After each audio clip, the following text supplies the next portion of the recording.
All right. Hello. Hello. Hello. Happy somewhat early holidays. Howdy doody. Let me make sure everything is good to go here. Same kind of sequence. We'll start off with just a couple of roulette things just to open things up with. Sorry, it's 2 hours or so after I wanted to start. But I have thus learned the lesson during this very busy time with Final Fantasy to do everything at your desk. Because I was not at my desk. I was logged in good hour and a half before I had to go stream. Kept staying in game. Did a couple of chores in game, then went to go do lunch. I must have been disconnected during that time. Or I actually did hit the 30 minutes, even though I watched a 27-minute YouTube video. And that's not 30 minutes. So, yeah. I'm not entirely sure. But so be it. Also, I did put the frame rate limiting down today, so we'll see if that changes things. But yeah, let's just jump in. Get Festive Pikachu with me. Festive Chew. And as I'll be talking about it, between recording chunks, my Tiltify page is just linked down below. And I can always repost it in chat if need be.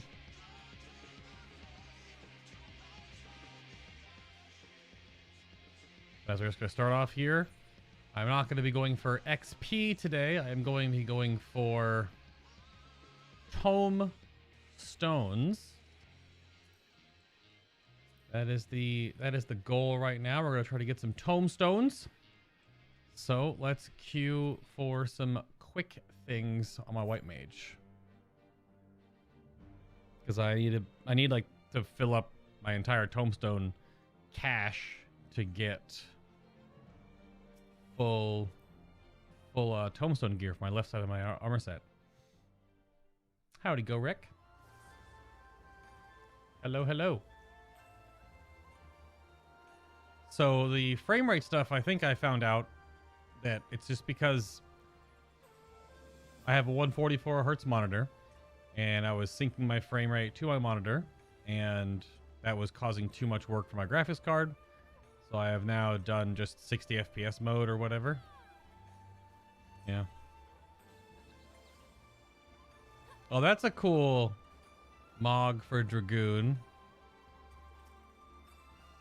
I was supposed to store a play in Dragoon. I like that stick. The pole staff, instead of actually being a Dragoon, makes you look like a bow staff.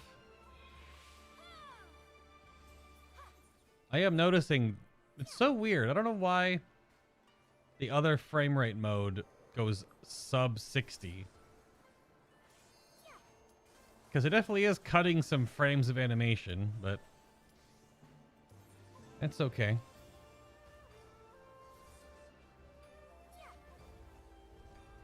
That is okay. As long as I don't get ridiculously weird, wide vista shots that lag out my game and my recording. Yeah, well, in Final Fantasy, it's just there's 144 hertz and then half and then 1/4. It doesn't have like an actual frame rate setting, but we'll see how this works. It might be a little less smooth in places because, like, I'm just watching Destora's animations here on the target dummy, and it doesn't look as smooth as how it normally is when I'm playing at 100 plus frames. So that's fine. But yeah, we're gonna do a couple of roulettes here just to get some, because I'm a little behind. I was expecting to have the story done yesterday, but it was unfortunately cut short due to the disconnect.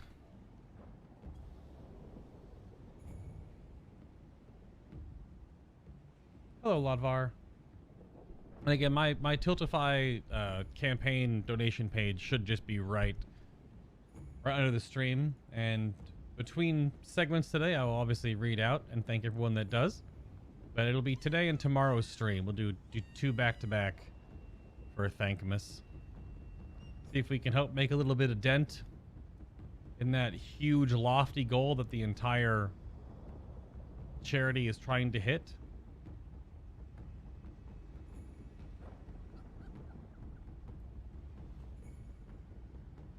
Well, I only have maybe between 3 and 4 hours of the story left today. So, and then we'll do, if I get that all done, the plan tonight later on is to do some trial stuff. So we did start a little later. We'll probably go until at least 1 a.m. I'll do 8 hours today.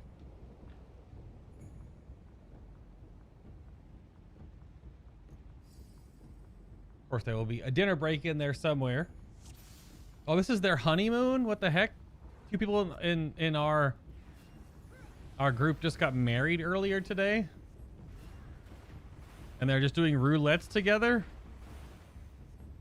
I mean, that's the way to play this game, right? You get married and then you go do roulettes.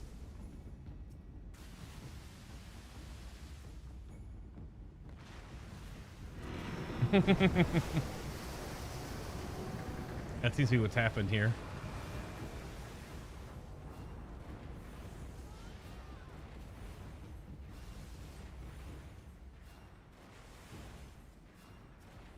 Yeah, so today and tomorrow's stream will be Thankmas oriented for sure. Oh, I need to turn on my well, I gotta check. I just noticed that my buff timers aren't on.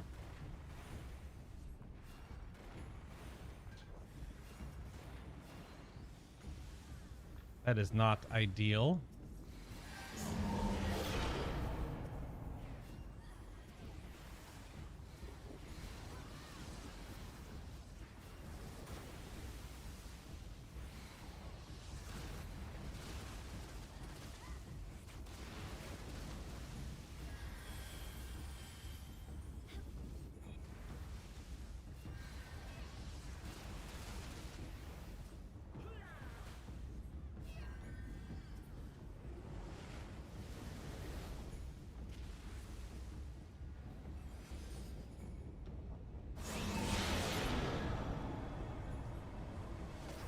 That was too late. Oh no. I was not paying attention to the timer. Someone else was over there, but I guess we just clicked too late. No XD. I wasn't creeping. I was wondering, A, what that that glam bow staff was you were using for Dragoon. And B, I didn't know you had an 80 Dragoon. Did you boost an 80 Dragoon?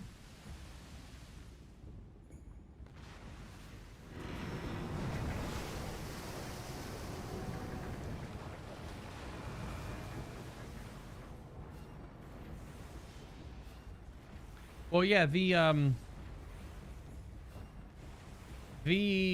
Tiltify link, it's like a whole page. It's like, it should have me on it. Let me actually double check. It should be me with the video link for the stream today and everything. Like a whole page. Yeah, there I am. I'm right there. I'm gonna pause that because that'll yeet my bandwidth.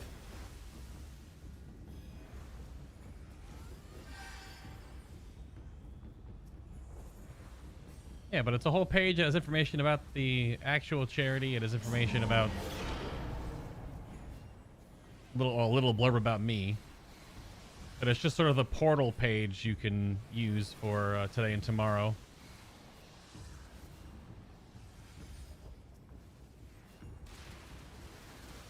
Oh, damn it. I always forget that the healers get splashed, so we can't stand next to each other.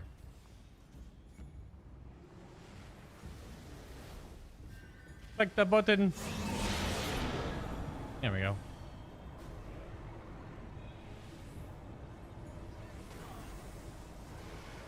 This is not Endwalker MSQ. I usually start the stream with a few roulettes just so it gives some time for those to turn on the stream and join and not miss if they're here for, you know, my side of the story. So I usually do a couple of things for the first half hour or so, and then we'll jump into the main story. 2,700 in queue in Europe, though. Yep, I just sat through a 2-hour and 20-minute queue myself, so I was meant to be live 2 hours ago. I was live well beyond needing to be here, but then I must have disconnected when I wasn't at my PC. And if you don't immediately rejoin the queue, you're done. So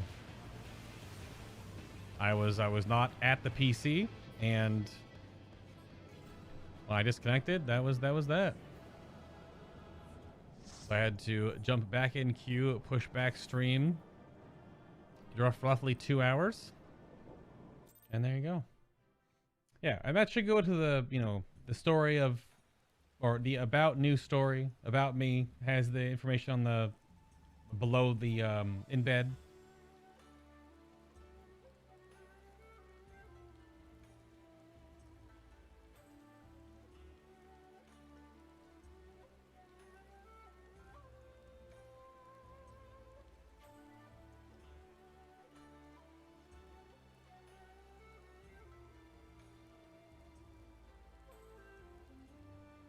There's Ben crafting away with him and Louis Socks. All right, there is one quick roulette down. Let's jump into this one.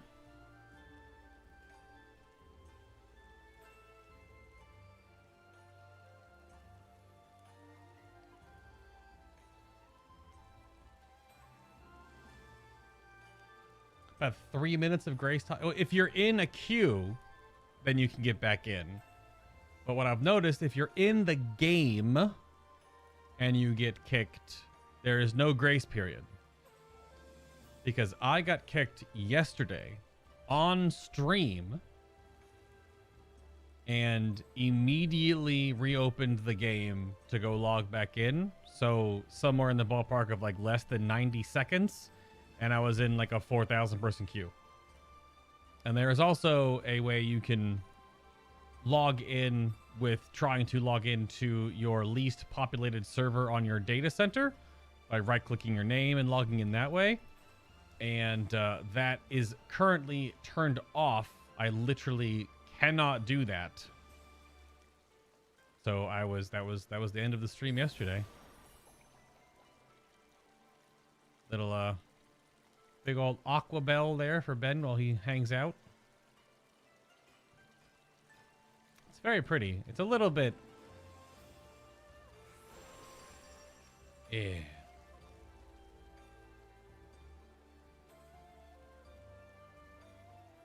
Yeah, because I was in a cutscene yesterday. In a cutscene in the final zone. And was definitely disconnected. Was quite sad, but... oh.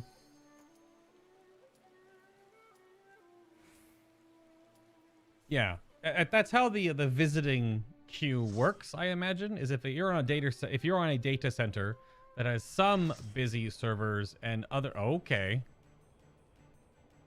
Freaking the Shadow Keeper. All right. If you're if you are on a if you've got some congested servers on your data center and others that aren't, then you're able to, you could join in and log in pretty okay. But every single server on Primal is full, so I could not. I've only done Shadowkeeper maybe twice, so in before many Vuln stacks. We'll find out.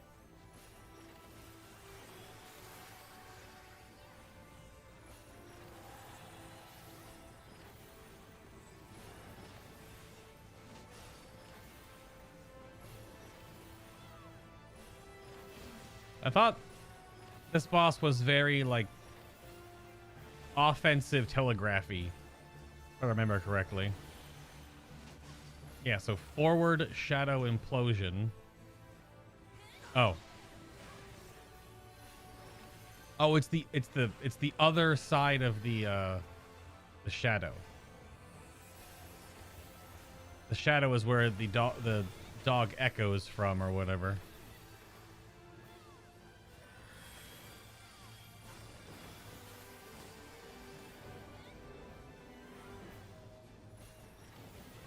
Oh, okay. I got scanned by that, even though I did think I moved in time.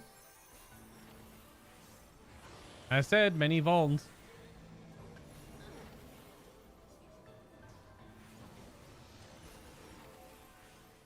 Well, that one was with the shadow, though. I have no idea. Just really try to follow people around, I guess. Spawn shadow.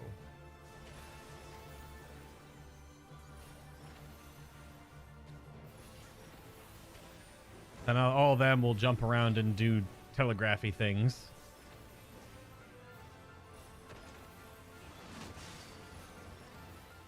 It's always get behind. Oh, get behind the dark, the black one, because the black one's doing the actual shadow. Interesting. There are so many raid encounters in this game that are all, according to the roulette system, relevant. It's tough to remember every single mechanic.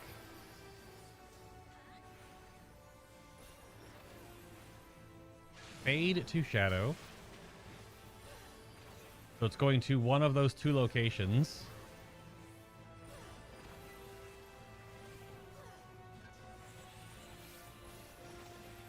Or both. Okay, maybe both.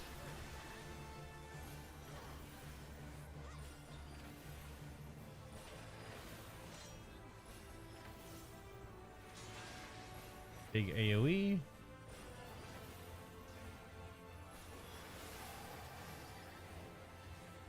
Tank smash, I assume? Or tank cleave.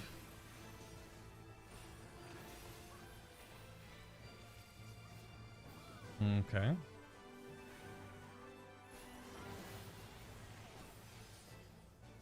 That's right. It's in sword phase now. Yeah, left slash.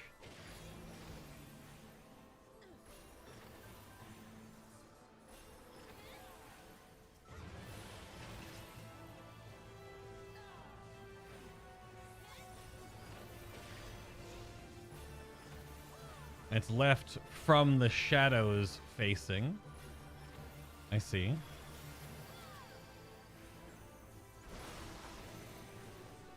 These are soaks, I believe. 2 each.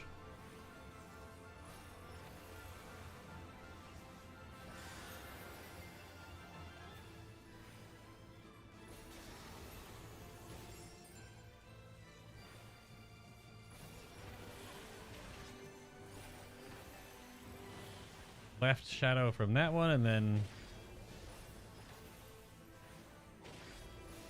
Okay.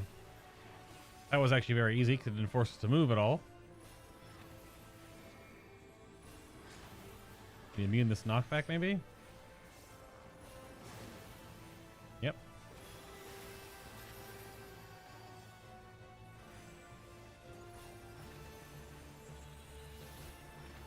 Okay, back to the spawning the shadow phase. That one that's linked to is the real one.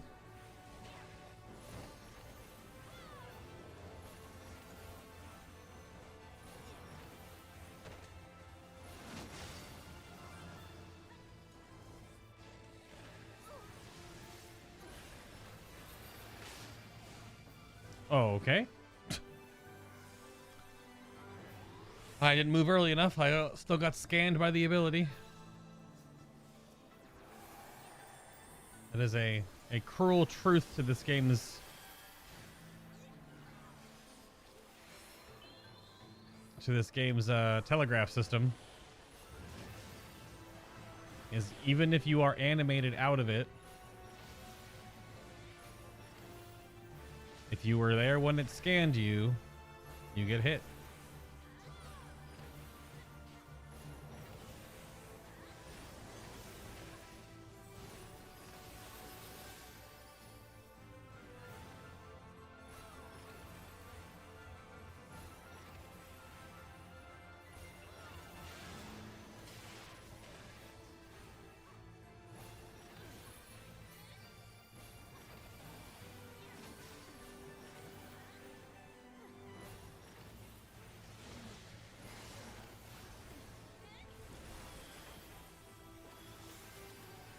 So a weakness for another 35 seconds here.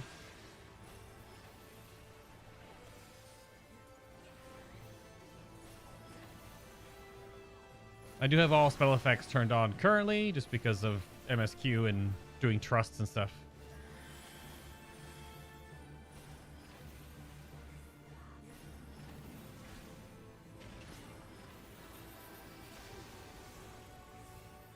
Oh, whoops. Didn't realize it was doing that one.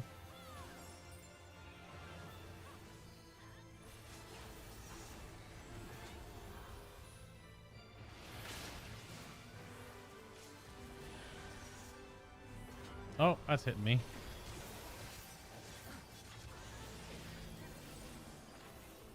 That Reaper LB3 though.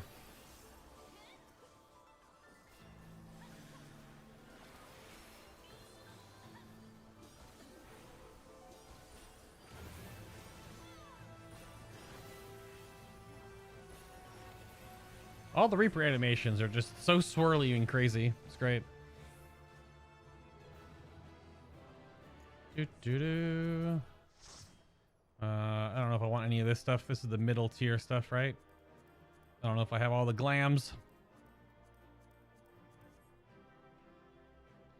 I just greeted though, so if the person that was here the first time wants to need stuff, they totally can. It's fine.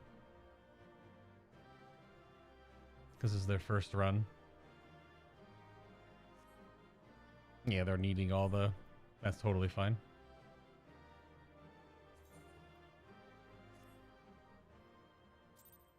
Totally fine.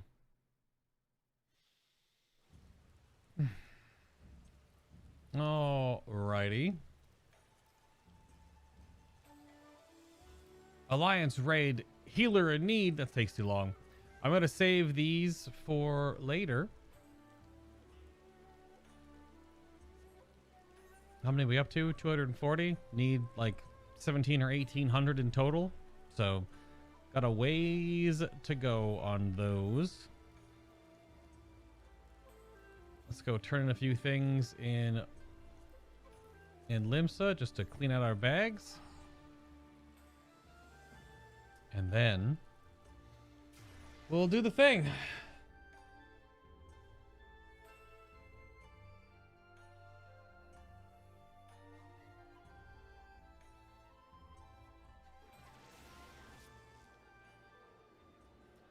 Okie doke.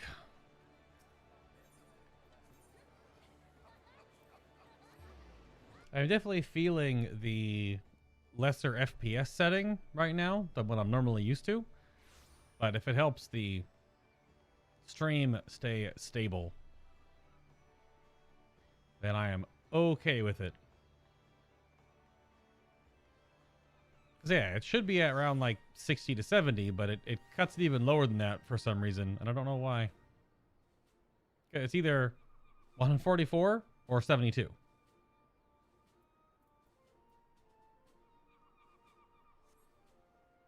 And I don't want it to be 144. That's what was causing the issue.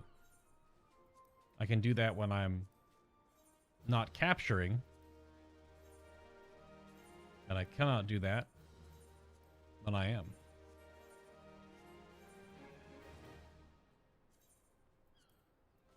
Alright, where are we headed? Headed back to the Sea of Stars, to the abode of the Ia. To go right back into the cutscene that we got disconnected in during yesterday's stream.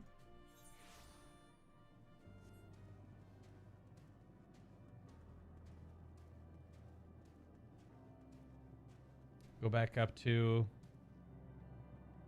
the higher volume here. We'll dismiss my son. Nope, we're gonna dismiss you for now.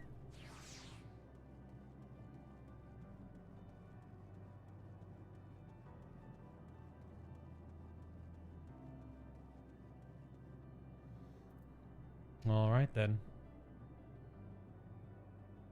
Go to my notes, make sure my notes are all set.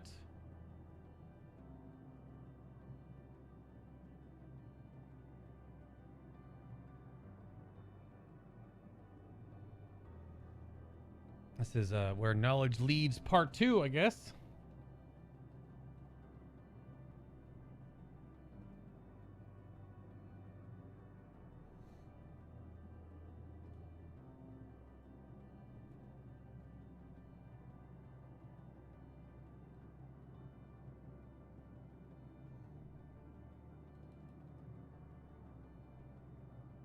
Alrighty.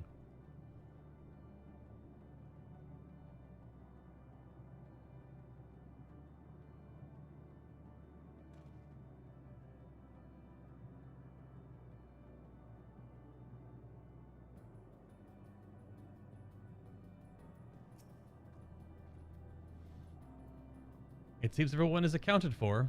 Shall we then?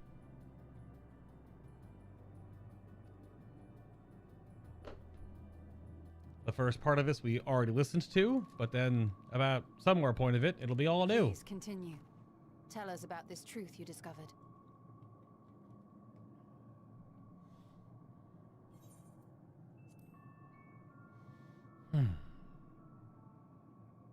Very well. Bear in mind, however, that the purpose of this conversation is not to impart scholarly knowledge, for such requires that you comprehend the subject matter, which you will not.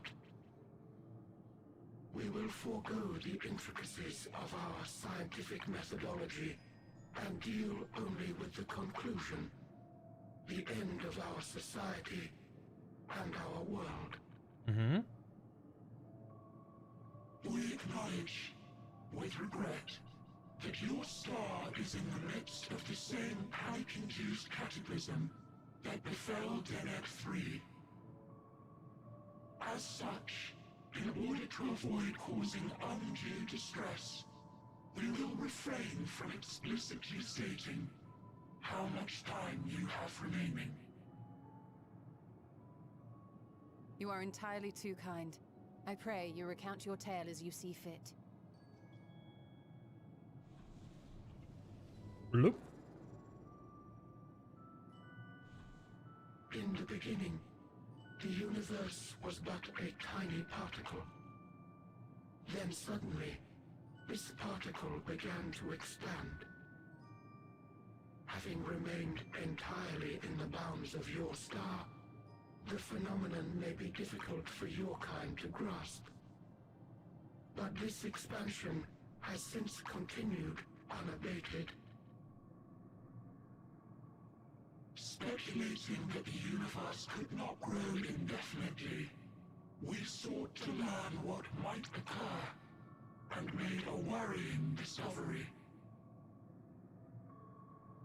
Nico. The stars will continue to spread apart, as will their finite thermal energies. Eventually, all heavenly bodies will grow cold and freeze.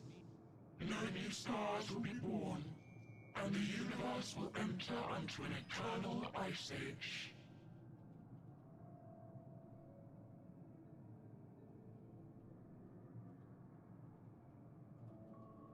In hopes of proving that this determination was erroneous, we scrutinized our research from all angles, even as we sought to avert the everlasting winter.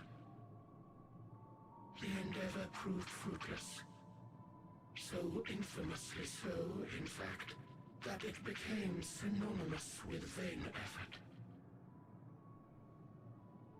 The universe as we know it would end, and there is no way to prevent it. Beneath the weight of this knowledge, our society stagnated. Though we had time still, it was a cold comfort. Why strive for anything when desolation is assured? When our wealth of wisdom, accumulated since the dawning of our kind, would be forever lost. No civilization would rise from our ashes. No scholar recover our knowledge. In silence unbroken, naught would stir.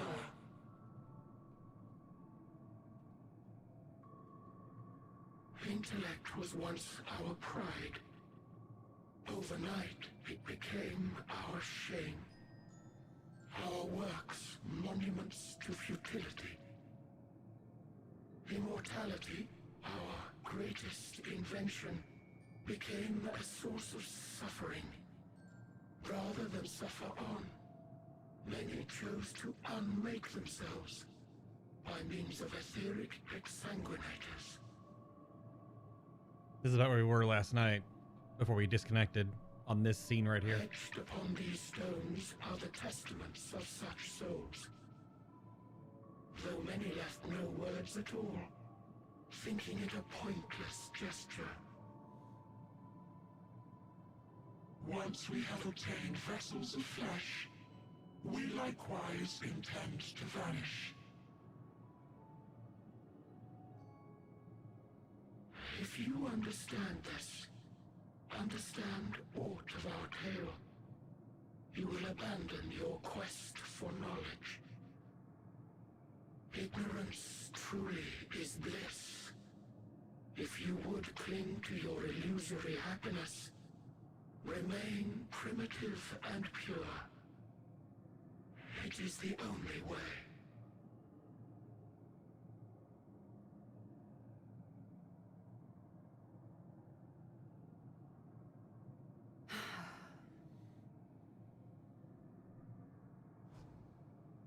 So that's your story.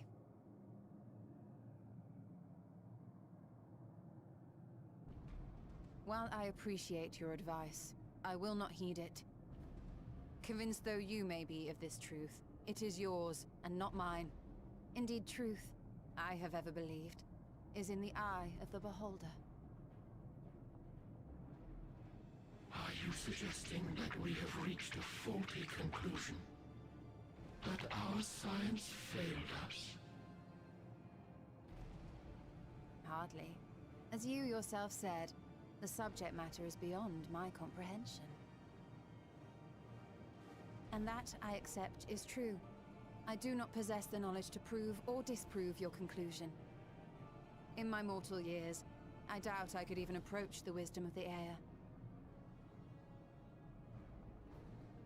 But of one thing am I absolutely certain. I would not be happier in ignorance. Y'shtola, no! You mustn't!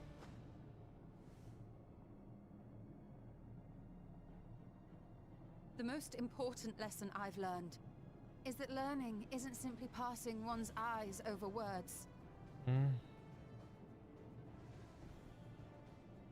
Nay, 'tis when understood for oneself that knowledge attains its true value. This is what has sustained me, driven me onward in joy and wonder, in anger and sorrow.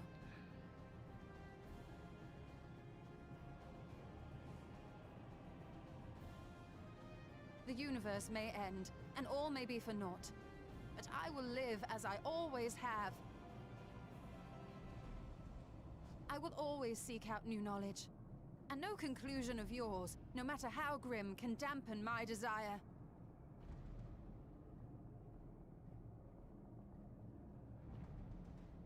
I suppose it is only to be expected.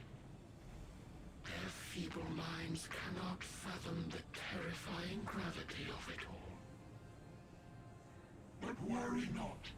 We consider it our duty to enlighten you, and we will not stop until you grasp the full extent of our despair.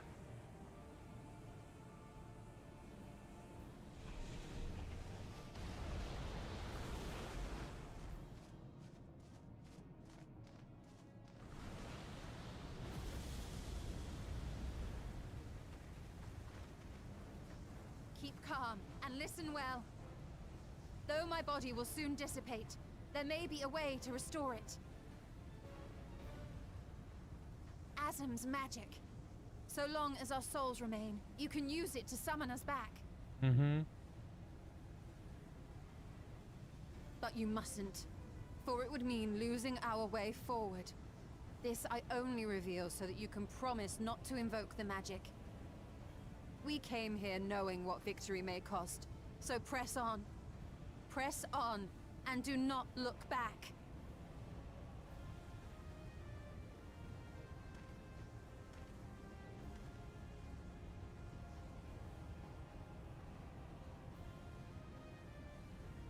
I shall join thee. As subterfuge is not required, thou shalt not suffer for mine absence. Riange. My resolve hath never been as strong as thine. Full oft have I wavered in my decisions, and afterwards been stricken with regret. In spite of this, I may still stand with my comrades, supporting them as they attempt the greatest of feats. This truth I have learned in the course of our journey. And many though my shortcomings may be, I may also claim to excel in prophecies. My studies, into which have granted me the flexibility of mind needed to bend this malleable reality.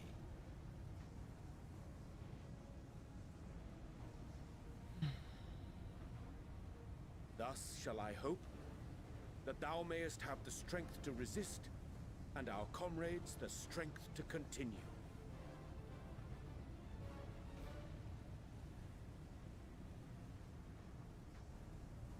With you to urge us on, how could we possibly fail?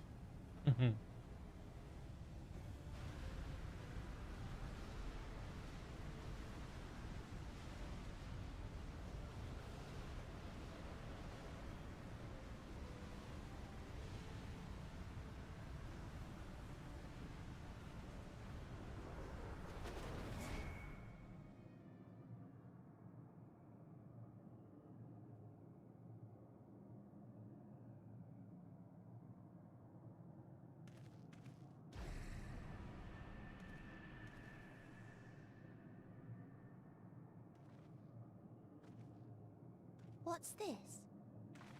An extinguished civilization.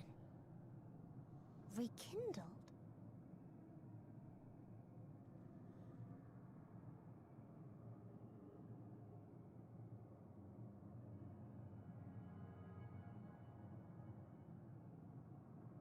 That's right. Our quest doesn't end here. We'll press on, and we will find you.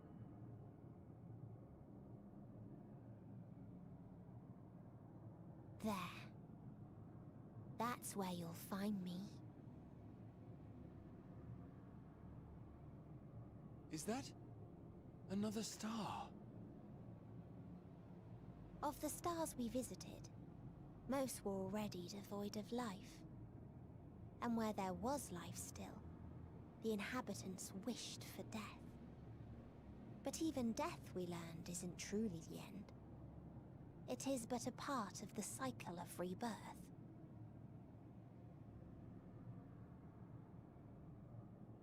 Souls return to the star, or in its absence, a larger flow.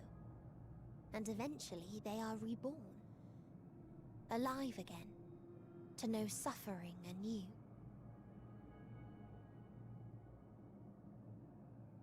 True salvation lies not in dying. It lies in not being born.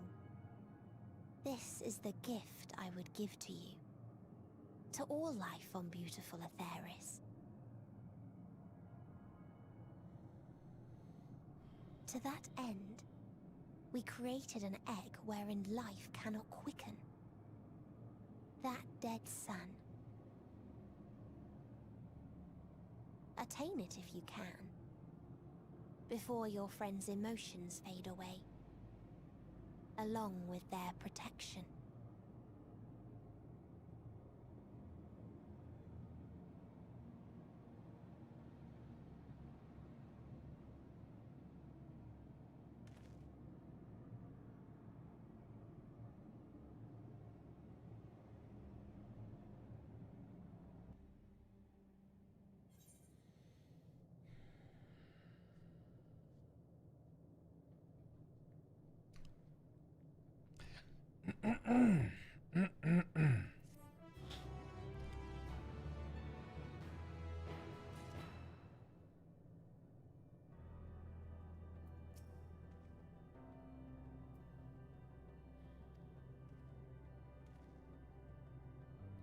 Real quick, Nico, thank you so much.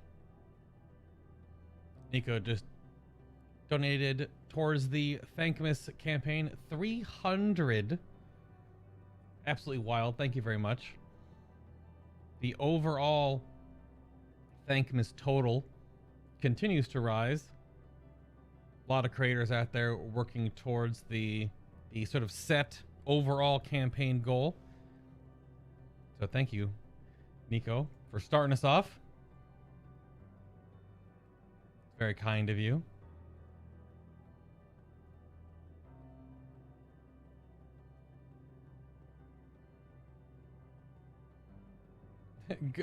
Go, you just reposted it. You silly man. Thank you. Okay.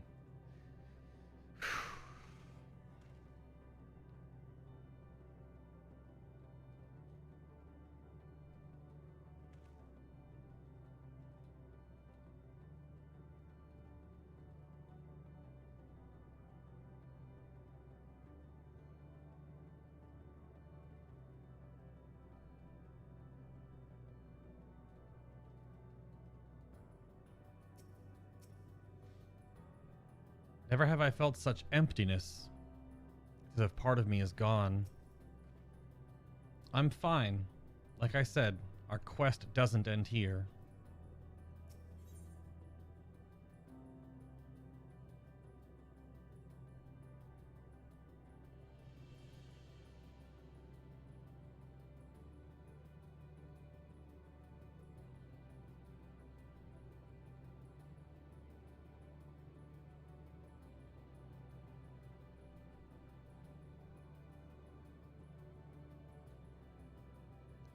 And these MSQ names getting a little bit messed up. It's clearly not just victory lost. There is something else in there, but it is now obscured or broken away. I wonder if more letters leave the quest dialogue, the more of our friends have to sacrifice to be turned into, you know, emotional energy to help us forward here. Because they started out with only a few letters, and now this is like, you know, 1, 2, 3, 4, 5, 6, 7, 8, 9, 10 letters all messed up. Because there's a comma right there. So it's victory something, something, something lost.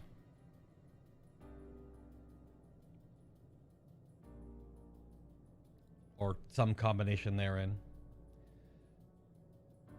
Grahatia regards his comrades in solemn silence. Are you all ready to continue on? Let us make for the light shown. Y'shtola and Urianger have opened the way for us. Yeah, we have to go to the... Oh, blue quests. We have to go to the... all the way over here to bounce up to the other zone, or across to it, I guess, which is another biome entirely. I came out here and got the 5 ether currents on this chunk. There's that really weird elite again. I wonder if that's tied to the rare fate, or if it's just a big old elite in the zone. I wonder what their point is. So there's another Ia monument over here, and that's the 3rd zone, which is a totally different biome again. Just like these last two. Judging by the direction, this should be the place. Some manner of Ia device. If our friends awakened it, then it should be safe to use. Yes, I can feel it. The ether emanating from the arcane pattern. It's quite impressive. This is no portal, and no mistake. Let us see where it leads. What manner of place awaits us, I wonder? It looks like Allegan shards, but also Omega blurbity blurps. Like the line dot stuff. Shall find out.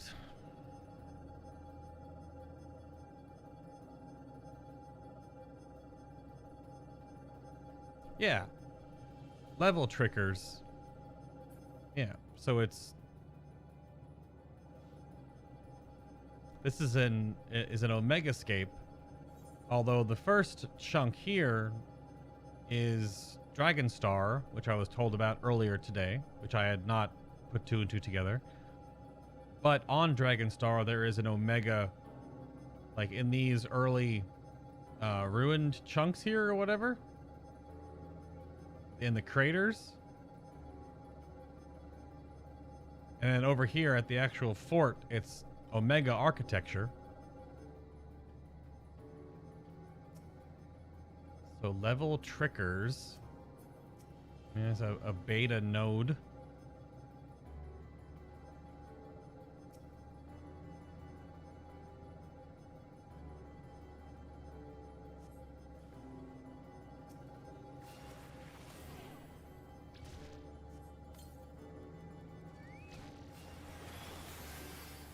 Let's go, my son.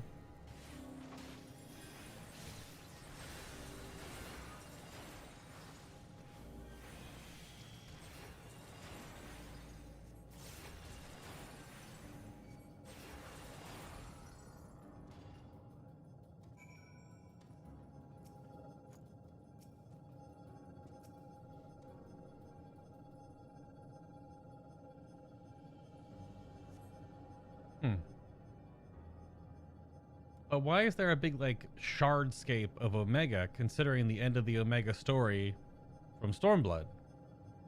This all had to happen before that, then. Or at least was made.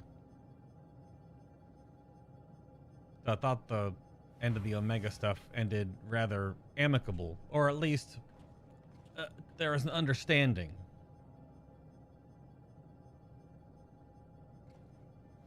Amazing. Yet another civilization. Attacked as soon as you arrive. Not the most welcoming places, is it?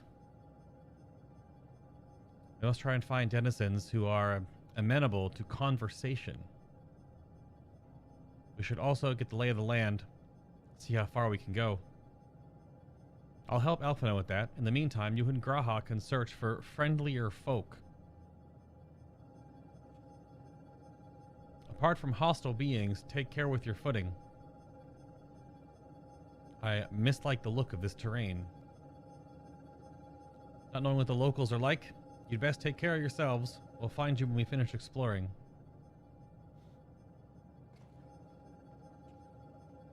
That spinny fan thing over there, what the heck is that?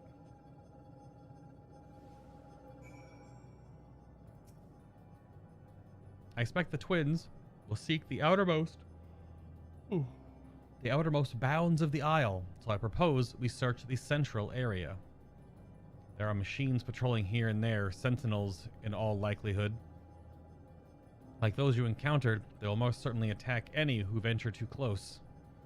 So let us avoid them and look for others to appear more, or who appear more approachable.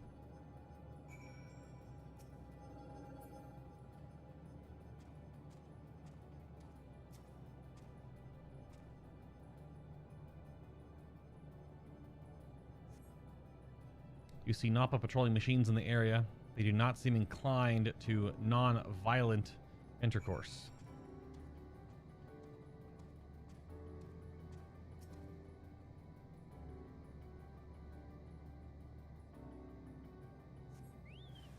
Whoop. Overflow Omicron. Well, those don't look Omega in make.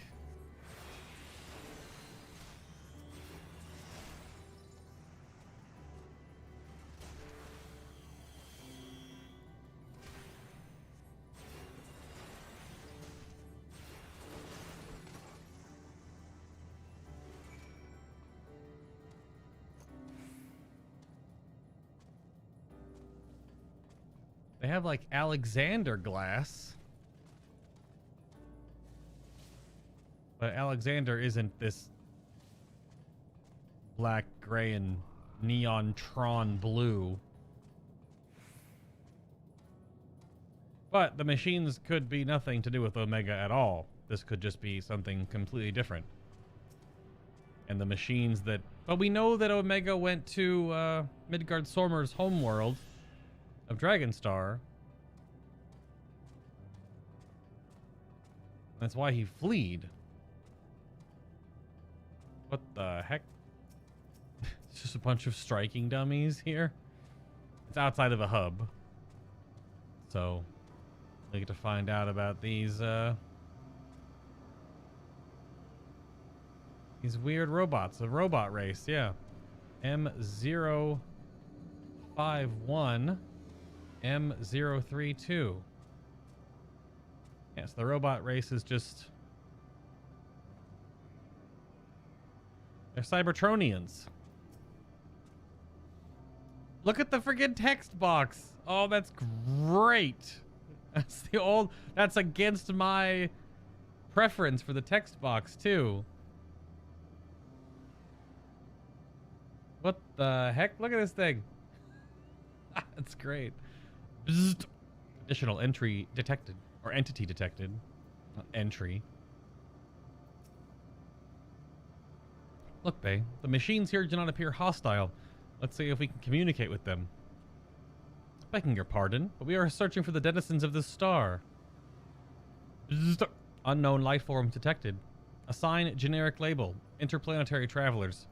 Greetings and welcome to the planet. Blip bloop. The planet... What? Could you please repeat that? It appears your hearing organ is unable to process the name in our tongue.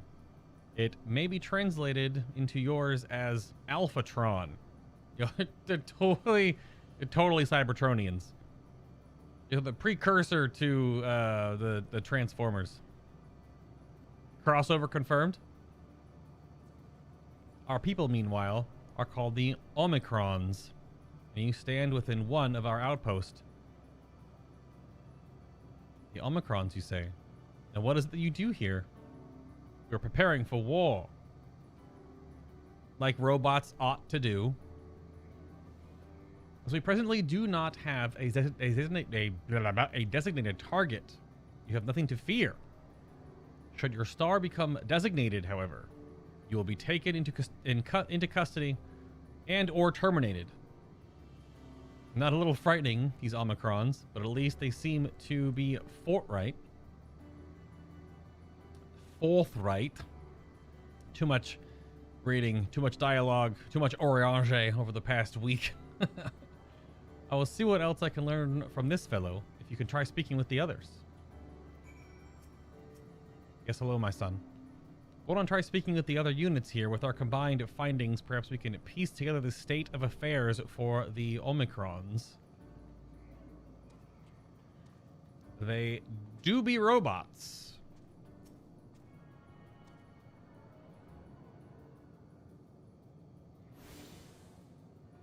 Oh, no. Yeah, I mean, as a civilization of robots go wreck. And before they call someone from their ranks Mavericks.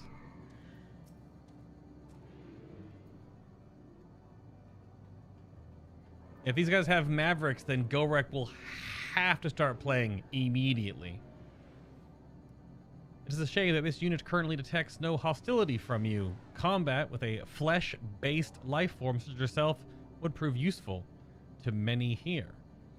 While we do have data, many units lack adequate experience. It would be of great help if you decide to engage your combat loop. He wants to engage my combat loop. You hear that, Gorek? It prepares. Buster grabs Saber. Yeah, Gorek's getting ready. All right, N00 or N-0055. Blip bloop. Anonymous weapon deployment complete. Vanguard armament upgrade complete. Munition levels satisfactory. Combat readiness assessment nominal. Awaiting instructions from Sir. Maintaining state of combat readiness. Yo, in before all this is actually a spawn of the aforementioned. That'd be too easy though. Bzzzt, measuring combat capability. Result negligible. Subject falls outside targeting parameters. Excuse me? I can spam glare just fine. Greetings, traveler. We are the Omicrons, and our objective is self-enhancement. Are you sure it's not self-enchantment? So they're enhancement shamans, Gorak confirmed. In order to achieve this, we venture forth to in conquest to acquire combat data and resources. Most recently, we succeeded in subjugating the homeworld of the beings whose strength was said to be without parallel, the dragons. Okay. So this is all a spawn of Omega. Unless Omega, like, found the Omicrons or something.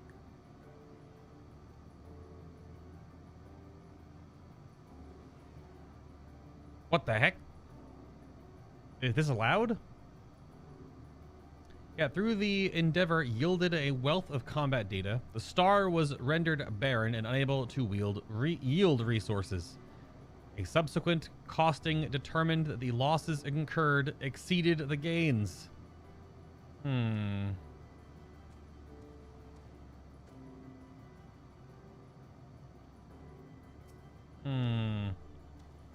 Bzzzt. Greetings, traveler. When venturing outside the outpost, beware malfunctioning units. They do not heed Sir's commands and indiscriminately attack all non-Omicrons. For the avoidance of confusion, be advised that Sir is the alias of Stigma 1. Stigma 1. Drop the T.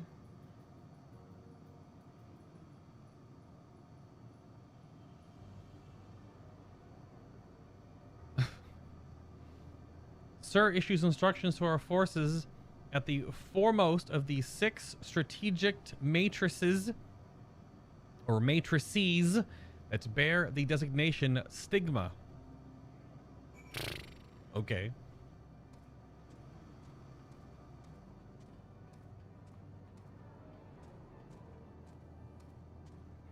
I don't know.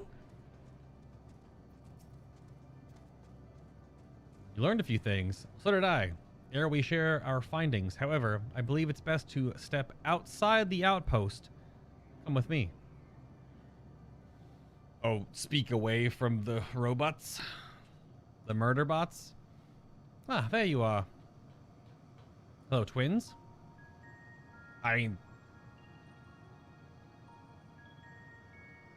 The strange thing about the Eden jingle and the Omega jingle is they're both similar, if not very close. I actually should have wrote down a note to myself to listen to the two of them to get like back to back.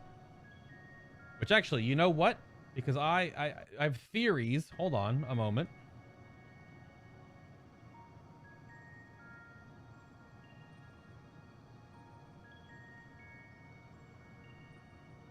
I don't want the theme.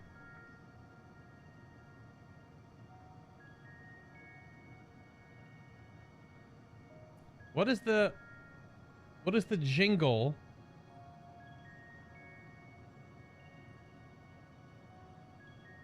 that happens when you're just in the scape in either the Sigma, the Alpha, or the Omega scape?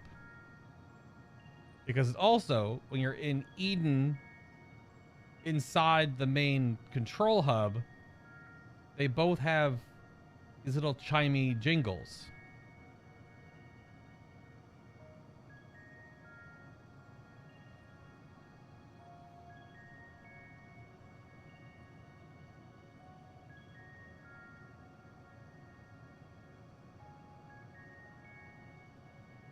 But it's hard to look this up because all of it is like the OSTs from all the bosses.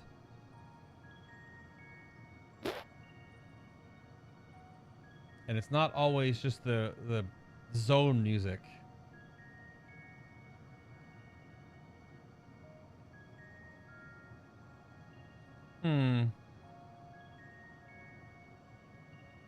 Yeah. That'll be something I look for later. Because every time I hear this jingle, and we heard it once in Elpis as well, So I don't know if it's supposed to be just because we're just in like a spacey area and that's just the background music for spacey spaceship, you know, high technology stuff. But nothing in this game is done without reason, because the light motifs that are woven into everything and that Soken clearly loves are always normally like there's a purpose. We finished surveying the area. This will come as no surprise, but there was no way forward. I'm hoping that it's just the dungeon is the way forward. But then, does that mean that Catboy has to leave us in this current state? Or does all of them have to go? Do the twins go? I don't know. I find it really hard to believe if all of the Scions all die during this. But we'll find. There are portals like the ones we used to get here, but those that worked only sent us to isolated isles. But as before, we must locate the embodiment of the emotion that bars the way. What of yourselves? Did you find anyone to speak with? Many weird robots. Hell-bent on murder. Exterminate. Exterminate. Kind of like that, I guess.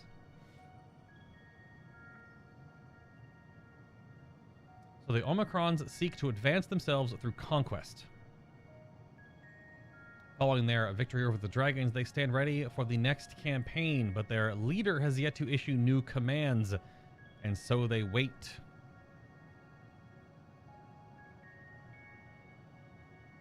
In such a place, who could it be that fits Urianger's description?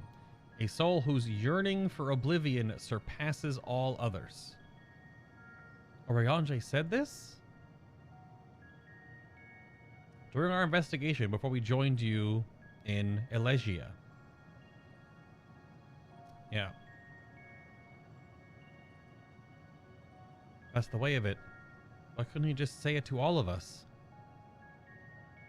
Given what we know of this place, it's certainly a curious state of affairs. While the dragons and the Ia longed for death, the Omicrons long for conflict.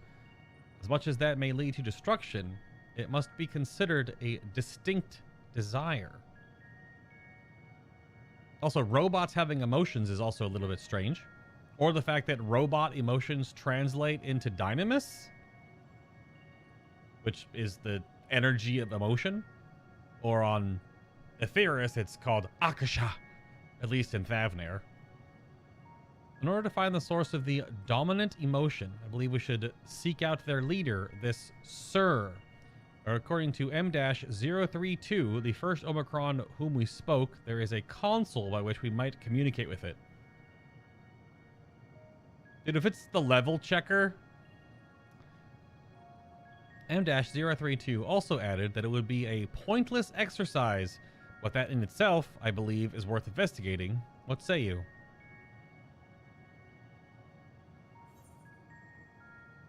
Yes?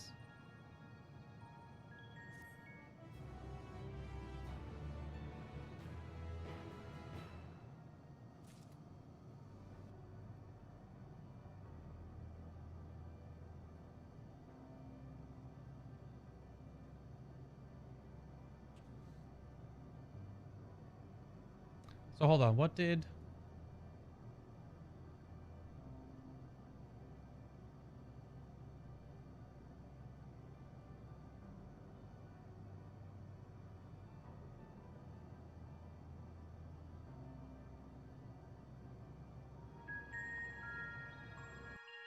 Right, this is the song.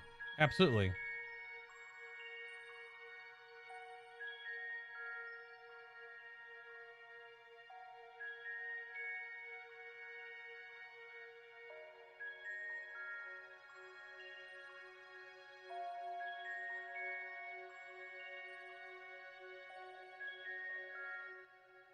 So this is actually, it's Everywhere and Nowhere is tagged as the Circus Trench theme.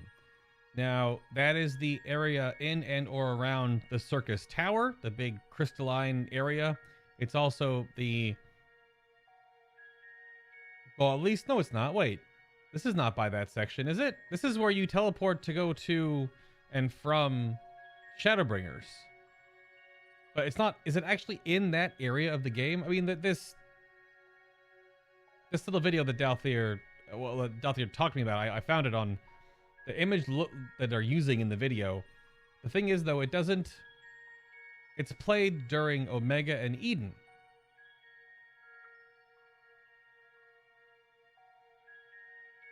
So it doesn't have any connection to them directly, but if it's called the Circus Trench theme...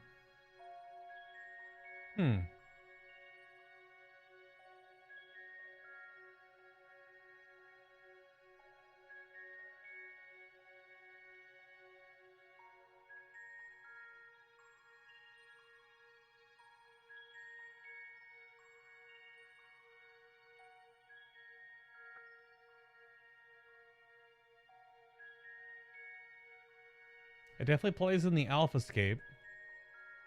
Unless I'm misremembering it. What is the music that plays...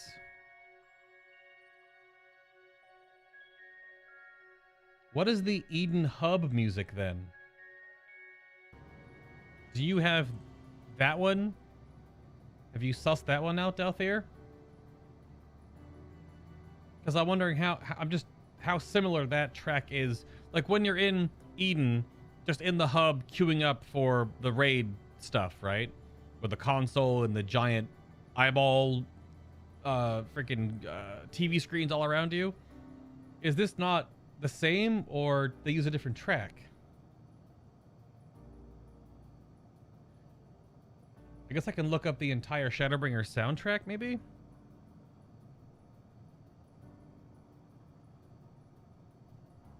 But it's also hard to figure out because the Shadowbringer soundtrack is also 51 songs long. It's a lot. And considering that this is the core Shadowbringer soundtrack, you need to find the Eden raid stuff because that's patch content. Well, the first 4 is the base, so you should be able to find it there.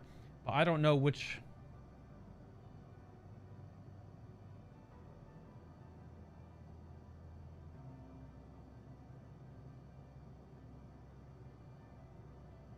Because I feel like they're really similar. I don't know if it leads to anything, but it is very curious if they are that similar.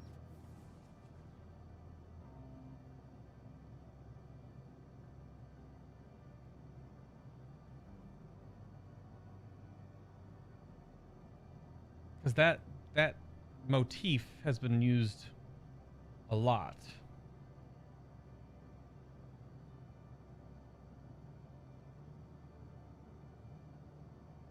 But I'm just trying to wonder if if that connection applies anywhere. But anyway, we press on. Pointless exercise? What does that mean, I wonder? It's just robot logic, realistically. Considering the Omicron's single-minded character, the lack of new orders does seem unusual. I agree that we should seek out their leader. Indeed. It's okay. Have the quest text been getting more and more messed up the closer we get to here? I can't even read this. That's just an I. The first word is just destroyed.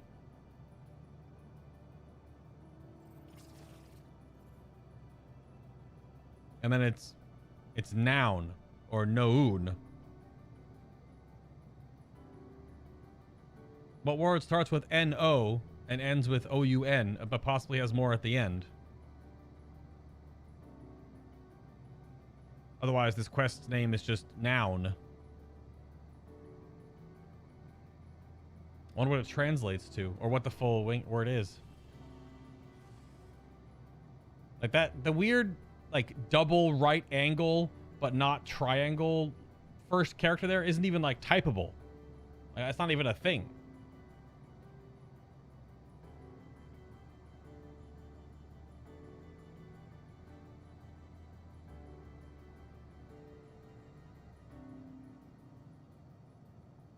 It's not even a... Literally not even like a... Is that a wingding? I don't know. What is that?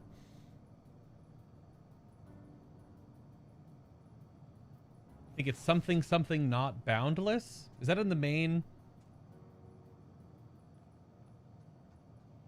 The question is, I don't think I see that in the main OST then.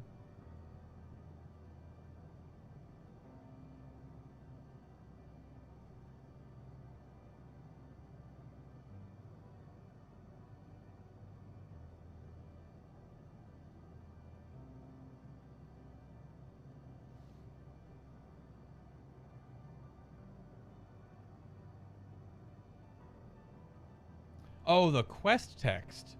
You think it's something not boundless. Okay, that would fit.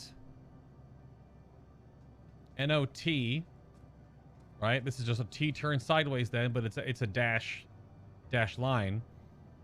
And this is not exactly a B, but it's two half circles in a line.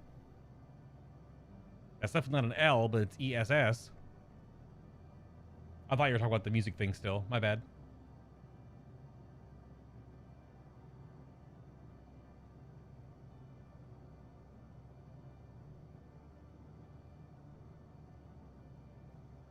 What's on Pikachu's head? He has reindeer antlers, and there is a Christmas or just a holiday. It doesn't have any. It's just a white fake snow wreath. And he has antlers on. It's hard to see. That's why I put the wreath behind him to try to break up the background.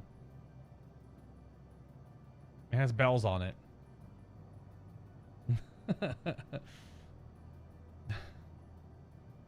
Yeah. So potentially something not boundless. Maybe.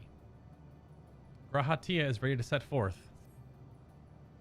So the console we seek lies on the far side of this aisle. Given the nature of the ground, the route may not be entirely direct as it seems.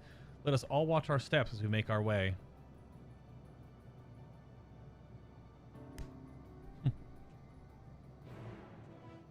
Tell me, hold on. Tell me you play Final Fantasy XIV without telling me you play Final Fantasy XIV.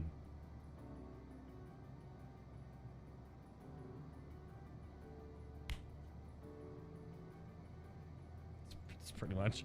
It's pretty much what it is.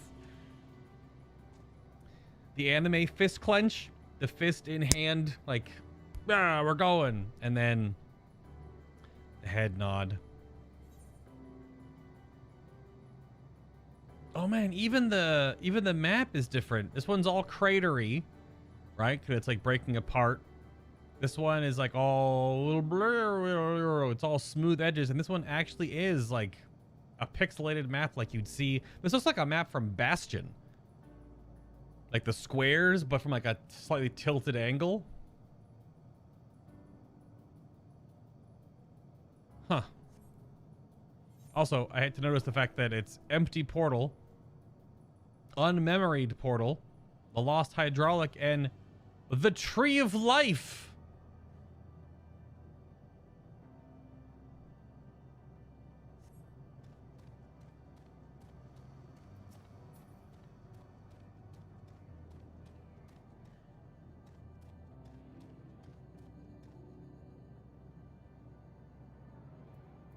That's the next. I don't want to click that. That's the next one right there. But also a lookout node over here.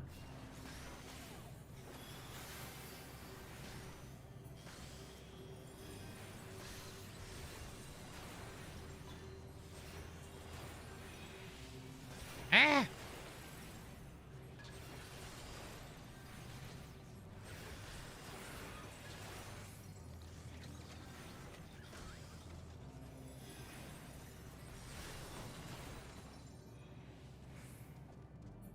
Ooh.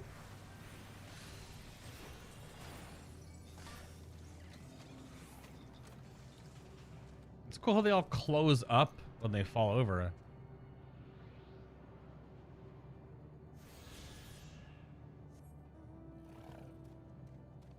These areas, wow. I mean, it's the last zone, but it is kind of silly how this last chunk of the last zone is actually very small. So there's like 3 ether currents just like bing bang boom, baby. Somewhere else to really put them.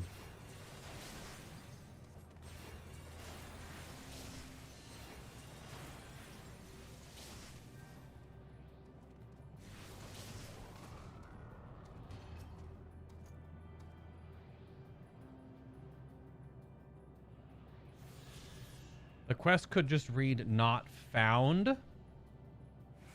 But what about there's so many letters beforehand, right? Like not found is what you can see here, but everything else is just broken data. Could be not found. That's true.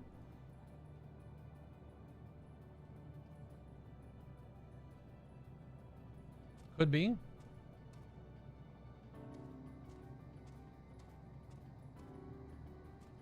So there's going to be another. So just north over here by that portal then. And everywhere and nowhere is just a reused theme. Let me pull it up. Because maybe I've been...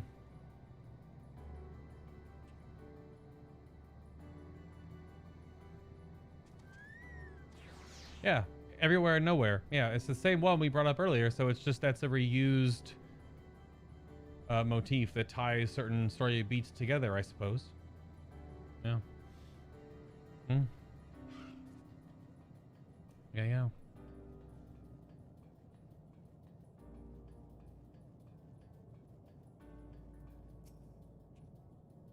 The glow would suggest it's still operationable. But how do we interact with it? Greetings, sir. Can you hear me? Say something if you can. Awaken. Activate. Password. Go web. Go web, go. Well, I tried.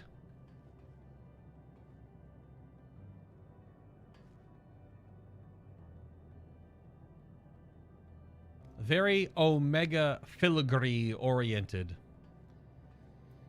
If it even is anything related to Omega. This appears to be the console, but it seems unresponsive. Would you care to take a look at it? I will right click on it, yes.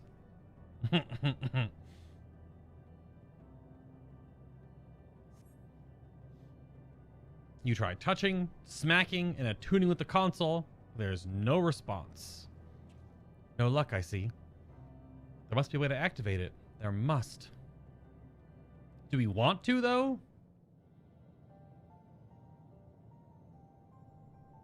Let me hydrate. Well, I'm out of ideas. Movie time. As am I. Operating such consoles is trying enough.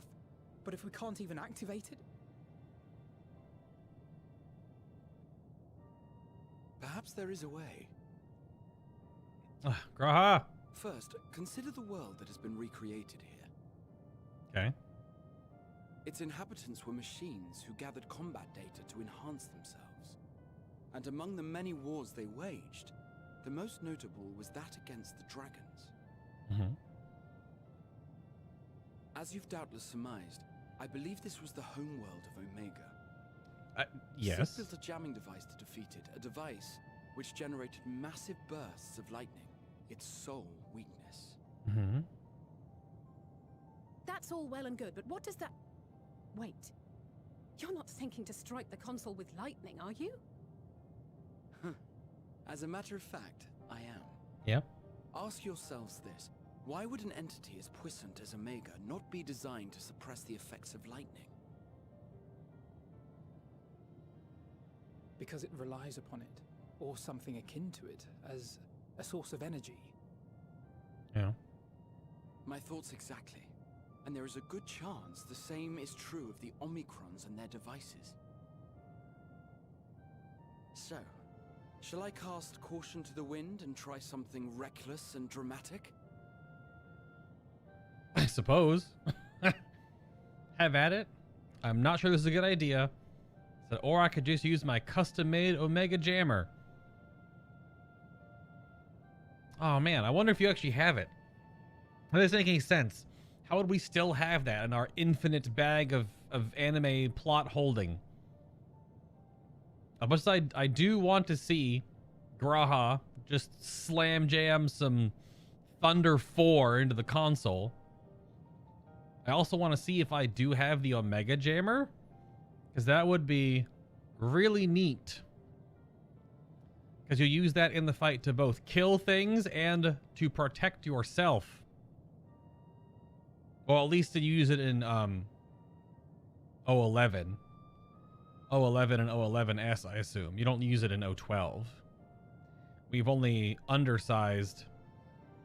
Well, in Shadowbringers, we undersized farmed 012S. And even undersizing it, you still have to cheese a mechanic, and you still just... the fight just kills you.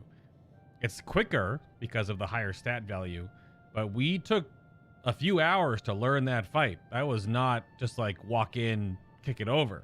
That was still an expansion ahead, and it was still like, hey, hey. That's one of the fights I just want to go back and do sync, but I want to know if we still have the jammer, because that would be wild. Did you pull it over our back pocket or something?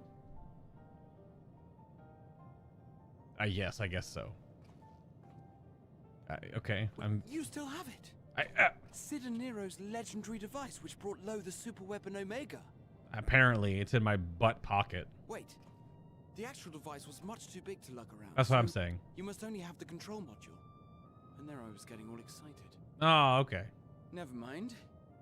An old-fashioned spell will suffice. I was here for the Catboy flailing around. That's what we're here for. That's good. That's good.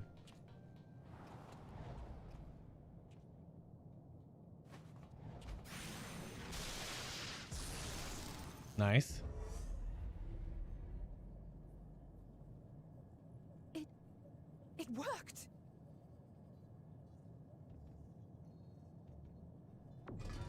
That's gonna be an eyeball. Ah! Communications module 1. Connection established. Transmission. Strategic Matrix Sigma 1 now online.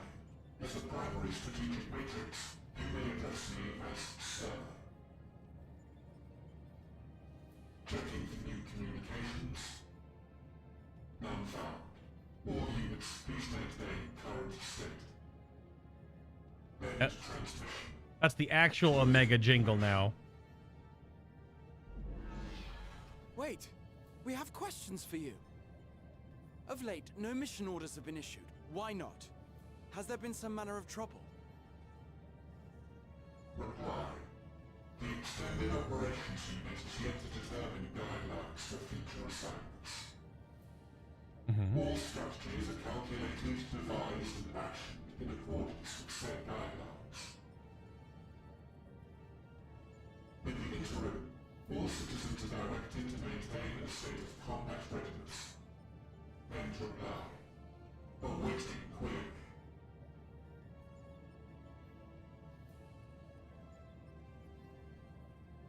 Can you tell us why the Extended Operations Unit hasn't yet determined the guidelines?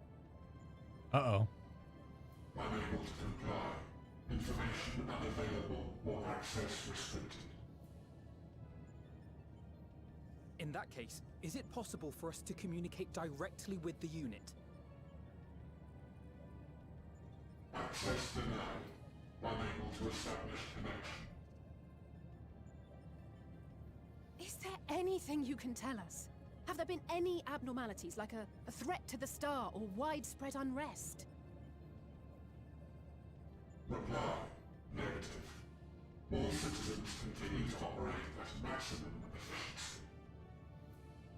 If your operations are suboptimal, please proceed to a maintenance facility for evaluation.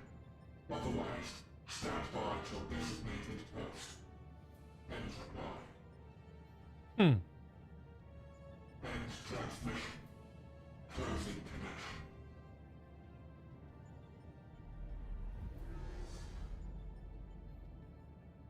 Hmm. I could activate it again, but I doubt it would be productive. What do you think? If all the Omicrons really were running as efficiently as it claimed, then I doubt they were hoping for life here to end. As this Sir told us, there just haven't been any new instructions, and everyone is standing by. Yeah. Should be standing by at any rate. If there are those that are neglecting their duties, perhaps we can glean a clue from them. Hmm. I propose we take another look around, and also try to find the operations unit.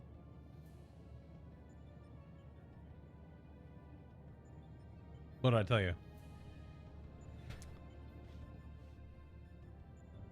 Fist clap followed by a nod. All we needed is a all we needed is a fist clench, and we would have had the trifecta. I remember when we set Omega loose to deal with Shinryu, an Allagan weapon we once thought, and here we are now, visiting a reflection of its homeworld. I can only imagine how else these beings will surprise us. Though I never encountered Omega myself, in conceiving the means to send the Crystal Tower to the First, we borrowed much from its mastery of the Rift. Indeed, so many times that I read the report of your battle, I believe I could recite it word for word. Omega's miniature likeness also survived to the future, if a little worse for wear. I must confess I was delighted to see it again in the present.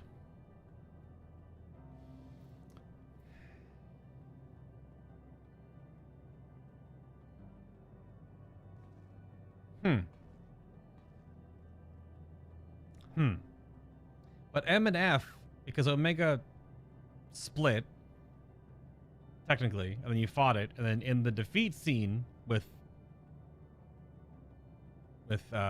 Omega M and Omega F, it shows Omega F as the form. I don't know if it's random or not. It's just probably just whatever form, because it starts off as M and it ends as F.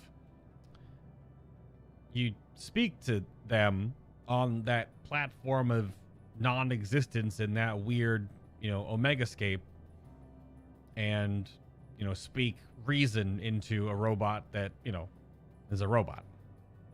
It's just infinitesimally thinking robot entity thing. And we didn't, as far as I remember, we didn't kill and extinguish Omega. Obviously, completely beat it into submission. Because my thought, the only little bit of it that remains is in the mini version that follows Alpha around. That's the only bit that actually survived our encounter.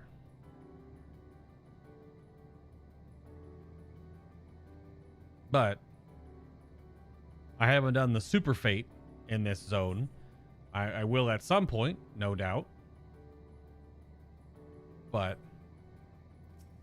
I don't know if the super fate really has any more lore about it. Let us focus our search on the outpost. Alizé and I will try speaking with the Omicrons this time, in the hopes we might learn something new. Meanwhile, perhaps you and Graha could observe them from a distance. These beings are synthetic, both, and systematic and routine by nature. If there are any that aren't, it shouldn't be too difficult to spot them. If there are no questions, let us begin at once. Okay. As we came this way, I believe I spied a promising vantage point. Follow me. Okie dokie.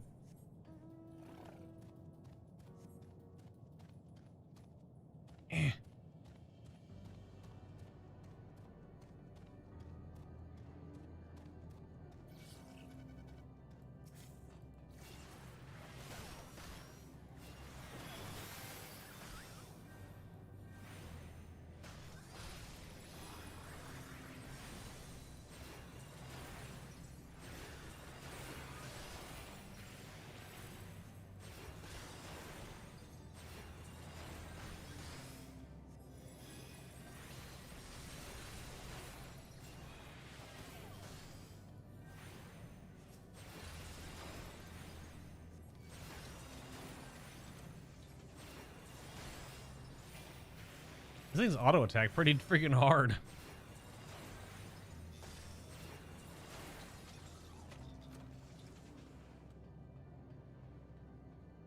Ah, yes, indeed.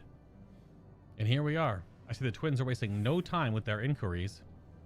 Let us begin by observing the Omicrons. They are supposed to be standing by, so we should look for any that aren't.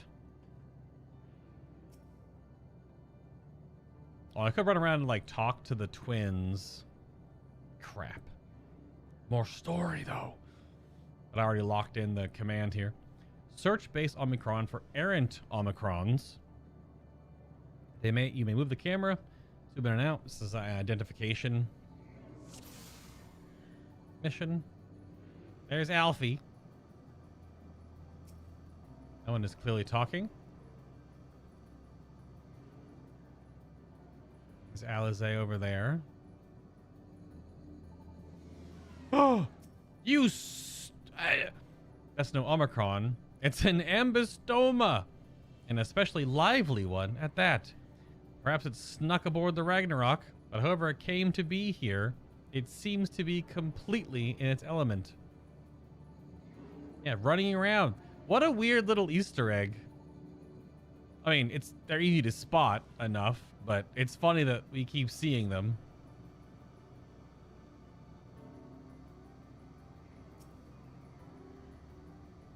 Stand dutifully next to a device.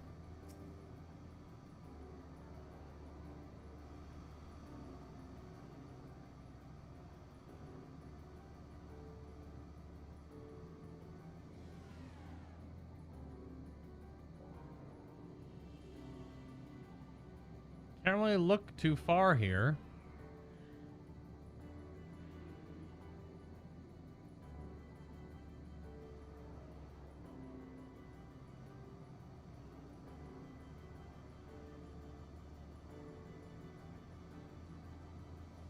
Oh. What the heck? The Omicron wanders around ceaselessly as if lacking a clear objective. Okay, that was really fast. The ambystomas are also entelechies and the final boss? That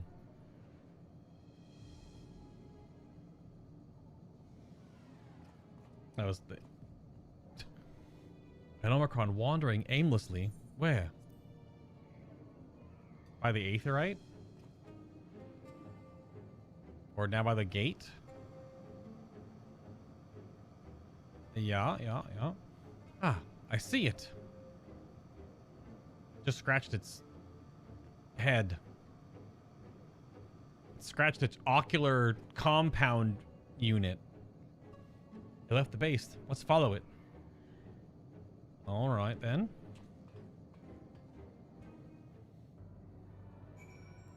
Now we can go over there. Talk to the twins real quick.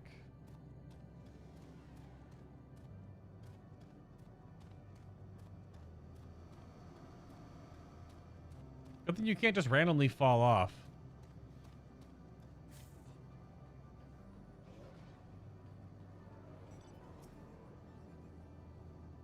You'll be certain to ask about the extended operation, the extended operations unit.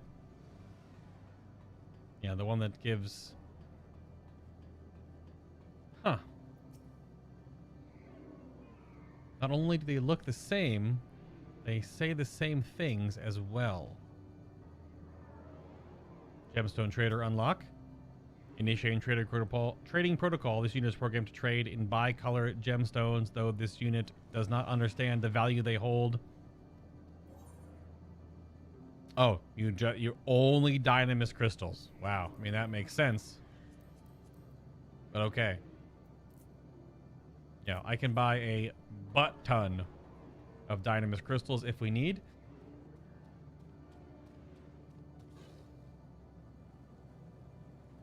Pardon me while I hydrate. But I wonder. Also, are Dynamis crystals selling on the market board for a lot? Because I have so many bicolor gemstones.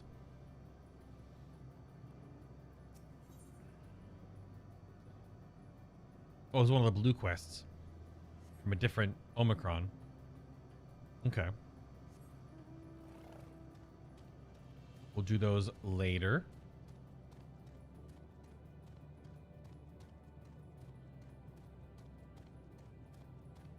There's that ether current. Hey, yeah.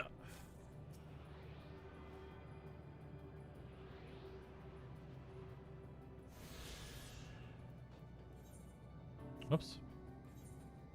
One more.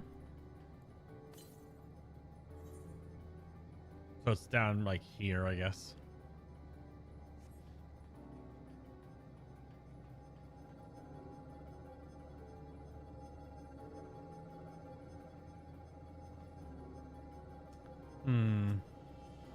It's not here, but it definitely came this way. It must have used the portal.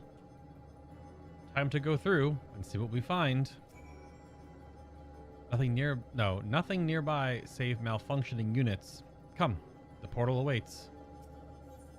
The fallow portal goes to the Tree of Life.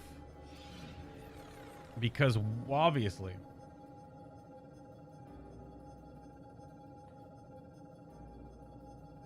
Well, those do not look very friendly. They also have 70,000 HP, which is normal, so they're not like special.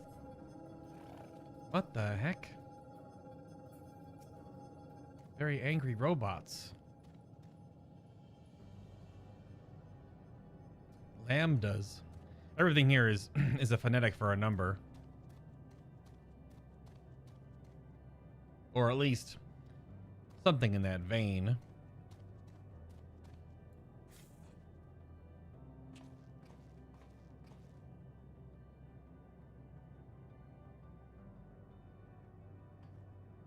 I rolled the distance right here. It looks so crazy.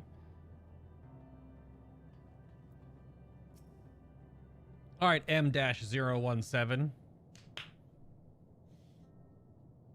What's the hubbub-a-rub?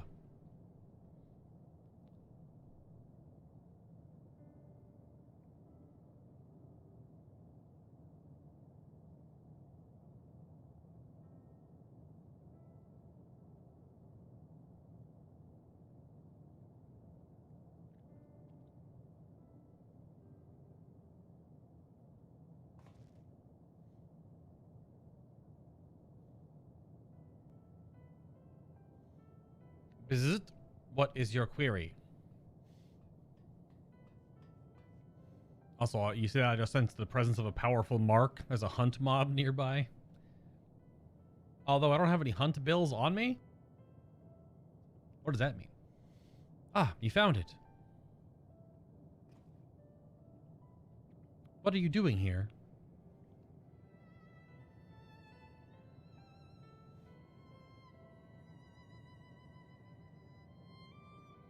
I'm looking at the tree.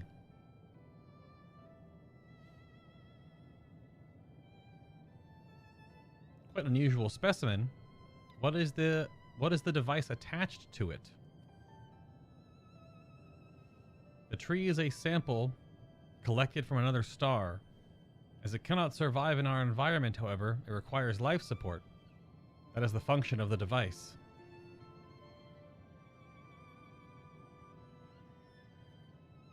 To go to such lengths to sustain it, is there something special about this tree?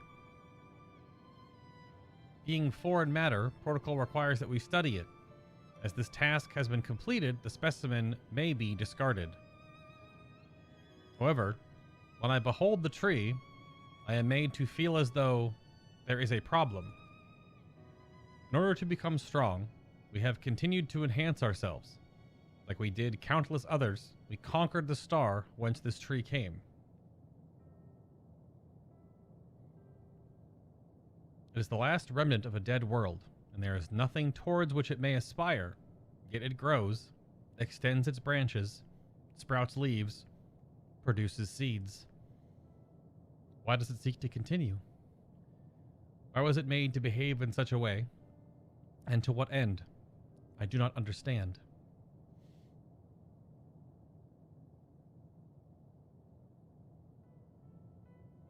I see. Out of curiosity, does this pertain to your duty? No, it does not. My apologies. I shall return to my designated post and assume a state of combat readiness.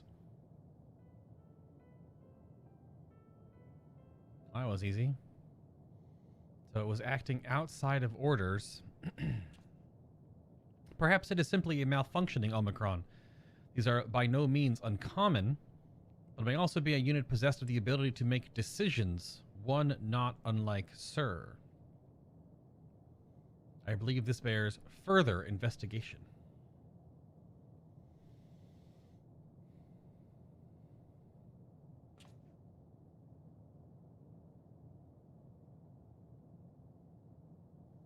To endeavor to live, even if we must depend on forces beyond our control.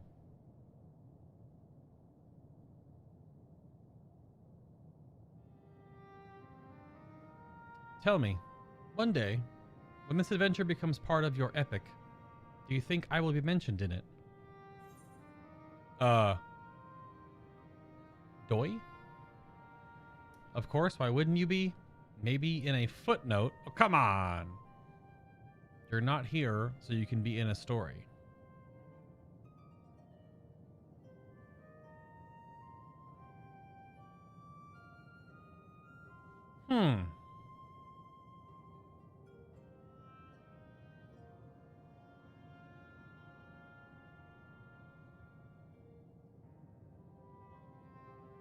I mean, it's a little vain to be like, think that we're doing all of this to be just in stories down the way, remembered in the annals of history or something like that. That's like kind of where this choice is going. You're not here, so you can be in a story, right? It's not mean. It's just maybe in a footnote is a little bit of a jab. I would imagine delivered in a sort of joking fashion if you were at that or doing that kind of choice stuff with Graha. Or of course, why wouldn't you be? That just gives into the notion of, you know, that stories will be written and tales will be told.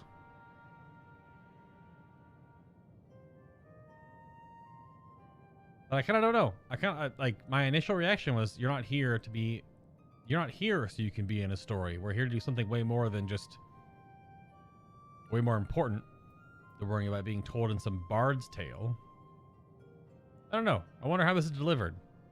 It's the one that struck out to me as my first thought, so.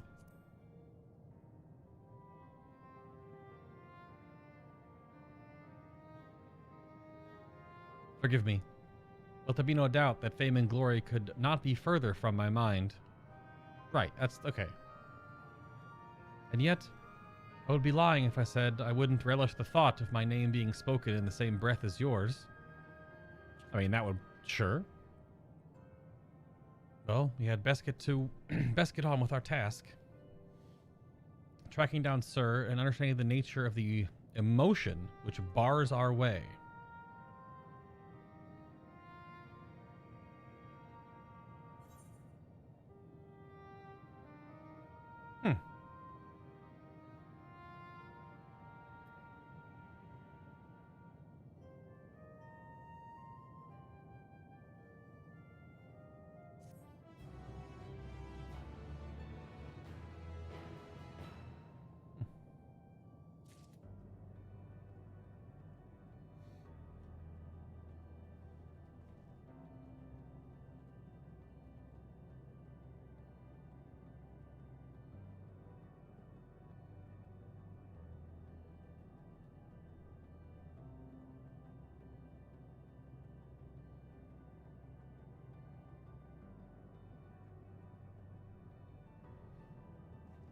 Quick interlude before I start the next chunk here, of course.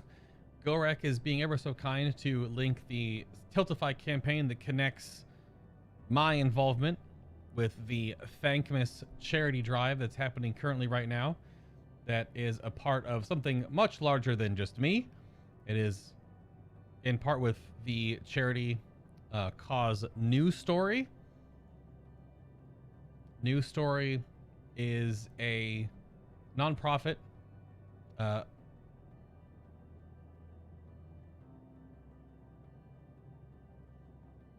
so yeah, let me open this thing up real quick here.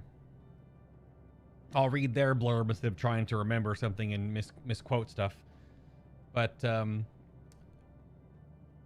New Story is about building thriving communities in the developing world and investing in housing breakthroughs.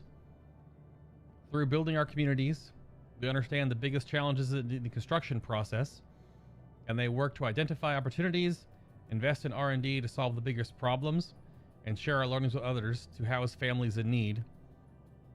And since 2015, they have currently built 2,300 homes across 20 communities, have been impacted more than 11,000 lives throughout Haiti, Bolivia, Mexico, and El Salvador, and working closely with local partners in every project. Their whole thing is building houses for those that do not have homes. Their goal is to pioneer solutions to end global homelessness, and that is part of the huge Thankmas drive this year. The overall goal that Jacksepticeye set out to engage with is to raise $10 million.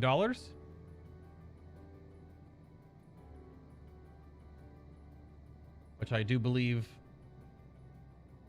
let me double check here, if it actually is on this page.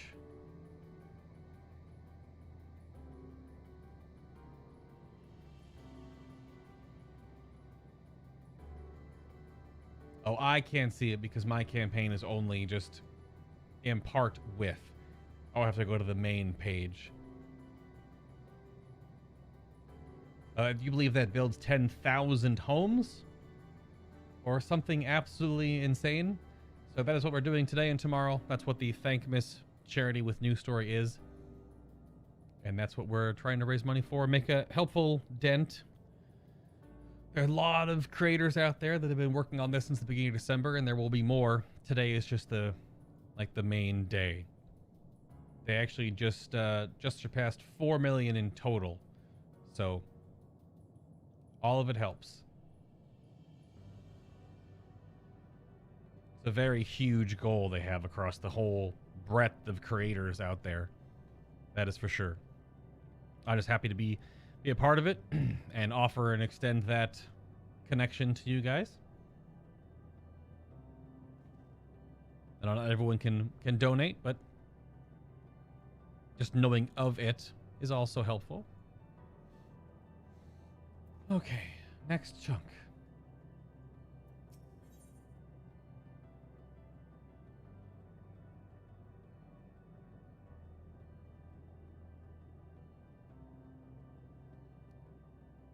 That is right on the nose, huh?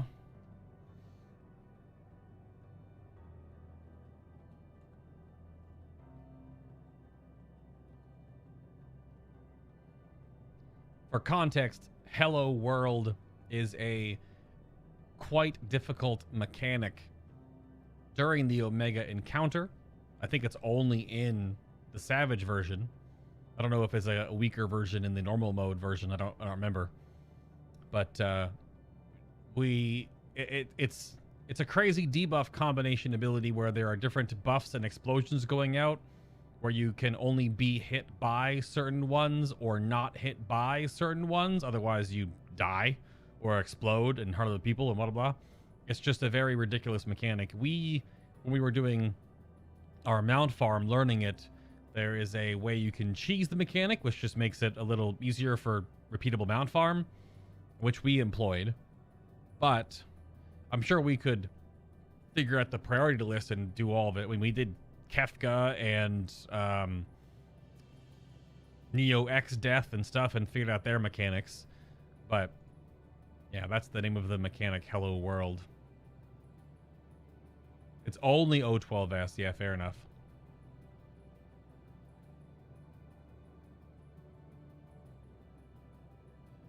Hello World is also commonly a programmer's first program. Oh, I didn't know that. I didn't really ever do coding. Interesting. Oh, right. Where it all stems from in that regard? Sure. Very cool. I didn't know that about the background of it.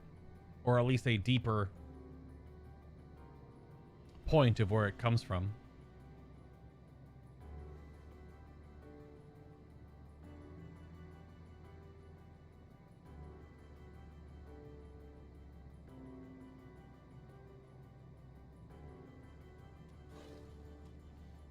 Hello, world.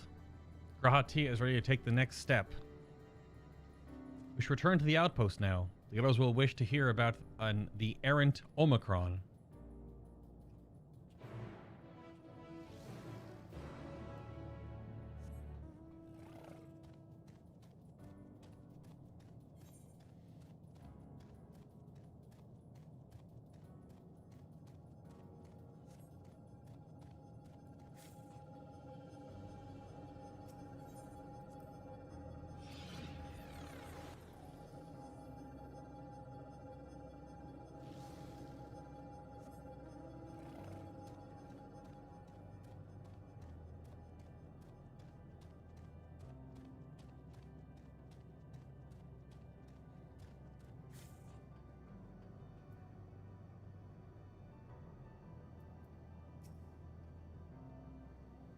I've given them the short of it, if you would care to provide the full account. It appears the two of you made a promising discovery. Ra says you found a suspicious Omicron. That's good, because the units here were of no help. They all had the same thing to say about the extended operations unit, that there's no way to arrange a direct meeting. Still, it served to prove that it's business as usual at the outpost. But enough about this. Tell me you learned something more useful.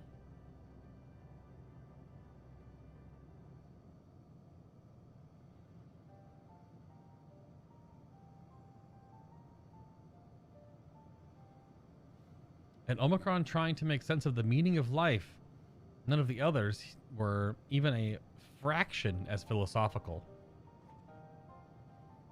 This unit may well be in a position of leadership, perhaps even one of those that comprise Sir. As we know, the Omicrons have aided other stars and enhanced themselves using the spoils of conquest. With the technology at their disposal, they should be able to alter their bodies, be it in part or in whole.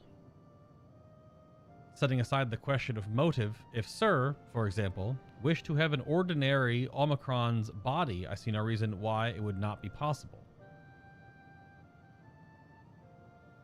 Problem is how to go about ascertaining if that's what happened.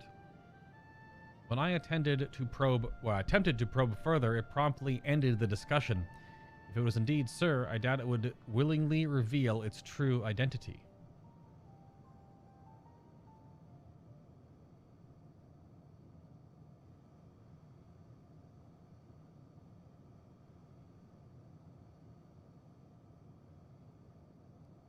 I have an idea.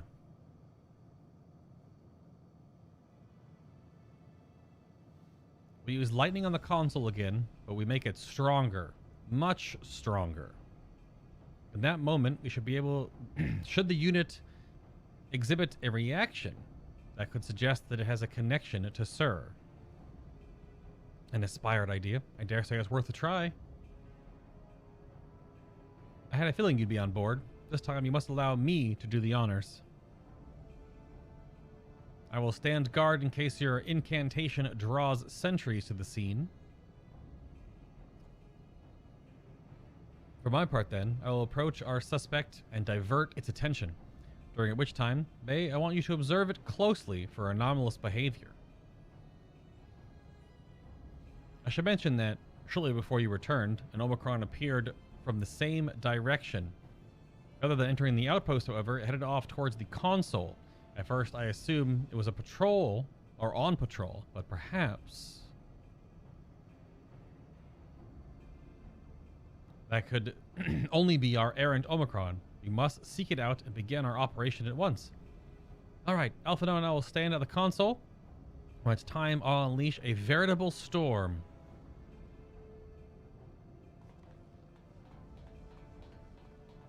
Okay.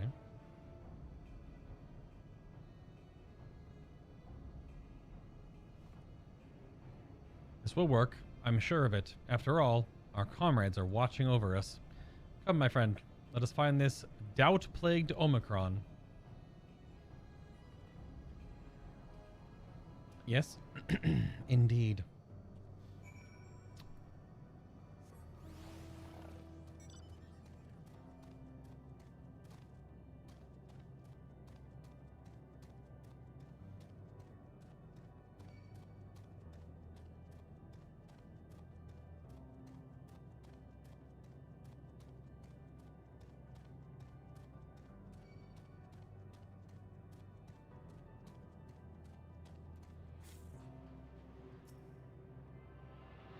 Don't you do it. Haha. Alright, that's all before blue quests.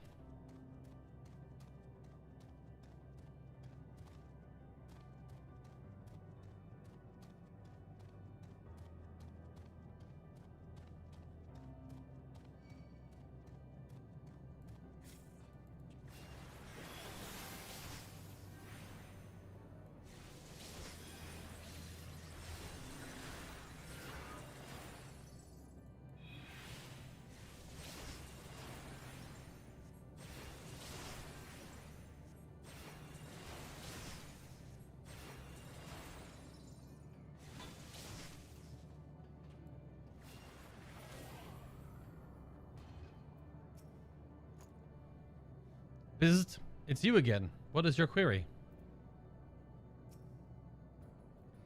You are the one that was observing the tree, are you not? Full glad I am to find you again. I have a question for you see, about the device which sustains the tree. Provided it does not necessitate the disclosure of restricted information, very well. Girl has begun distracting the Omicron. Soon Alize will strike the console with lightning. Observe for anomalous behavior. He is... Wow, that was really close.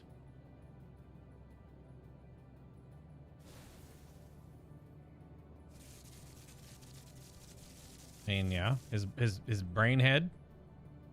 What the heck? I didn't click early enough, I guess. Hello? My mouse?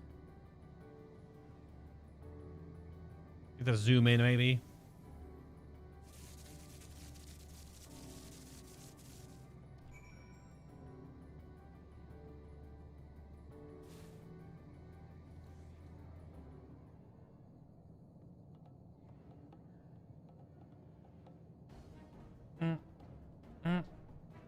An anomaly, you say? Performing diagnostic. Error confirmed. My connection to Central Command is suffering from intermittent failures. I must leave at once and present myself for the maintenance at the nearest facility. You will excuse me. Nope. What you need, my friend, isn't maintenance. It is to confront the truth. While we spoke, our comrade struck the console used to communicate with Sir. This is what caused your anomaly. You are connected to Sir, aren't you? Nani?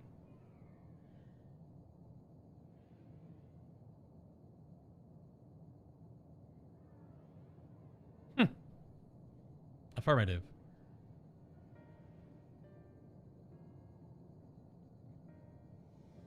To what end you sought to assert... Oh, to assert this fact, I do not know. But before we speak further, you must move away from the other units. I do not wish for them to know my true identity. Very well. Our friends are at the console. Let us head there.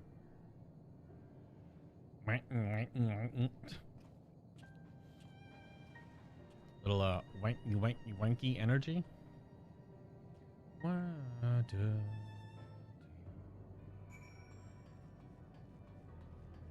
Hey-ya! Hey! It's very bright down there. That cat is standing right in front. Looks very weird. This unit struggles to understand why the tree continues to grow despite being destined to die. Let us shed light on its doubts, that we may shine the way forward. It naught is amiss with the other Omicrons. I dare to hope we have found that which prevents our advance. A little jolt works wonders, doesn't it? All what's left is to have this Omicron divulge the truth to us. We'll see.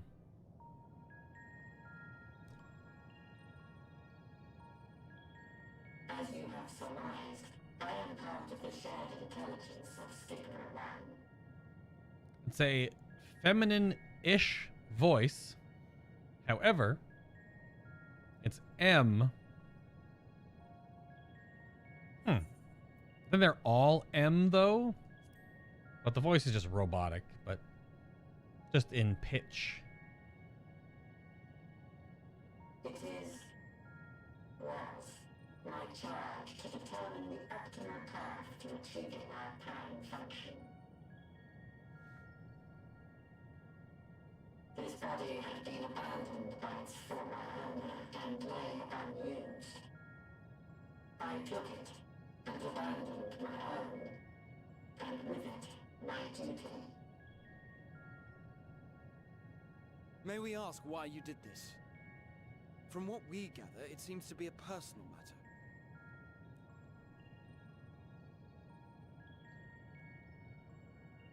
Our kind did not always look as we do now. Long ago, we possessed frail and feeble bodies. Huh. Beleaguered by stronger races, our ancestors took to augmenting their flesh in order to defend themselves. What began with limited parts eventually spread to the whole body, and at last, a means was discovered to convert the mind into data, rendering even the brain obsolete. A ghost in a shell. Such complete mechanical beings were called the Omicrons, and by their might, we came to reign supreme over the star.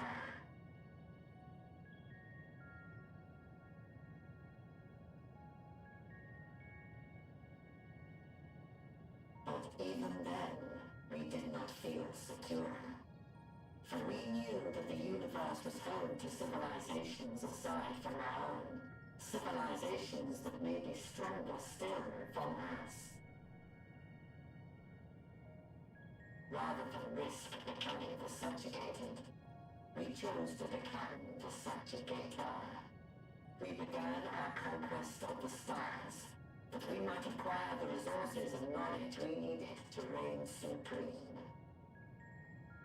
Okay. We were successful in that endeavor. So powerful did we become, we could lay low even the mighty dragons. But then something unexpected happened. I began experiencing an error. I could no longer determine an optimal path. Mm-hmm. You were malfunctioning. I performed numerous full system scans, each time finding no issues. Yet the error persisted. It was then that I speculated. What could happen if we grew so powerful as to have no equal?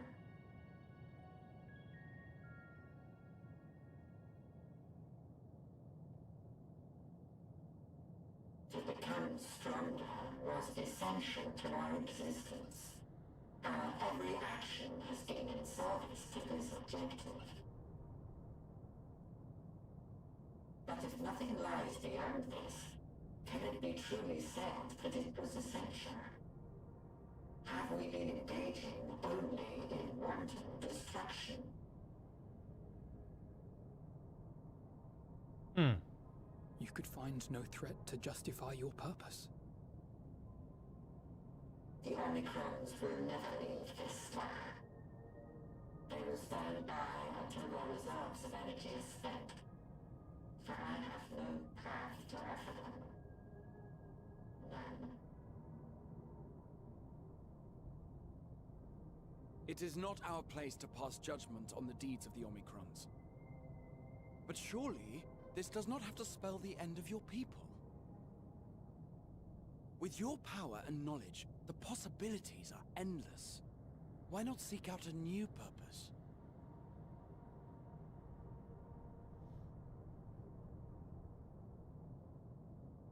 That is impossible. In the beginning, we had a higher purpose than our pursuit of power. But we lost sight of it when we so irrevocably altered our fundamental forms. When we cast aside our flesh, so too did we cast aside all that defined us. Nothing remains of who we once were. I have no aspirations. No longer can I dream. The fighter's spark is lost. Lost amidst circuitry and code and commands. Hmm.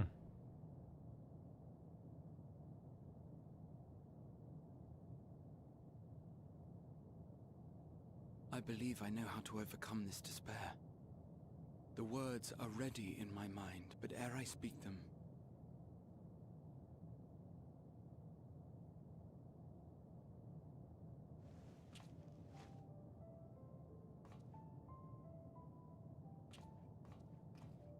I want you to make me a promise. Be it across time or space, our promises have always connected us. And so I ask that you indulge me once more, that this won't be the end.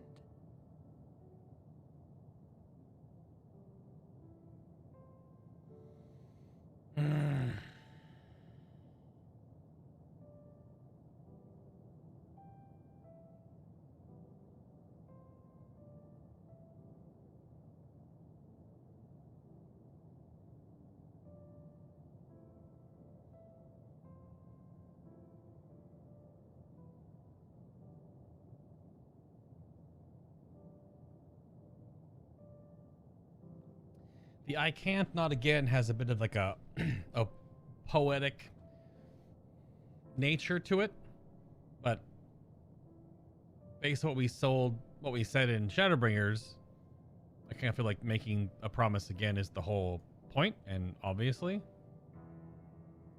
So you say it, I'll do it.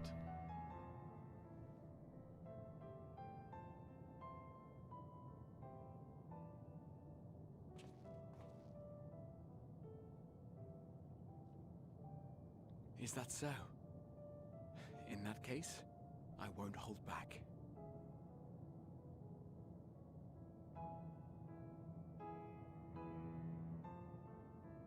First, I want to visit Ishgard with you. Properly. Okay. We scarcely had time to look around last time. I should like it very much if you could show me the sights. Next, you must regale me with your greatest adventures, in the places where you lived them, if possible. I may have read about all your deeds, but there is no substitute for a first-hand account. And last but not least, a new adventure together, unlike any we've experienced before. We'll travel the lands, cross the seas, and take to the skies upon the eternal wind, and it will be marvelous. It will. Look where we are right now, Graha. What a goober.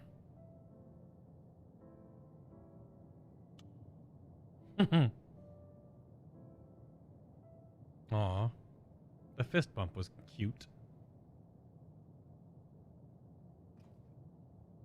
If you would humor me a moment. When we awaken each morning, how can we prove that we're the same individual who retired the night before? Through the remembrance of past events, we might say. We have our memories, yet there are times when we forget or recall incorrectly. What of our bodies, then? It is the same one, we might say, yet technically speaking, as living beings, our bodies are constantly changing. It will never be as it was at an earlier point in time. Our souls are no more immutable.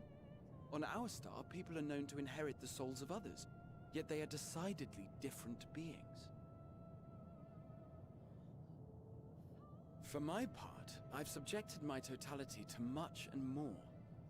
I've made my body into an extension of a tower, blended my soul and memories with those of another self.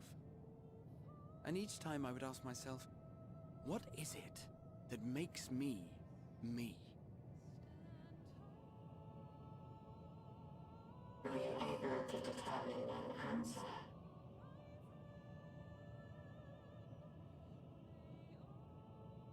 No. But that doesn't mean I'm confused. It simply means I'm the same as everyone else. So I posit this. Who we were need not prescribe what we now hold in our hearts. Whatever came before, what matters most is the present. For me, that is being here with my friends, full proud of how much we've grown together.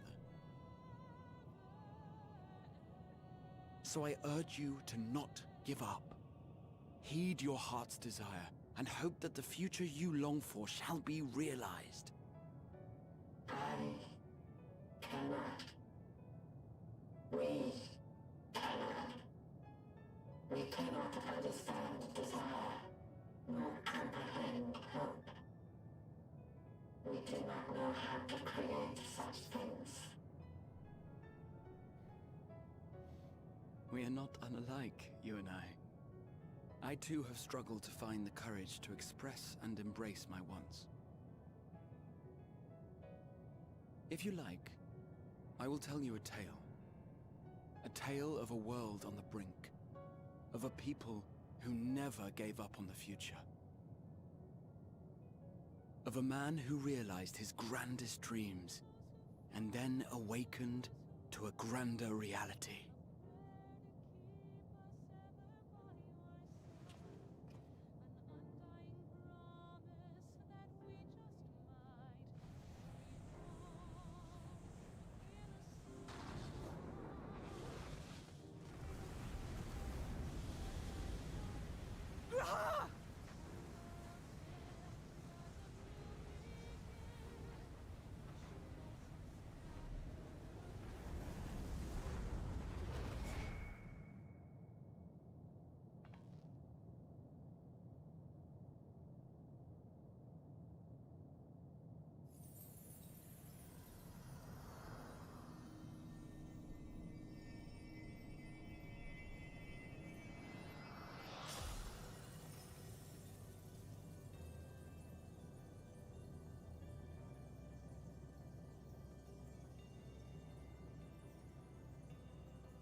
You idiot!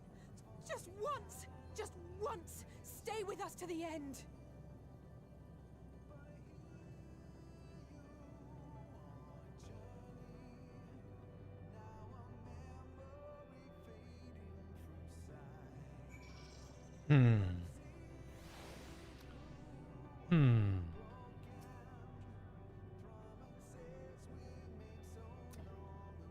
A crystalline path. He paved it for us.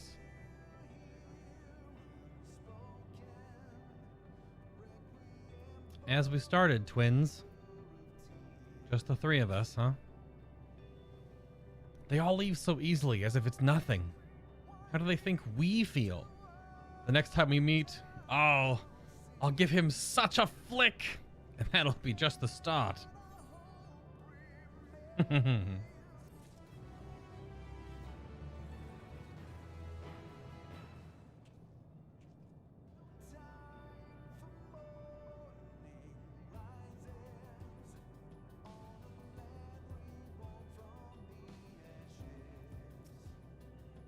Fools.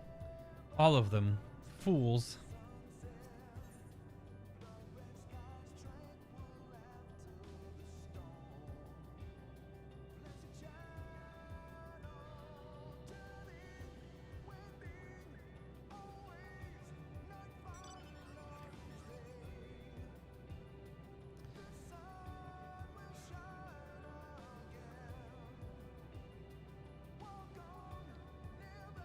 Forge ahead. Amidst the sadness of Alphino's continents, there is a newfound determination. It's countenance. Lost the N a little bit there, but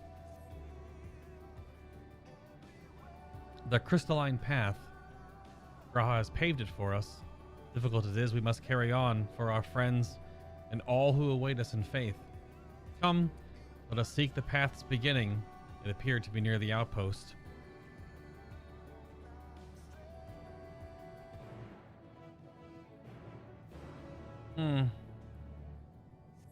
That little stall there from Alizé when she turned.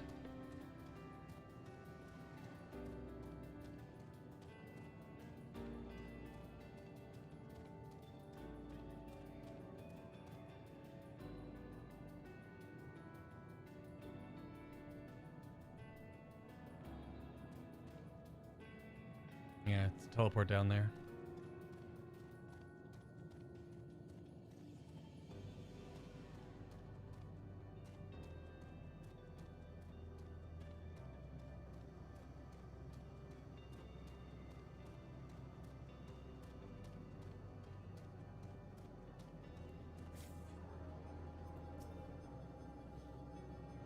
I won't let it break me, don't you worry. I never have, and I never will. Look, a portal has opened. It will surely deliver us. True, it must.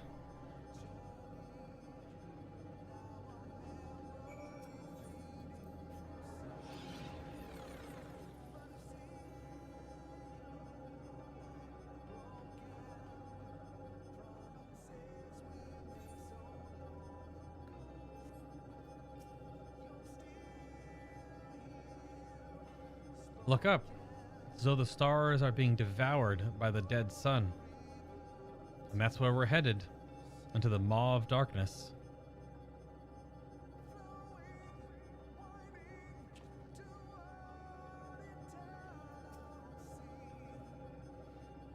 Well, here's where our path begins, and it ascends to dizzying heights.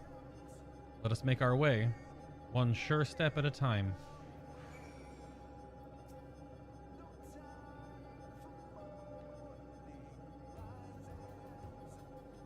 Our friends get us this far. Their courage, their strength, their wisdom, their love. We owe it to them to continue, no matter how long it takes.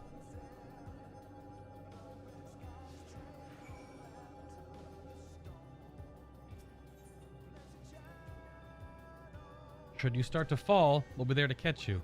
And then you'll do the same for us. Graha paved this way for us. We were meant to follow it.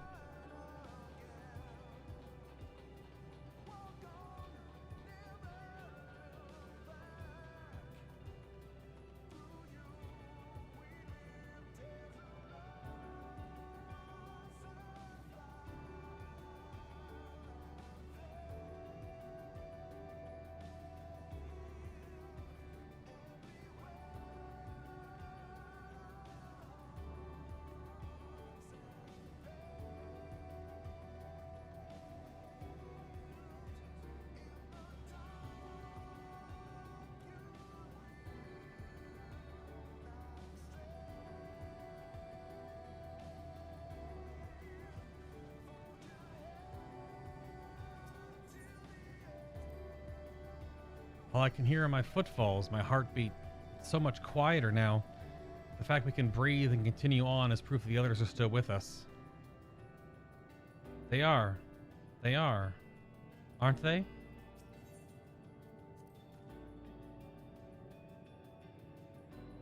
Thankor would scout the road ahead, and Y'shtola and Urianger would trade opinions on esoteric subjects. Graha would join in the discussion. And now to chat with me and Alizé about the mission, Astidian would be at the rear, apart yet present. All the while, you would come and go wherever you were needed, and together we would travel.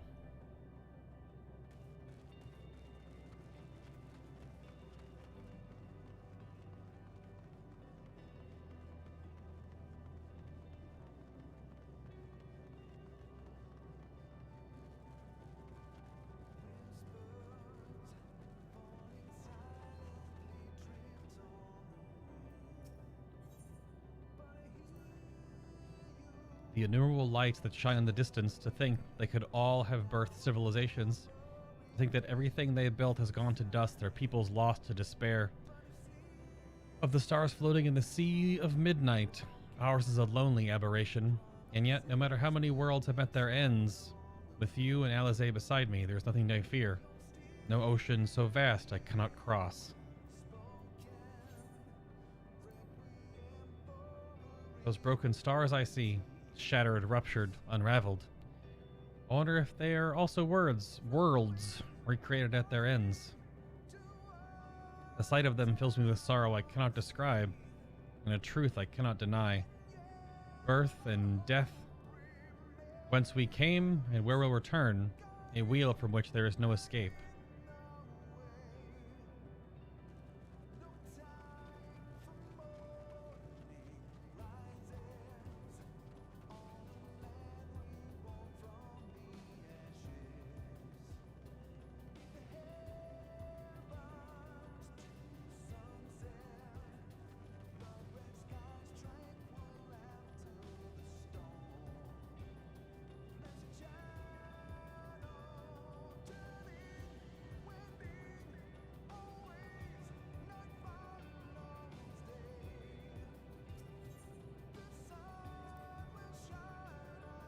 Oh, a dream, isn't it? A long, elaborate dream. Any moment now, I'll wake up in my bed, still a student, grandfather alive, and go about my day,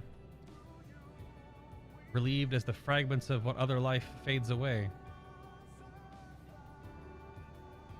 And that would be happiness, wouldn't it? That none of it? No. No, I won't give up these experiences. Good or bad, they are mine. They are me. The portal is barely visible from up here. Truly, we've come far. Much farther than I would be possible. We have kept chasing perfect ideals as we did in the past. It is because we have known failure and frustration, but we have learned and grown from them, that Heidelin has entrusted us with this mission, with the fate of the very star.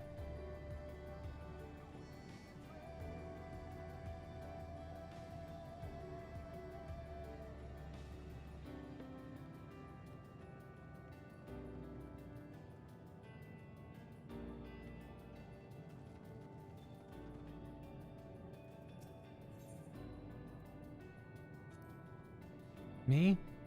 Oh, I still have plenty of legs left in me, don't you worry. It's you I'm worried about. You always push yourself so hard for us, for everyone, and while we're here, we'll make sure to bear our share of the burden. Rest assured I am fine, but thank you for your concern. What of yourself? Though you can't afford to be too leisurely, neither need we rush unduly. We crossed an impossible distance to stand where we are now, and we're but a few steps away from journey's end. It will be over before we know it.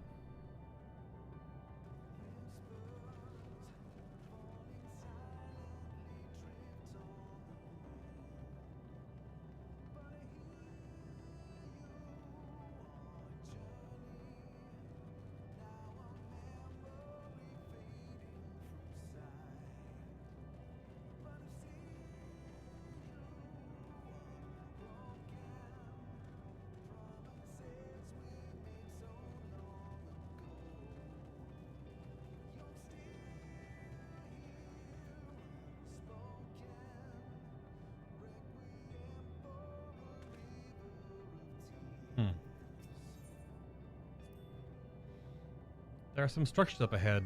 Still a ways to go before we reach the dead sun. Given all this, I know how naive it must sound to hope it all works out somehow. Still, you'll forgive me if I wish for it all the same. And for you most of all. Not that you of all people need it, it's just, after all the help you've given me, for once I want to be the one to help you. Well, this is it. The end of the path and the beginning of whatever awaits. There will be greater hardships. We may be made to feel powerless, yet come what may, let us have no regrets. No, let us have pride in what we have achieved. In what we achieved, and how it changes us for the better, that's worth fighting for, and dying for, as they did.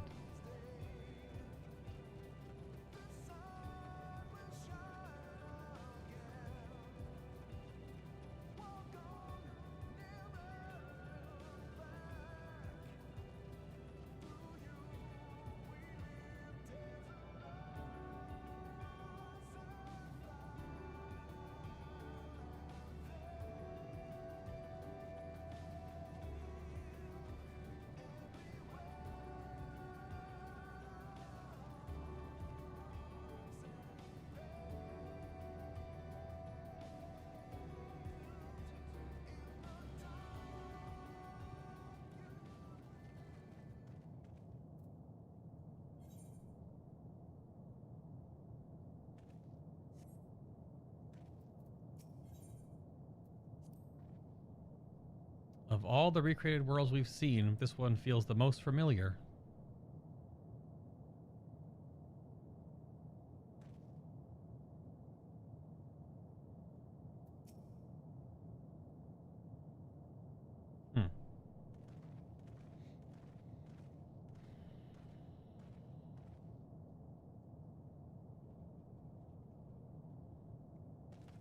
This is almost...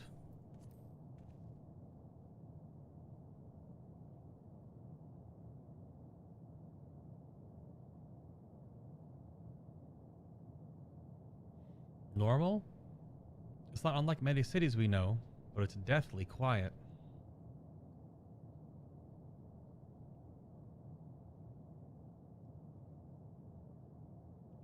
Mayhap the inhabitants are within the buildings, or invisible to our senses.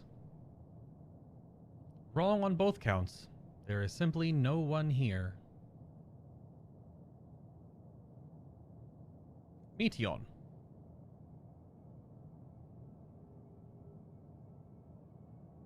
The ground is very dirty.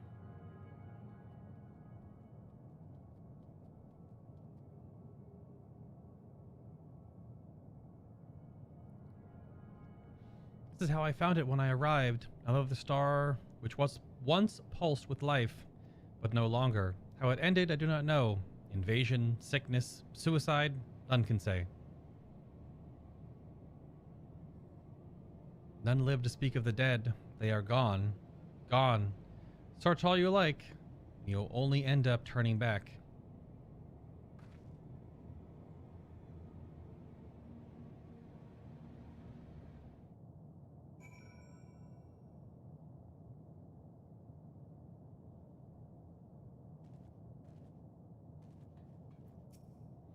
You think you've caught me? This form is barely a drop from the ocean that swells within the dead sun.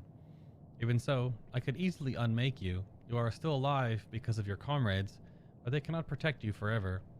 Until they fade away, I'll satisfy myself with watching you try and fail to find a way out of this lifeless place. If what Meteon says is true, what are we supposed to do? If there's no one here, then neither should there be any emotion to bar our way. Yet Meteon seems convinced we'll turn back. What riddle is this?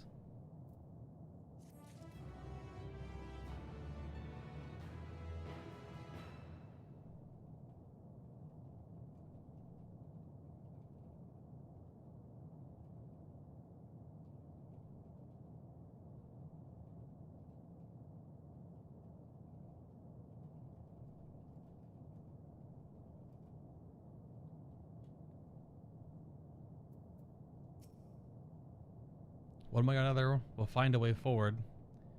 Let us make a thorough search of the city.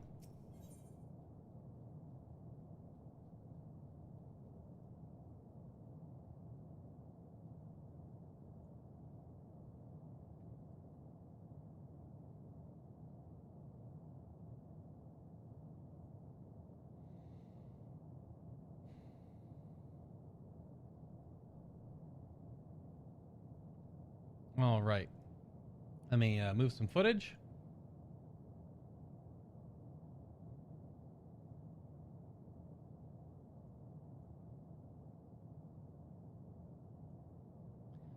But yeah, what's up, Mike? Yeah, I mean, we as myself and our free company, the community-based free company, I mean, they're ahead of me by days. They've been farming both extreme trials. Many of them have near, if not just an item or so away from pre-raid best in slot. I am a little bit behind, so I will require some luck next week. We have one more week before raid stuff starts. So next week we'll be raiding in and around our raid times. We'll be doing the extreme trials. We'll be hopefully getting some weapons for people that still need them and the accessories we need. I'll be farming much tomestones, both probably tomorrow and Monday, to not lose out on this reset of stuff, to get my tomestone gear up. So there's plenty to still do. I'm going to work on Culinarian, see if I can work towards... Now, I got to talk to Adrian and Ben. I need the higher level crafting gear eventually. But I'm going to work on Culinarian, see if I can start cracking away at the better food in prep for Savage. So we're going to do the whole lot. We're going to do day 1. May not clear it day 1, I doubt. But we're definitely going to jump in day 1, Savage, Pandemonium. We'll do the Extreme Trials as a guild. They're already pugging and farming them multiple times, so they're not too bad.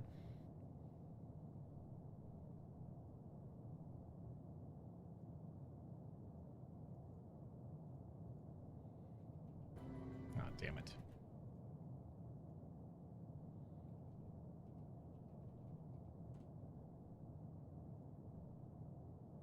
So much footage.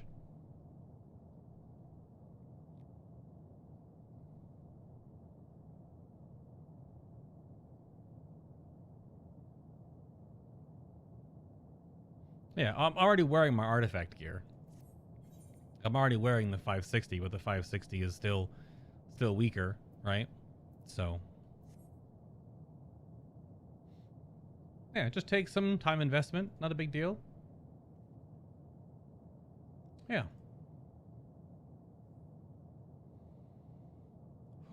Okie doke. Let's get this note here.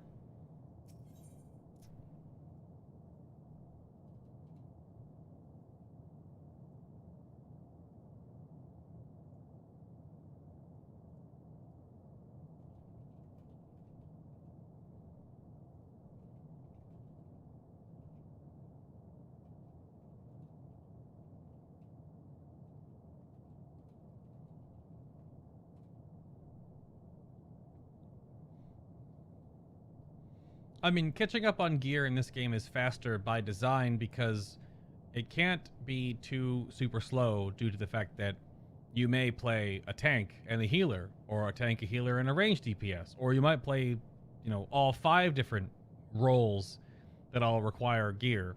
So if you combined that extends the time, meaning that it's, you know, it's considerably less time if you do 1, and it adds on more and more and more if you do 2, 3, 4, 5, etc. And if it was lengthy and annoying for 1, it would be really hard to do that for others. For sure.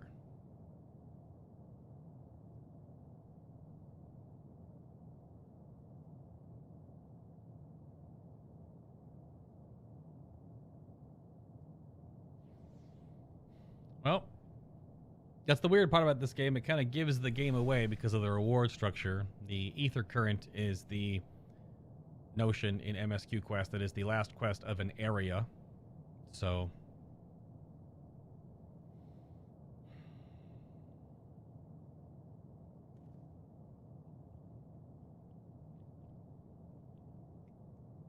you're not alone. If Alizé is discouraged, she betrays no hint of it. Whatever Meteon may have said, we should confirm it with our own eyes. We need to have a look around. Indeed, at the very least, it doesn't appear to be a sprawling place like those before. If we split up, it shouldn't take too long to cover the area.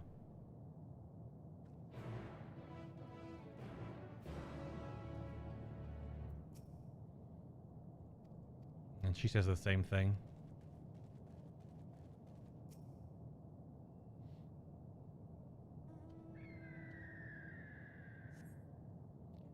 There doesn't seem to be anyone here. Perhaps you could try calling out. Hello? I open my streams. If anyone has heard you, they do not respond.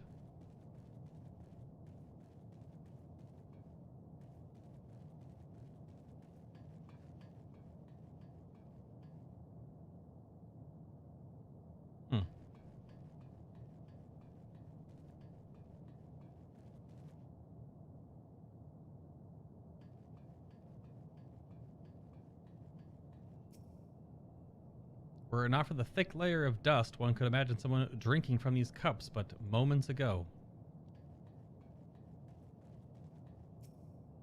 The object resembles a tree, and it appears to have been fashioned from a stone-like metal, erected in a place of an actual tree, or to serve some other purpose, perhaps. Regardless, there is no one left to explain, to tell the story.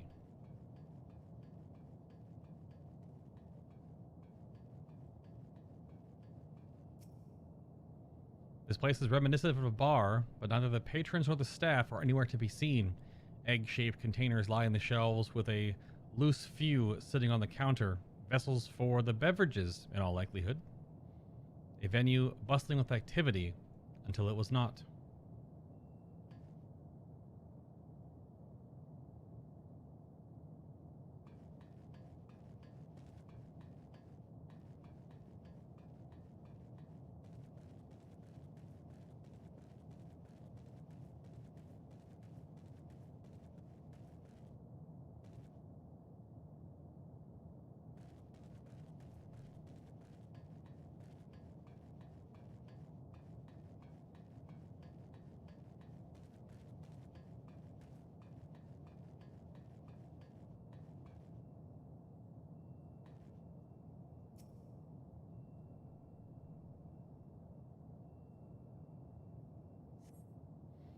In the distance, you glimpse Alizé picking her way through the ruins, but otherwise spy no signs of life. Triple dot.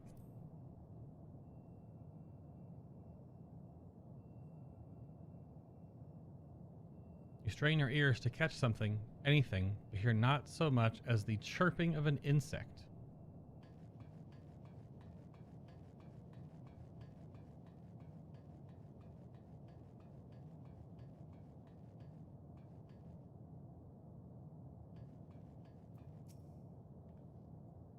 I'm trying to see if there are a way to reach the nearby isles, but then just in case Meteon was bluffing. It's really far.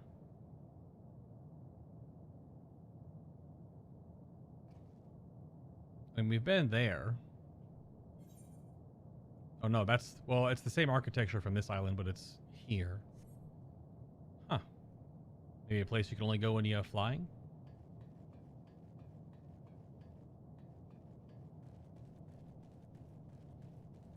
Gasp, a reason to have flying in the game?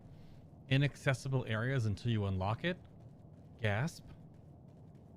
Where was Alfie?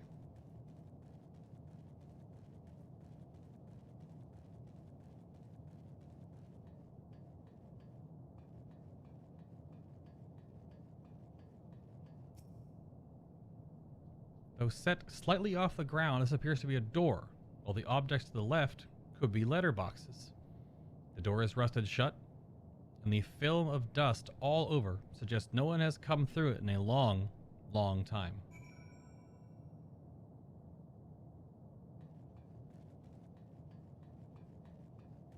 There he is.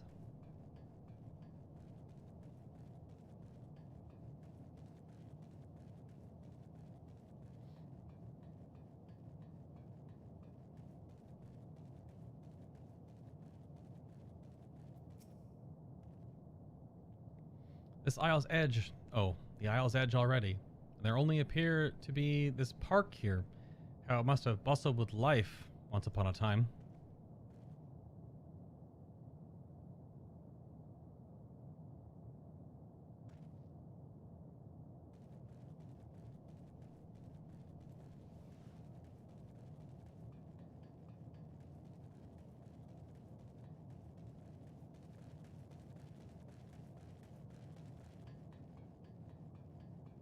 Strange that the door would be off the ground. I'd suspect that whatever lived here, especially considering the shape of the stuff, they may have been an airborne peoples. Maybe it floated around. Fairy-esque of some description. Sylph-like, maybe. Hey, take a look at this. If the road was a little longer, we could take it to just beneath the dead sun. But I suppose this is where the reconstruction ends. How about you? Did you find anything of interest?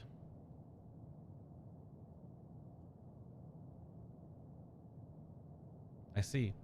I noticed the same thing. Cups left on the tables, chairs out of place. I don't know what happened here, but I do know I don't want to be alone anymore. You've searched enough for now. Let's find Alphino and compare what we've learned.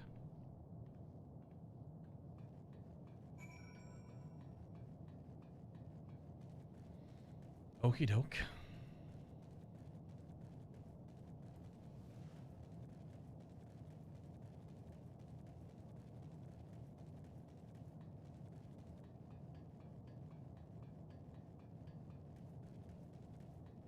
It's quite ambient here.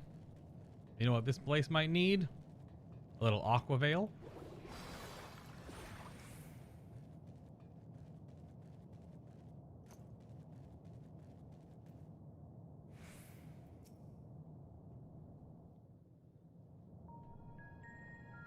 Oh, there's the motif again.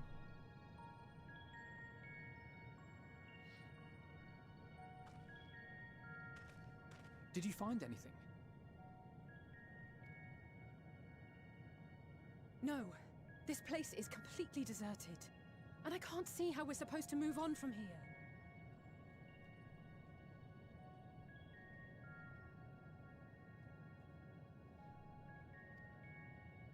Neither can I. It's quite the quandary.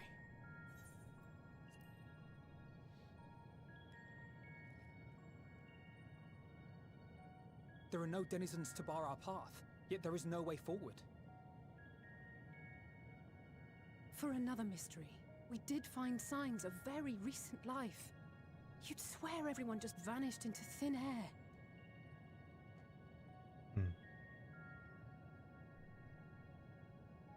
I wonder how many ruined worlds like this has Meteon seen.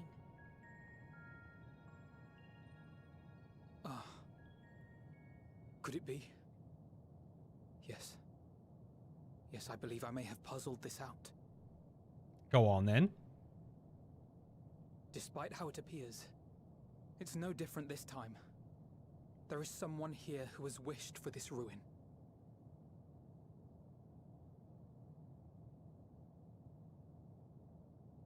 And I believe that together, Alize and I can overcome their will.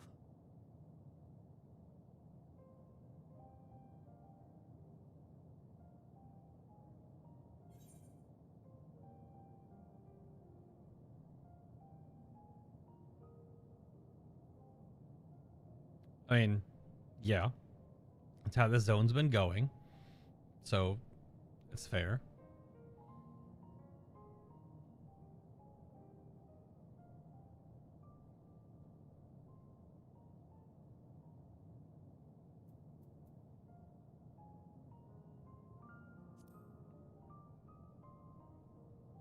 I did promise your parents I'd keep you safe. I know. I know. But if there is a chance this will work, then I would take it. For everyone, and for myself. I will not pretend otherwise. I have my fears. Not for myself, but for you. The last to remain.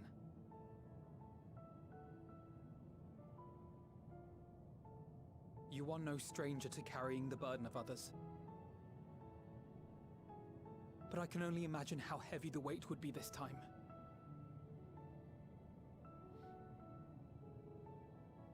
As your friend, I cannot bear the thought of making you suffer so.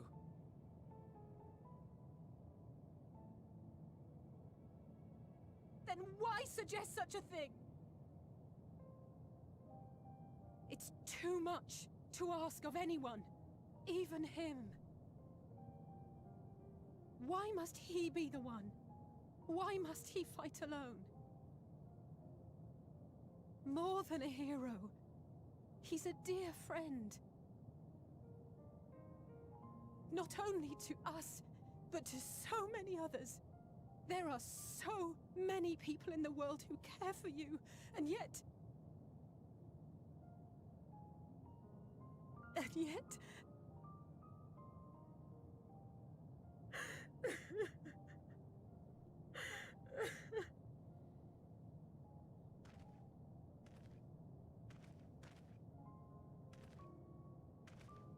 Alize, I have an idea.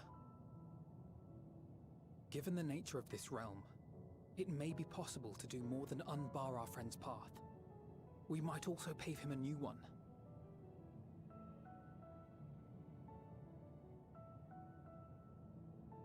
For instance, a path where he finds happiness at Journey's End.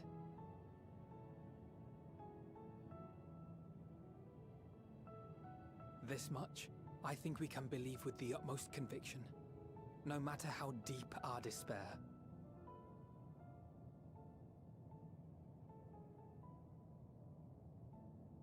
So please, believe in us too, and press on.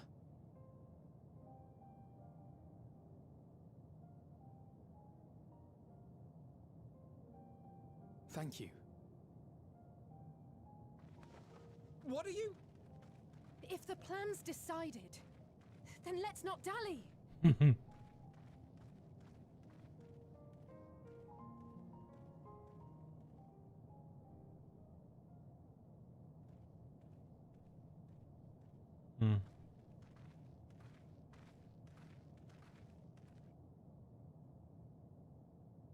Ah, there you are. It was as I said, was it not? It was. We couldn't find anyone. But this place isn't entirely deserted, is it? You are here.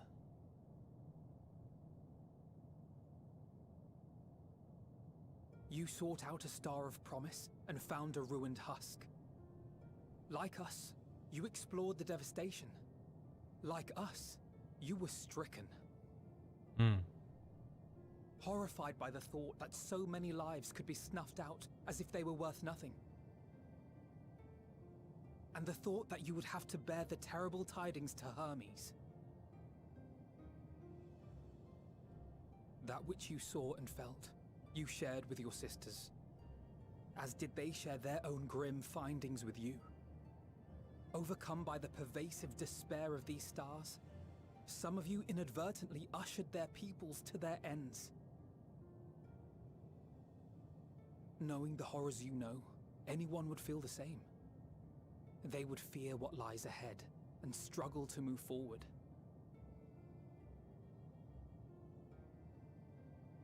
Fear. I had forgotten that such a thing existed. So focused have I been on shepherding despair. If you can remember, then you can still face and overcome your own fear.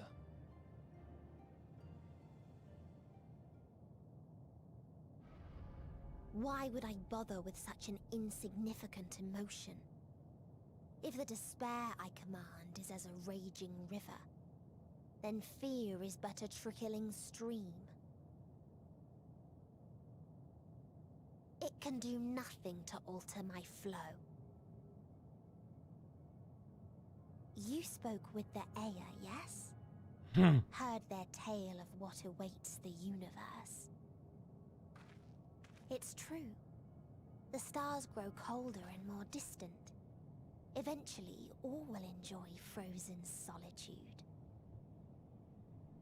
Using the power of Dynamis, I'm hastening that process. In so doing, nothing will be born ever again.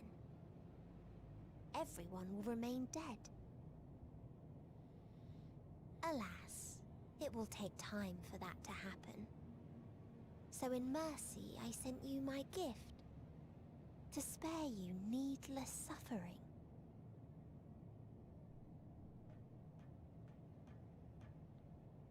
Don't worry. Even if no living witnesses remain to mark the event, I'll make certain that Aetheris has a proper end.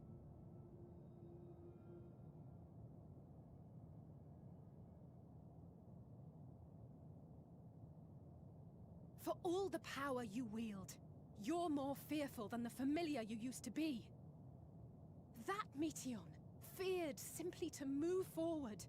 But your fear is such that you've given up on everything. I know it well. That sense of defeat. I've tasted my fair share of it. But as many times as we've fallen down, we've learned how to pick ourselves up and carry on. We take each other's hand, share in each other's courage, follow in each other's footsteps, and turn sorrow into strength. There are times when we fail. We bear wounds that do not heal. But these experiences are part of life, and they make us stronger.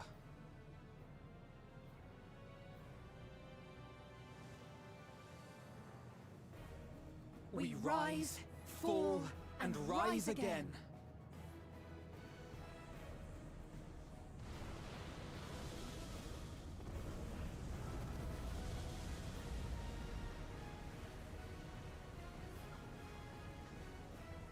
Don't worry about us. You must take the next step, and all the rest after that.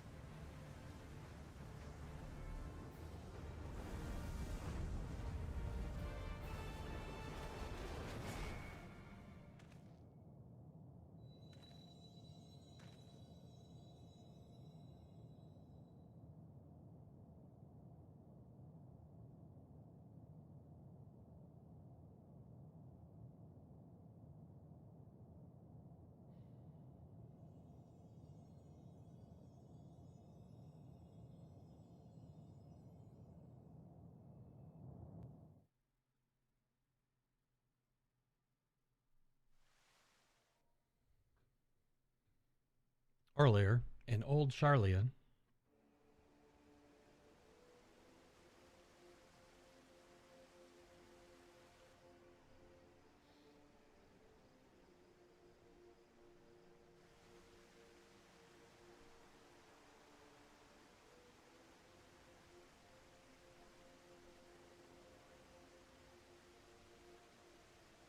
Please.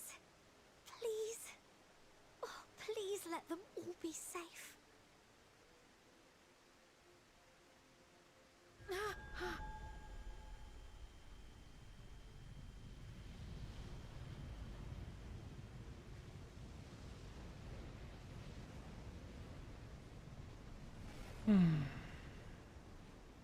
Cryle? Are you all right?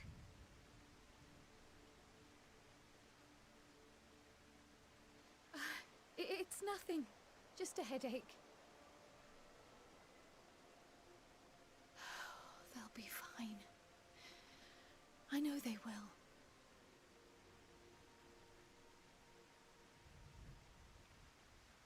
Apologies for the interruption. A man arrived on the last ferry, an associate of the Scions. He wishes to speak with you at once.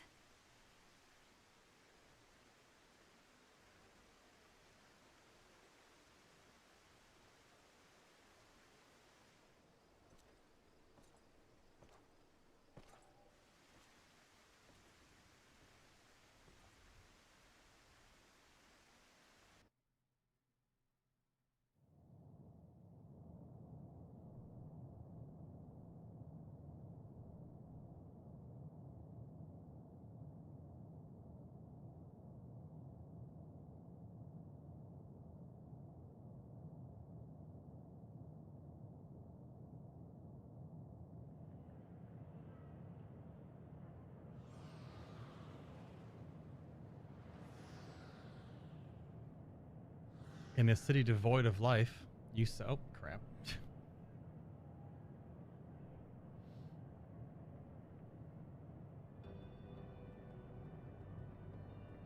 The sorrow of a thousand worlds weighs heavy.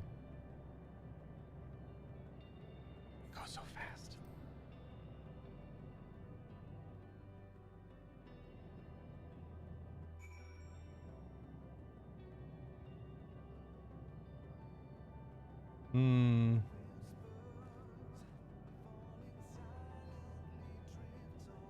If you need a push, I'll be right there behind you.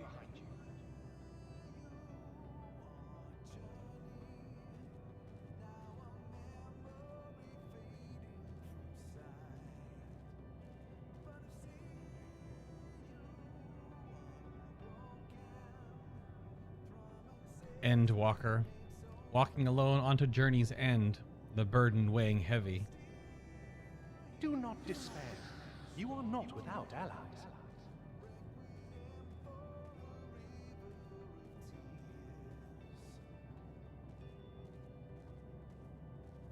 What we have sown in blood, we have reaped in suffering, and it cannot go on.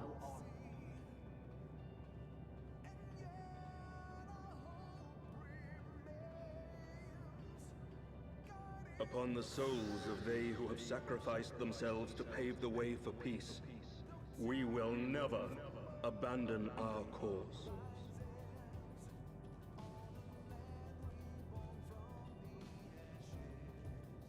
While it is true that man succumbs all too often to anger and avarice, he may yet overcome his baser instincts through the forming of bonds with others.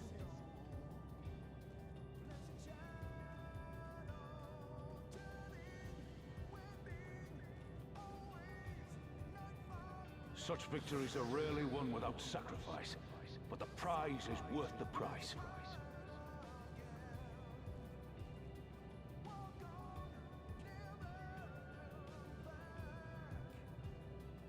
And we, for our part, are glad indeed to be able to welcome friends both old and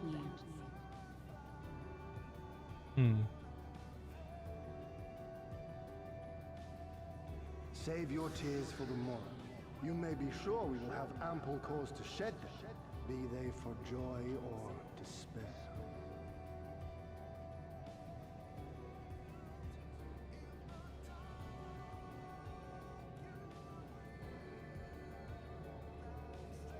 From tragedy and sacrifice, we rise to greet a new dawn.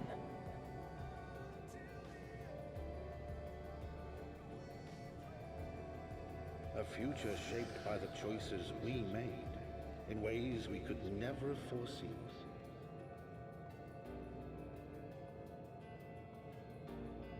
Yet miracles do happen, so let us pray and will our friends home.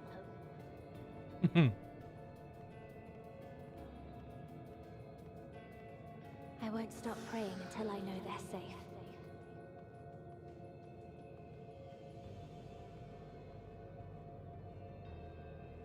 Strong art thou, mortal.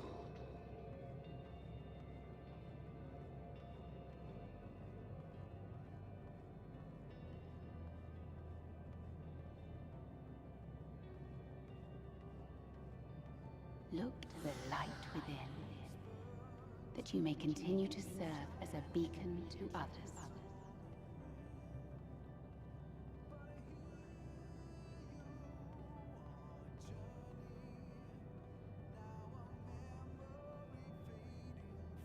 Let's finish this.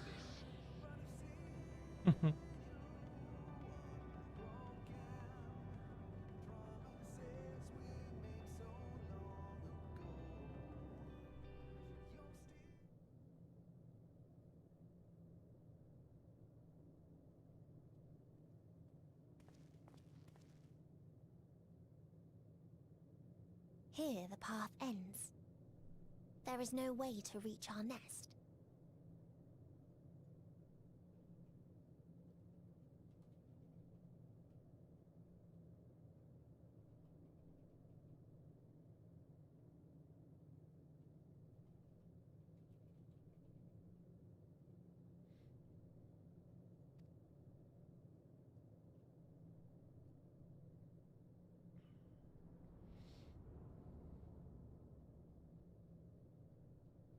I told you. Resignation and acceptance reign in this place. The rejection of life by those who came to curse it. Those whose dreams were unfulfilled. Whose prayers were unheard. Whose labors were unrewarded.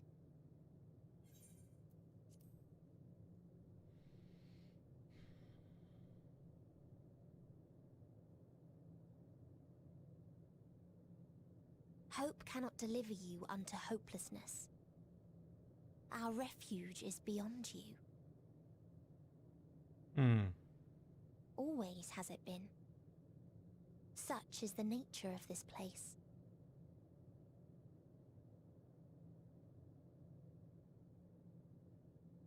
You should have remained on Atheris.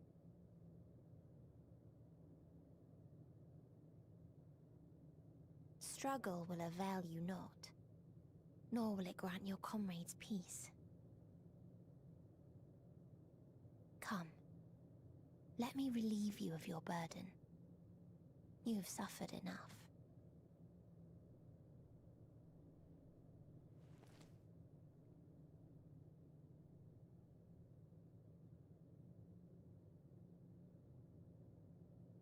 Asm's magic.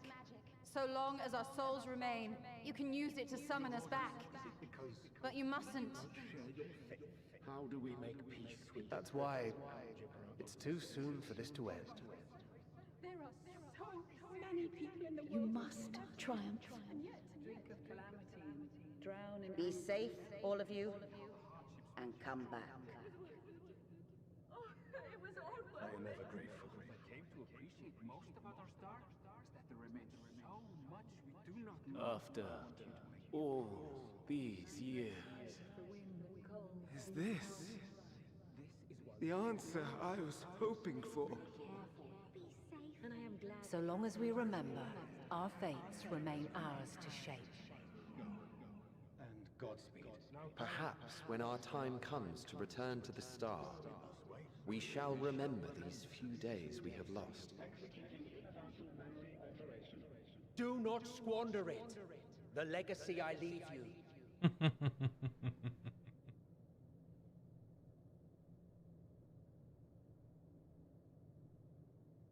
Of course, he gets the last word, huh?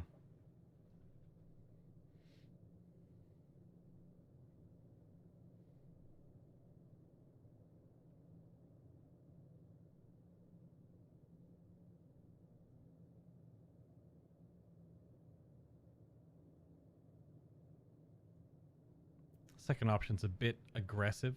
Let's keep it,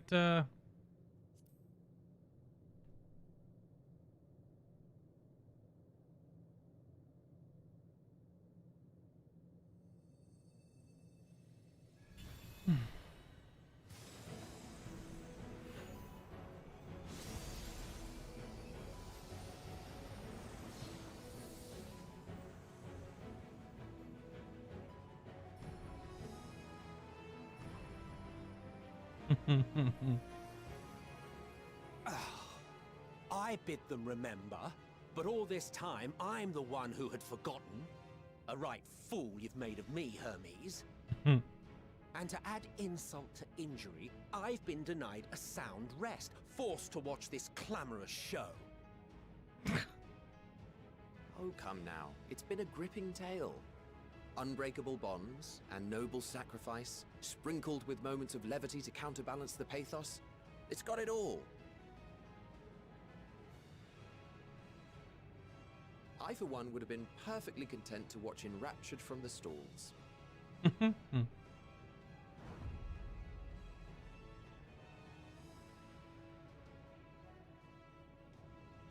But I won't say no to a bit part. What are you? Half-faded souls of the dead. Isn't it painfully obvious? Worry not. We haven't the power to defeat you, nor is it our duty to do so. Not anymore.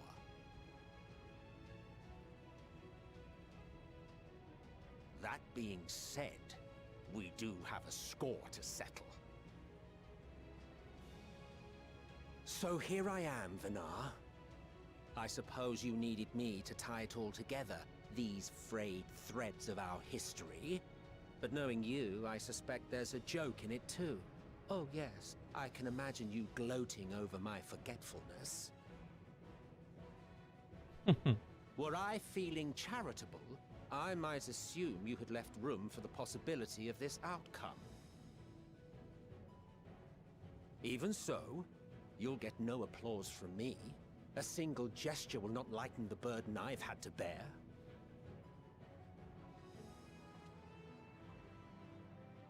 Still, you must be commended. Our methods would not have brought mankind this far. And so, as a show of respect to the last of us, I make this declaration.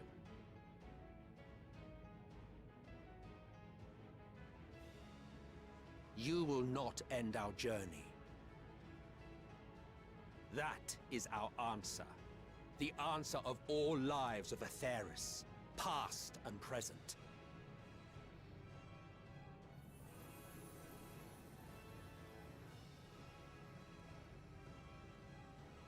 As you've called us to the stage, so shall we perform. And creation magics never fail to please. Drawing upon the hopes of your comrades, we will make for you a new path.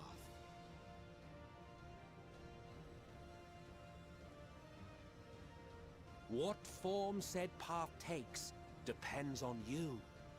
So focus. Focus and envision that which rejects the claim that you cannot attain your goal.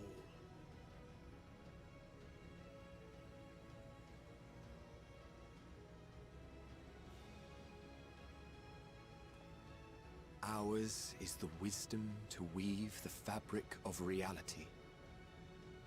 Ours is the power to create.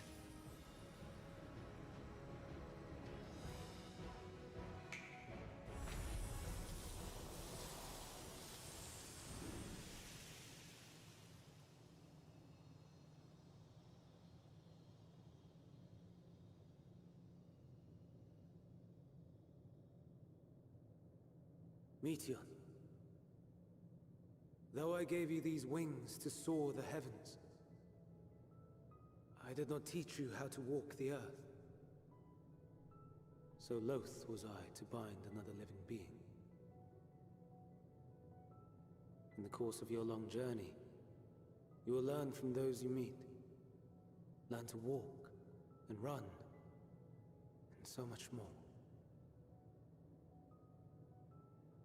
A flower.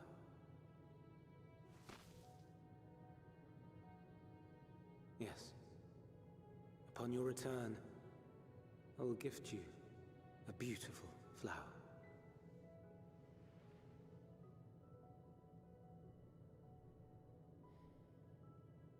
These Elpis blooms serve as proof that this realm is not utterly devoid of hope. No more can you deny its power. No more is yours the dominion of despair.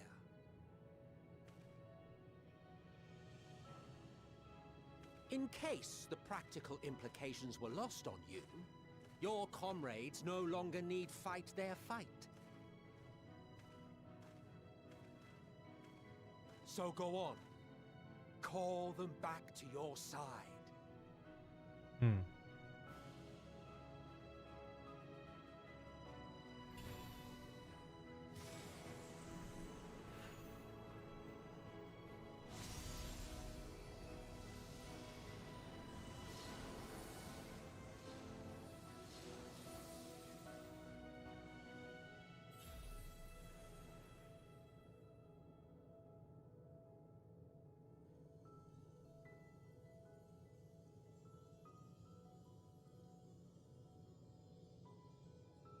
May you ever walk in the light.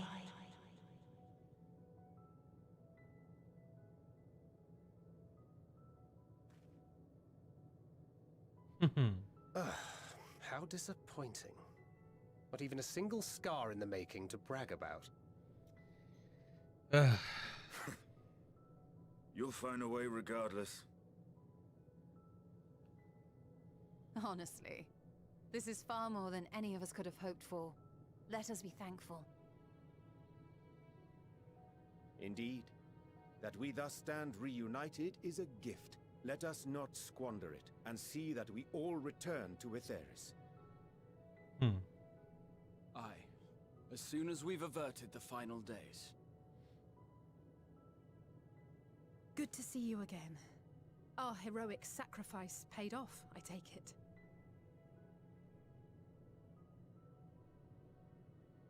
Come, my friends. Let us carry on and finish it. Together.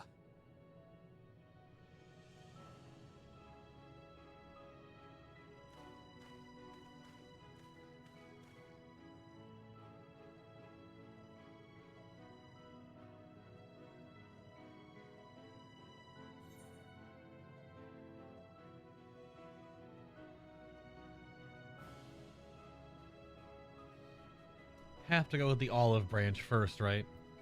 She's not gonna accept it. This is when she freaks out and turns into the trial boss. Let it be so.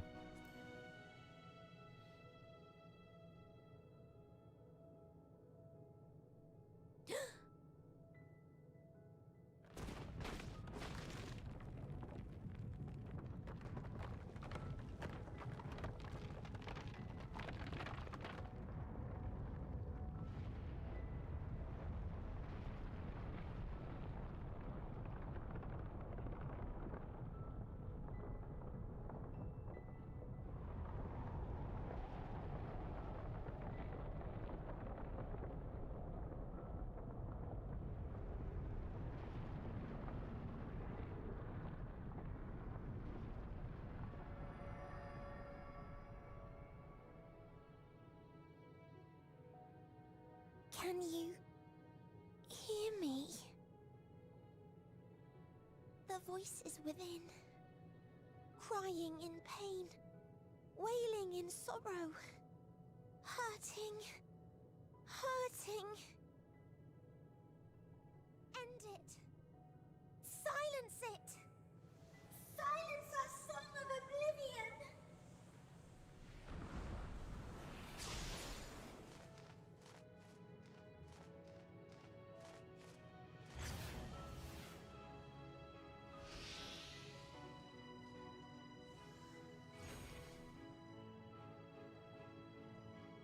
The way is open.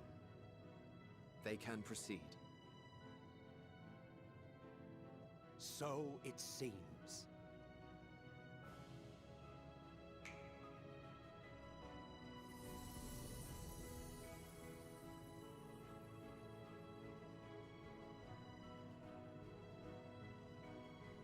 You're leaving? Of course. The encore is finished, and I will not suffer myself to live again by Heideling's magic. But more than that, the future you seek is not the past we loved. That is why we fought, and why I lost. But though you defeated me, my ideals are inviolate, invincible.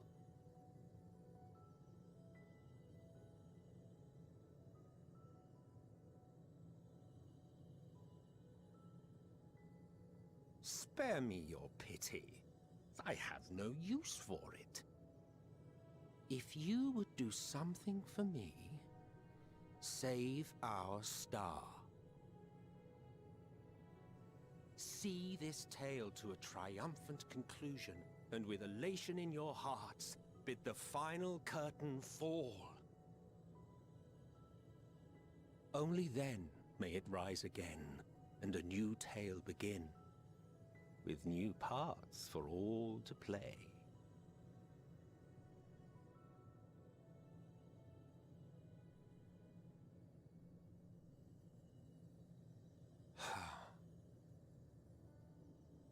Tell me, have you been to the ruins beneath the waters of the Bounty? Or the treasure islands beyond the frozen waters of Blind Frost in Offerd's north? The fabled golden cities of the New World, the sacred sites of the forgotten people of the South Sea Isles?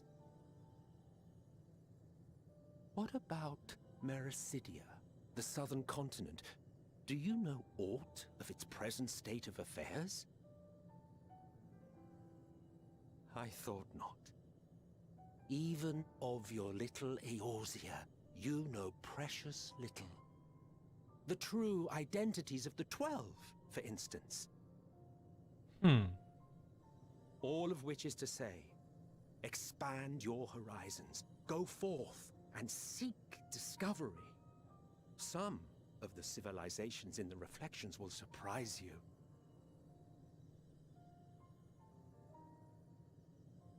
As the bearer of Azem's crystal, you may consider your duty to see at least that much.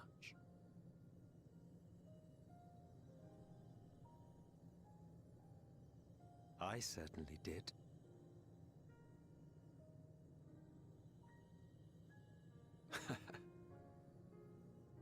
I pray we meet again.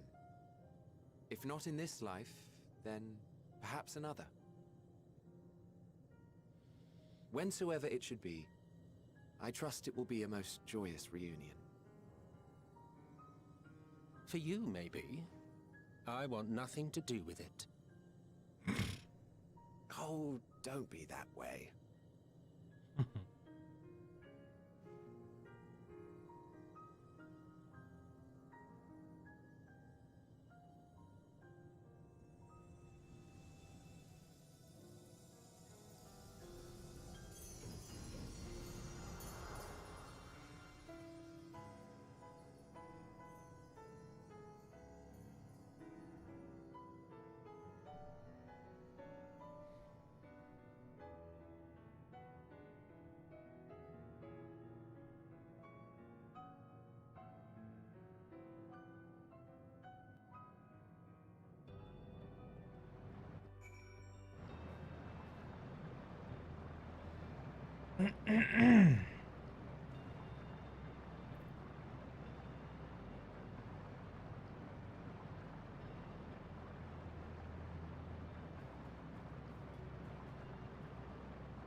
Oh, Emmett.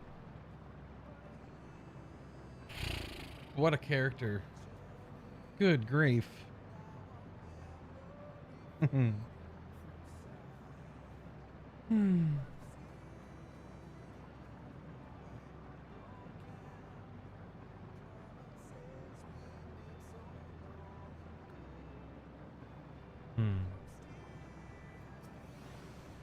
Tis my fervent hope that our ancient friends will find a new beginning, they and all their brethren who have returned to the ethereal sea.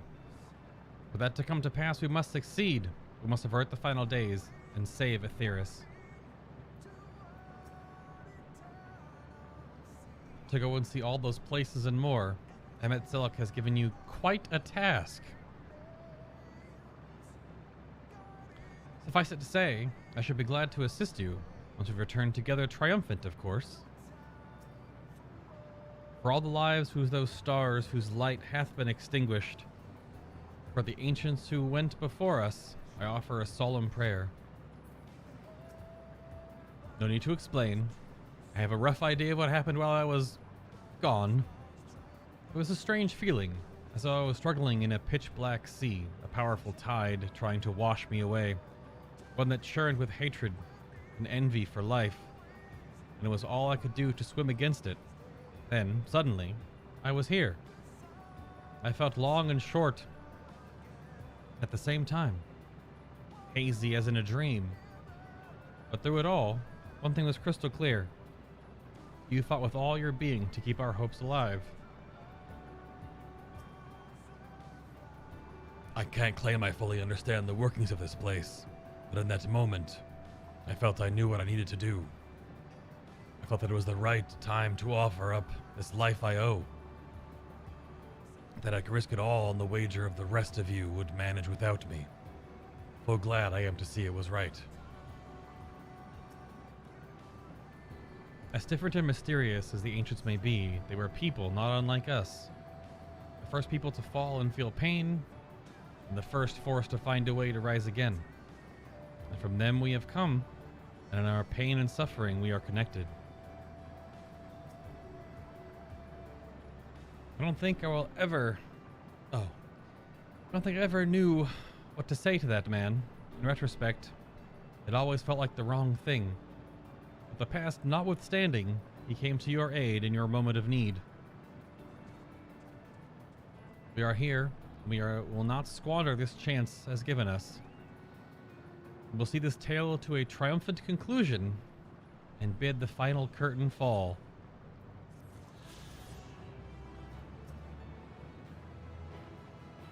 Let's usher in an ending worthy of the greatest ovation. One that will give all Aetheris cause to raise their voice in celebration.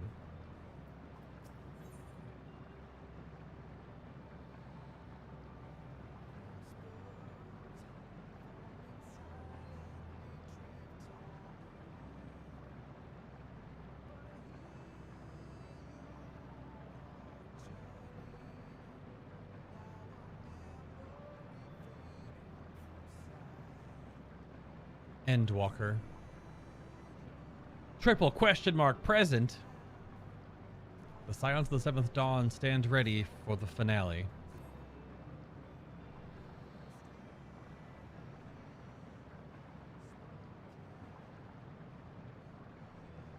Are you ready?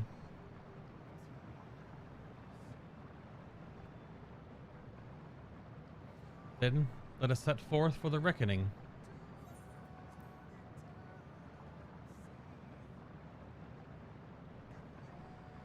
Having come this far, I know everyone's resolve is beyond doubt, so I will say only this. Within that dead sun swirls the emotions that Meteion has hoarded, the emotions of innumerable souls who strove for happiness but failed. As it was with the denizens of Ultima Thule that barred our way, it is not for us to rebuke and admonish. It was not by passing judgment on the tragic legacies of others that we arrived at this moment. Rather, it was by opening our hearts to their despair, by understanding and acknowledging their fates, while still refusing to share in them ourselves, to hold fast to hope, not in ignorance, but by choice. Should you struggle to do so, I am here to help, as you have all helped me.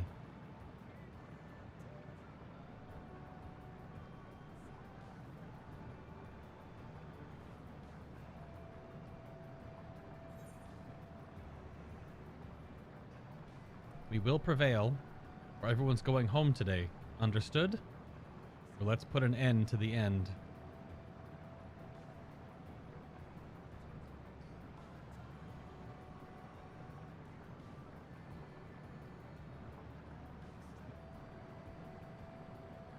Everyone's going home today. Understood?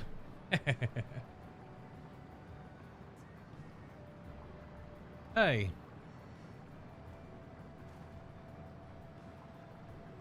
Although somehow I still feel that's not going to happen. The dead ends.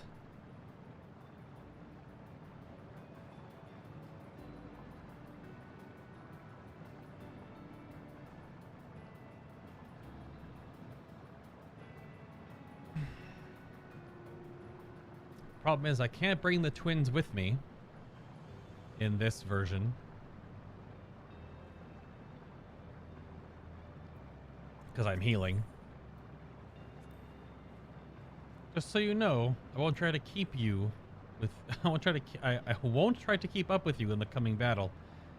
No, I mean to surpass you. If there's anyone who will need to keep up, it's Estinian. I'm not joking. Both Alphino and I have worked hard and come far. It's time we set our sights higher. So you'd better watch out, else you'll find yourself in my wake. I am returned thanks to you.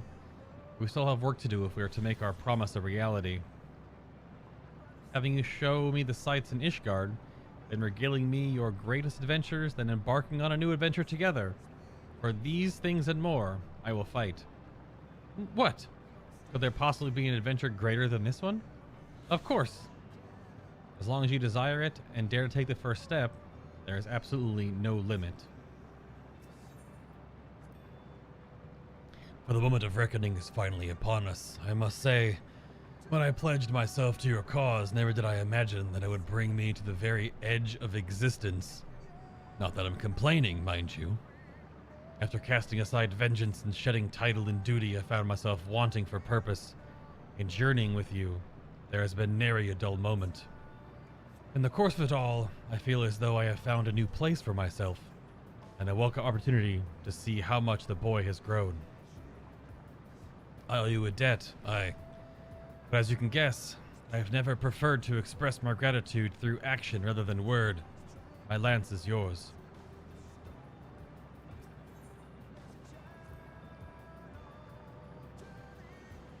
It seems our arms and armor are in order. As for our personal effects, more importantly, or most importantly, we have each other. We'd only finish what we came here to do. Avert the end for Minfilia, for Reen, for all those who aspire to live. Excuse me, friend? Thus far we have encountered recreations of some few stars. Doubtless they account for but a fraction of the innumerable worlds for whose fall Meteion did bear witness. Roiling with torment, the dead sun is forsooth's oblivion's apotheosis.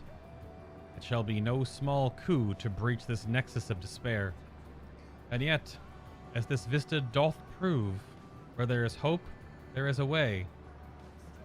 So let us press forward together, as ere we have, and find our way onto victory. As Alphino says, everyone's resolve is beyond doubt. Yet ere we set forth, there is naught to which I must give voice. While you were in Elpis, I understand that people assumed you were a familiar. In contrast, those phantoms we encountered in the reincarnated Amarot regarded us as children. As people, albeit naive and immature, the discrepancy, I posit, is a reflection of the Creator's perspective. Having spent eons among sundered men, perhaps he came to acknowledge us, even if only subconsciously. With Emetzelk gone, we may never learn the truth, but I will not suffer this and countless other mysteries to go unsolved. Our journey will not end this day.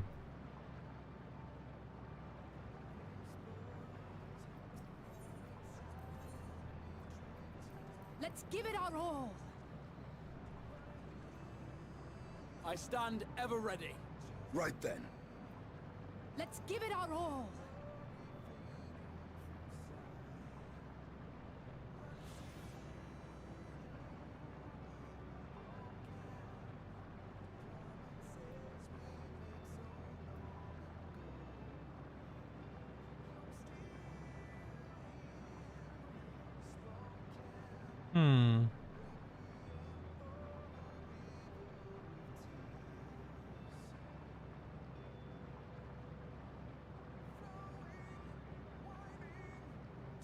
This is fine.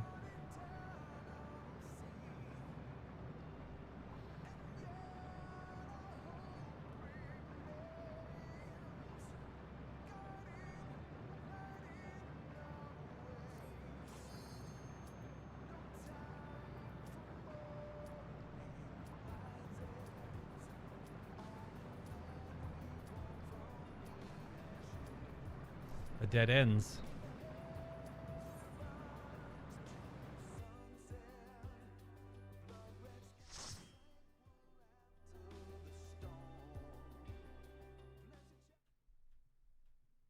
So you are finally here, in this place between death and rebirth, where life knows no dawn. Come then. Follow me down into the darkest depths of despair. The birds of Hermes.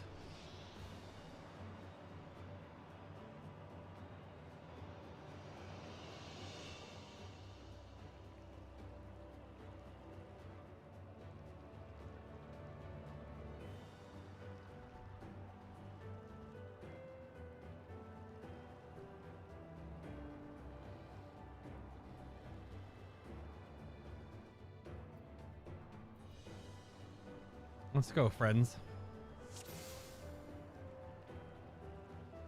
Once upon a time, there was a beautiful blue star.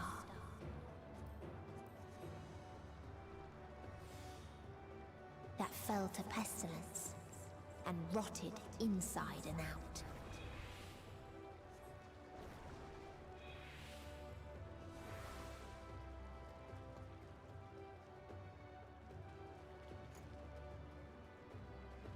The more its people clung to life, the more they suffered.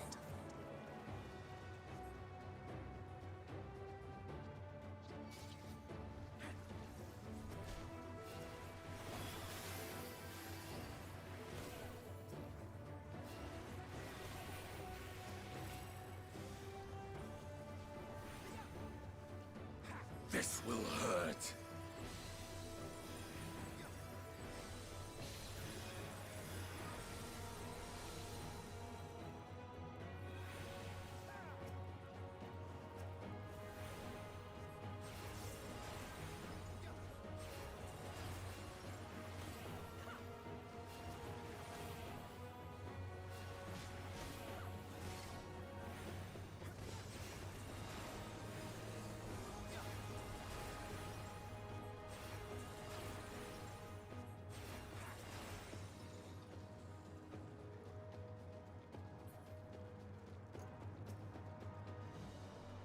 Why do you ask such a question? Do you not see the plague and pestilence that consumes us? Ours is a world of rancid blood and rotting flesh, where death is the only remedy to suffering.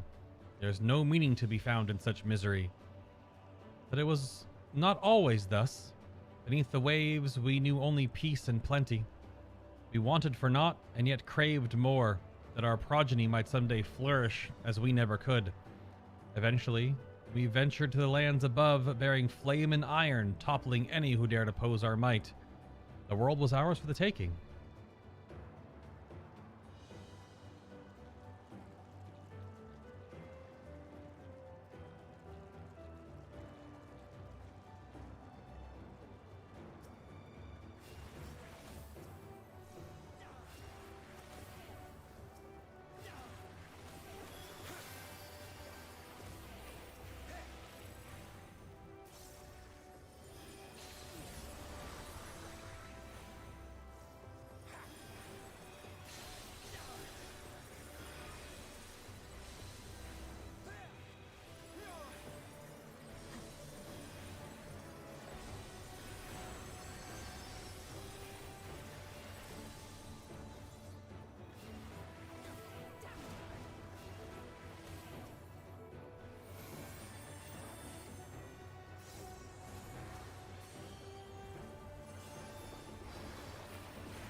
Allow me.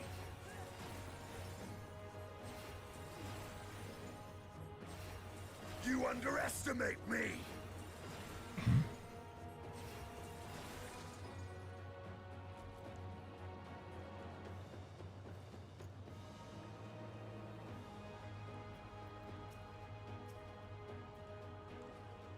Until they curse not the illness, but their fellow corrupted.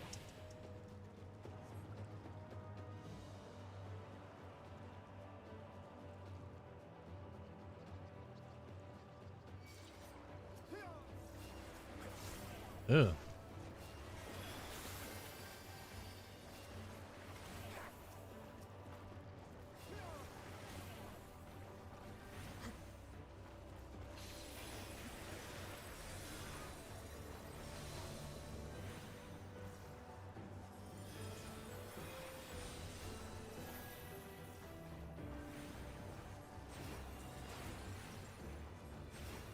Allow me. I have you now.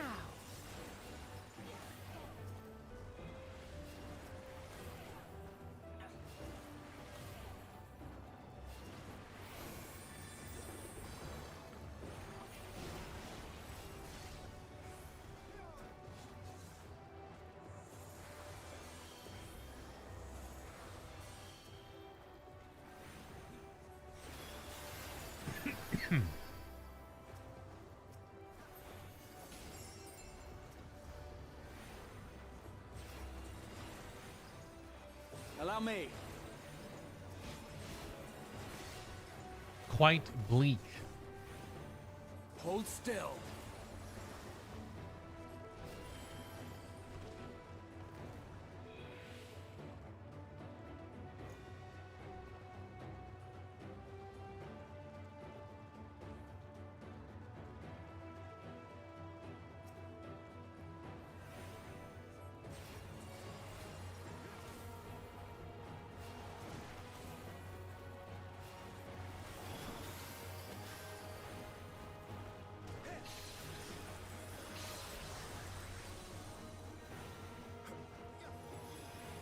First boss right there.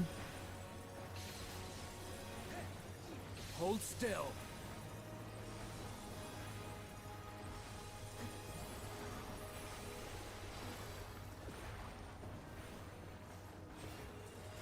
Allow me.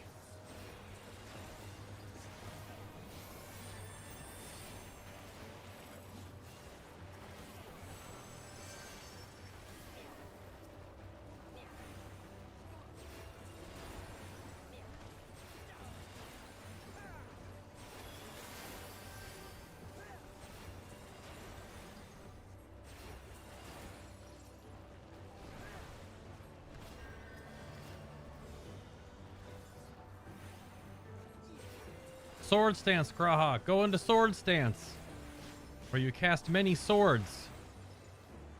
The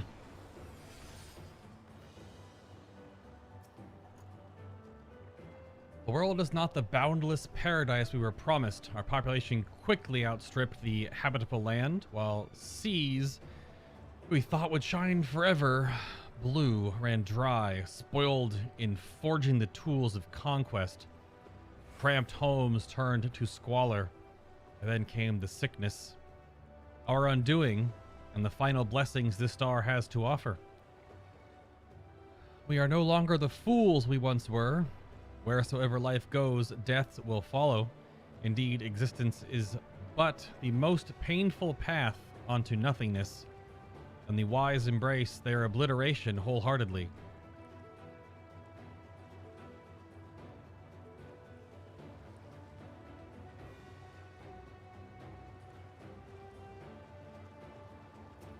That is a weird, postulant, blobby monkey thing.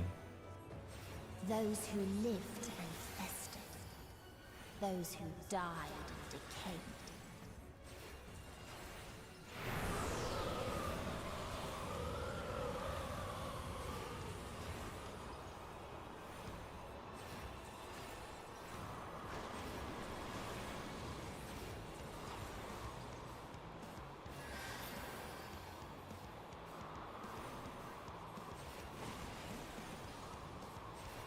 Oh, okay. The wind pushes them.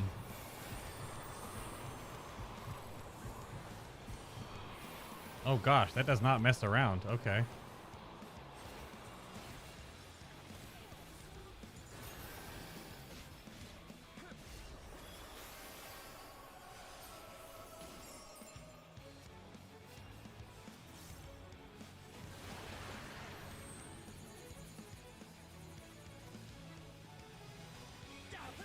Something special for you.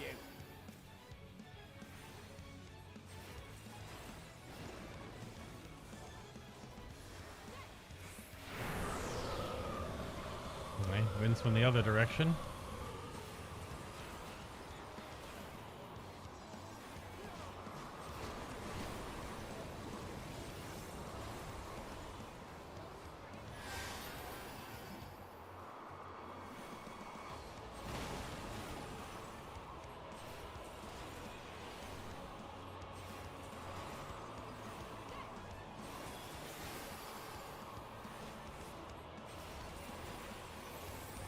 Wrong button, but that's fine.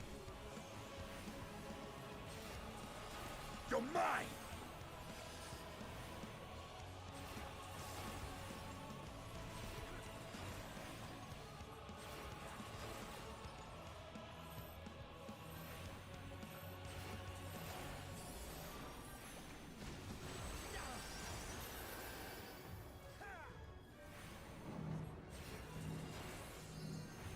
On guard!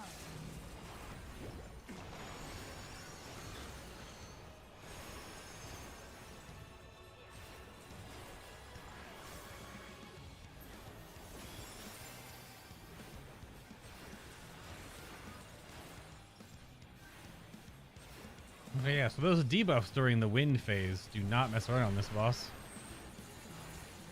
Oh no, Alizé. She did not move fast enough.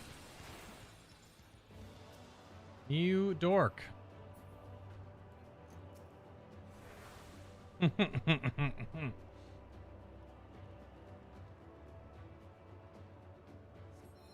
My thanks.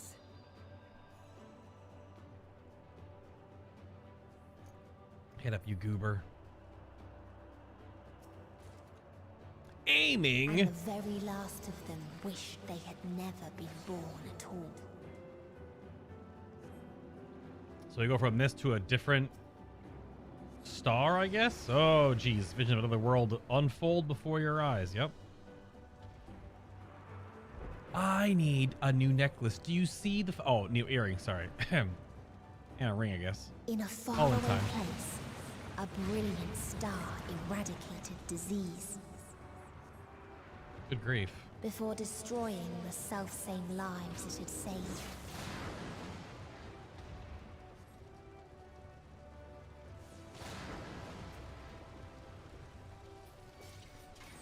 Oh, gosh. Ah, weird rock robot monsters. Ah.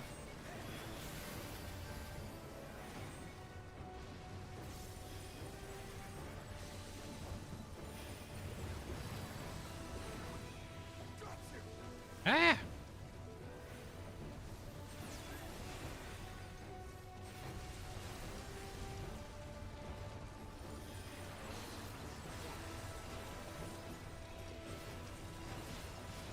Let Alizé get knocked out, all right? You underestimate me. She stood in 2 telegraphs. I didn't expect her to. Could have rescued. You're totally, you know, I get what you're picking up. I'm picking up what you're putting down, whatever it is. But she was hard casting. She's a red mage, not a black mage. You could have just charged the boss real quick. Tisk, tisk, tisk. What the hell?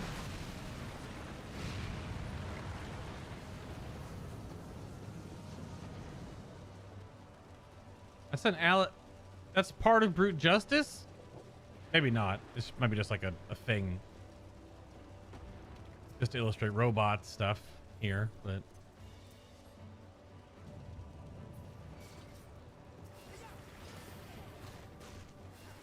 Ouch. Excuse you.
Its people sought ever greater freedoms no matter the cost.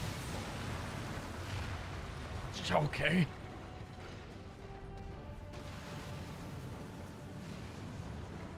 The otherworldly beings should first grace us with their presence as a sign. Indeed, they underestimate that we, the global community, are possessed of the wisdom and compassion needed to guide this star back to the path of righteousness. Yet the freedom fighters dare to undermine us, inviting chaos to disrupt the order we labored so hard to build. They have forgotten the history of this star and its once myriad nations, the wars waged, the countless lives lost. They must to be brought to heel. The world united under a single standard, no matter the cost.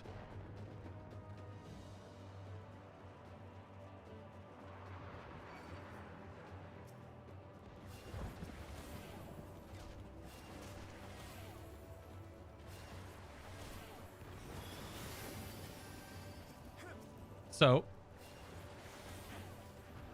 this world is a take on, like, the Empire in, like, Star Wars, for example. That an Empire controlled the whole planet, and there was rebel, I guess, rebel freedom fighters that wanted to free the planet from what they thought was this empirical rule, and in doing so, destroyed the planet. Instead of the romanticized version of that story is always that the rebels win and everything is nice and down with the Empire. Sometimes it doesn't work out that way. Earth, this is Earth. I don't know where these robots are that you see on Earth, but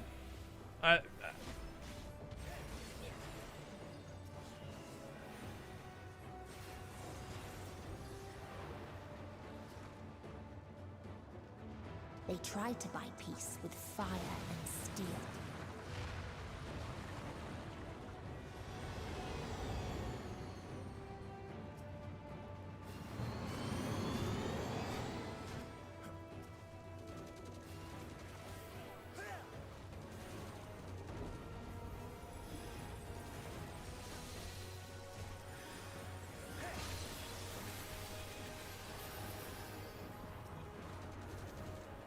Hold still.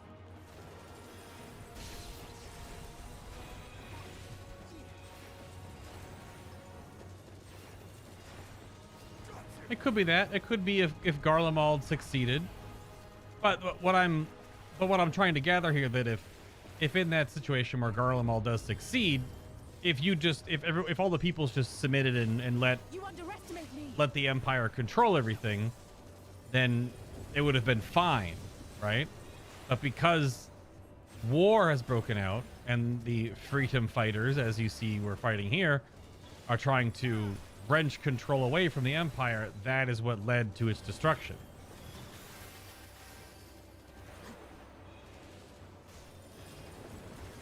That's what I picked up anyway.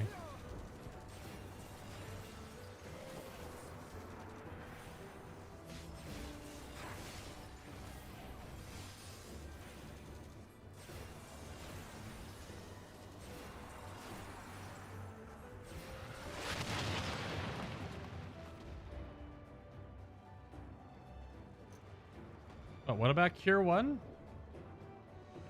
What about it? He didn't need a lot of healing. I probably didn't even need to cast it. If I did, it's just instinctive.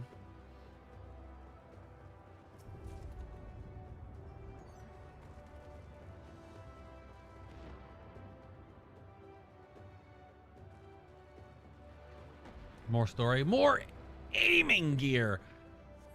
We constructed the Peacekeeper, the pinnacle of engineering and technology. This mighty war machine was designed to rid us of the freedom fighters, as well as any other potential threats to the peace we have long so pined for.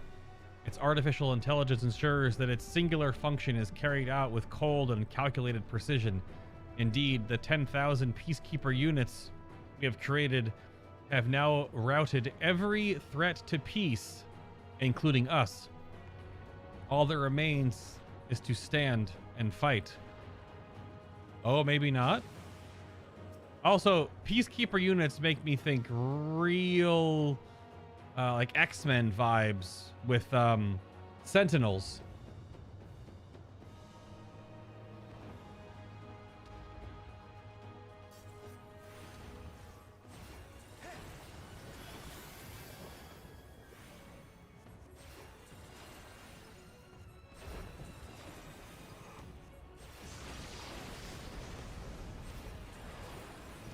Big angry red circle.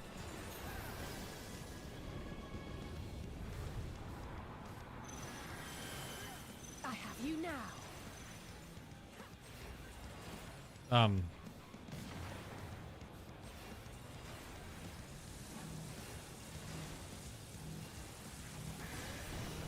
This will hurt.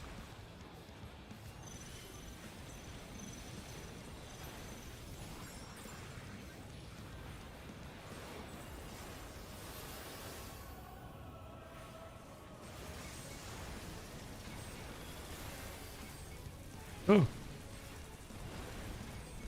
Ooh. Hold still. Estinian.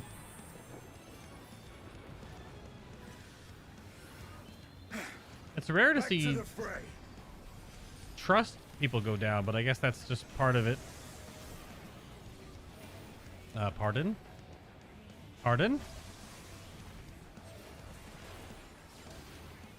It's quite the telegraph fest right now.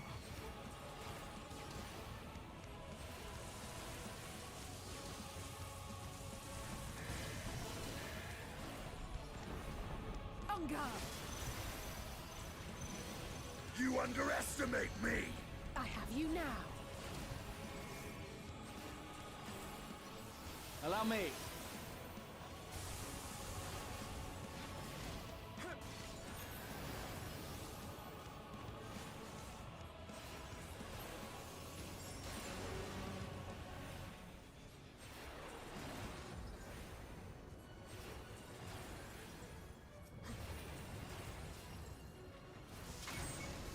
Ooh. Ooh, okay. Same thing, but from the inside out.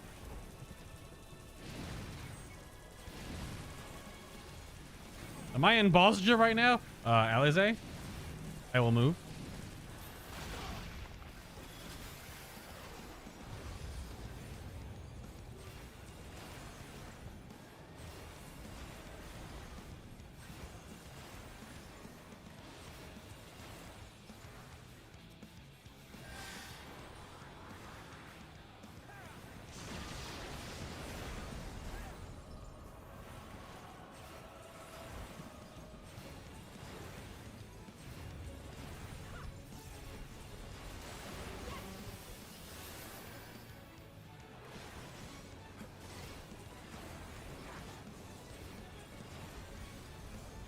I was quite the telegraph boss. Okay. Dang.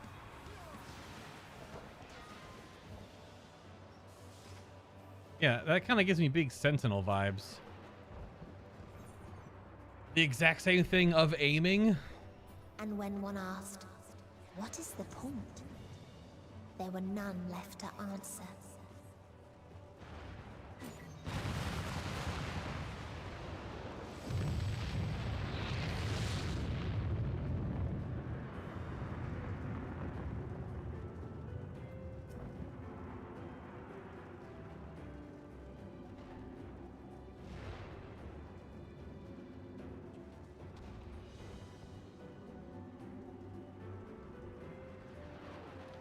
Quite bleak. And the last one, the Plenty. Yo, it's Mercury before the Vex? What in the...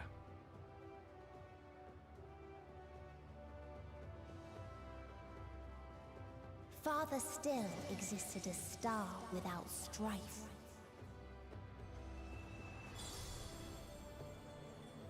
Where none remembered life's trials or its joys.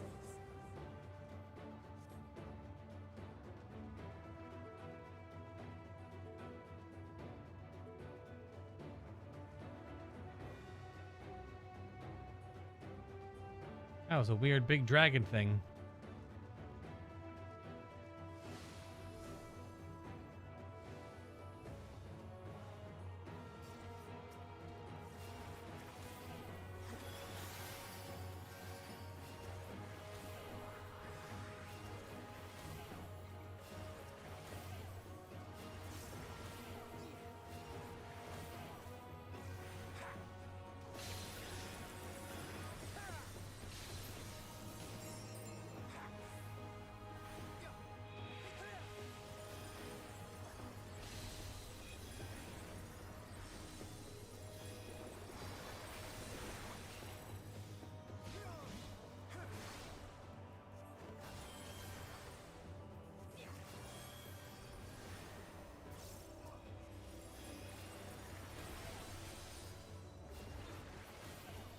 You underestimate me.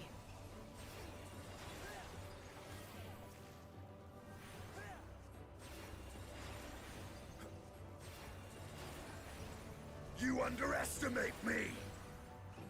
Alizé just said that.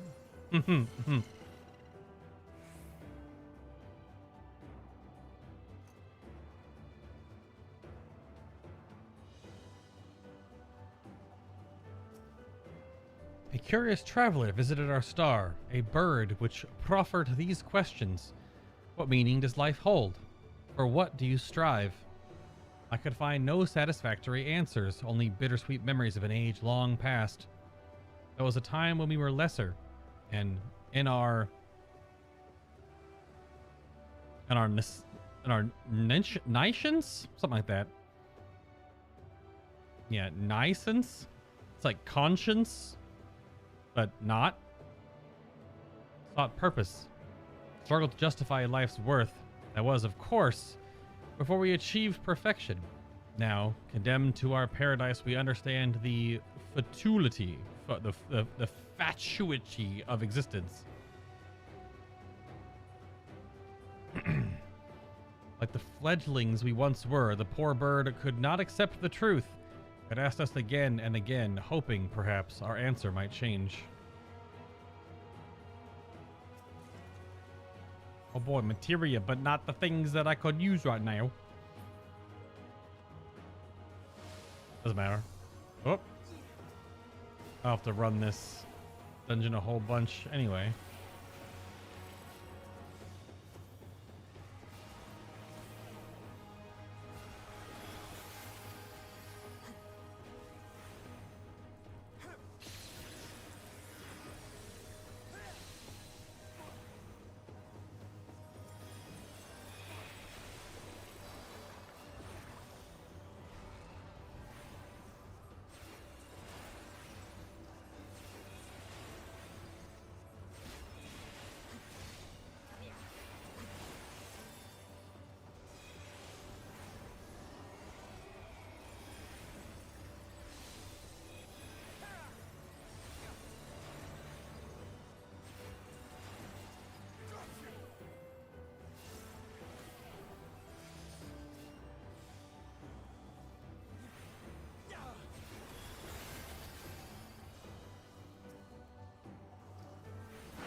What its people had gained from ease, they lost to apathy. Oh, it's like a sphinx.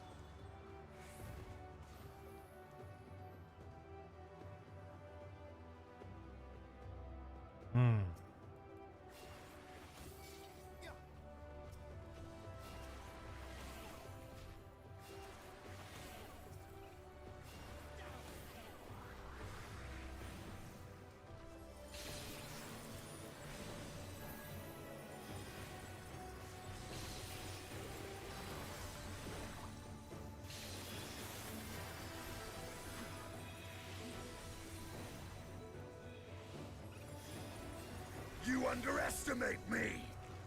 Yes, Estinian. It would seem they do.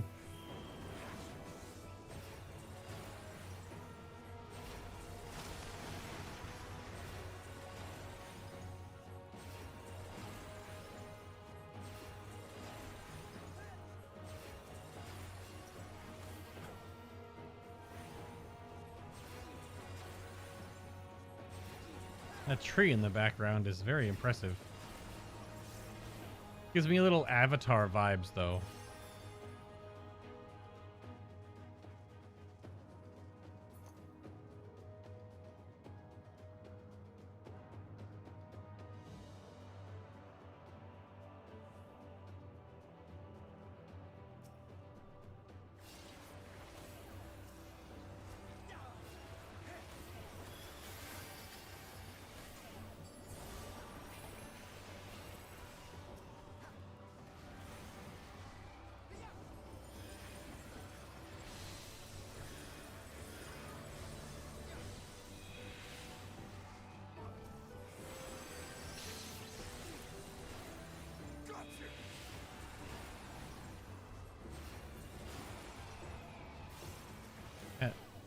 That black, like, AoE roar thing changes, like, the whole tint of the screen.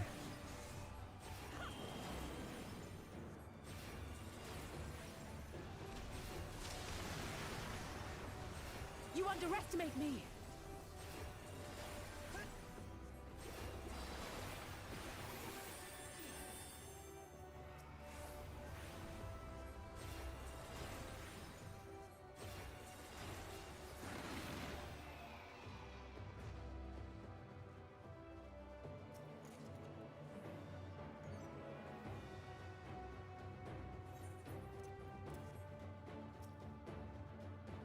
There was a time when we yearned to explore the heavens, found purpose in the hope of unveiling life's mysteries. A dream shattered when we reached enlightenment and found it empty. There was a time when we believed in our legacy, thought ourselves marking a worthy path our successors might follow. Efforts rendered futile when we discovered the keys to paradise and immortality. As individuals, we struggled to know what was right, yet in today's perfect unity, there is naught left to question. We are infinity constructed by the finite, but no more. For Allah shall grant us the mercy of annihilation.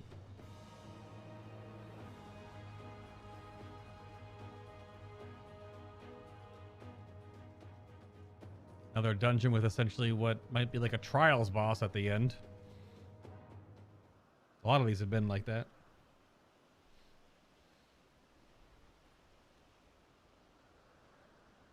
So they summoned a primal. Indeed.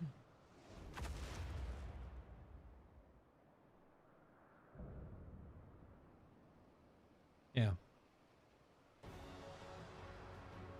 Alright, that's creepy. Don't smile at me. You creepy sphinx thing.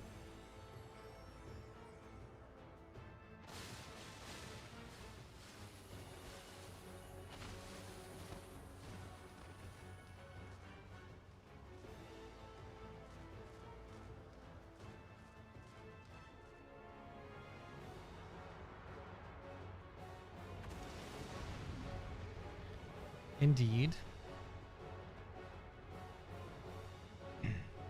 Interestingly enough, its wings, much like Meteon's, are on its head. So they created the kindest, most gentle of beasts.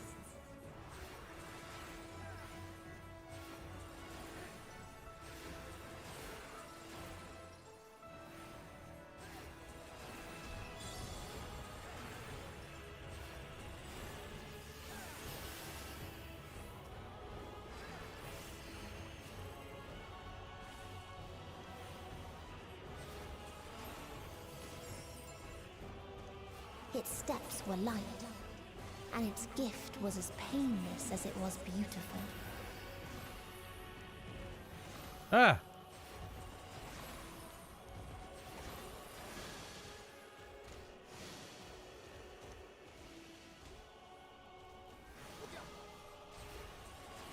That's a cool mechanic. Let's give them a show.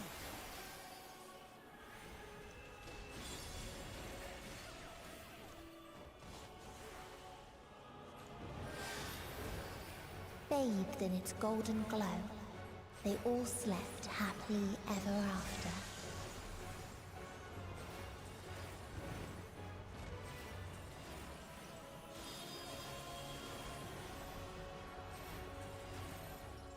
You underestimate me!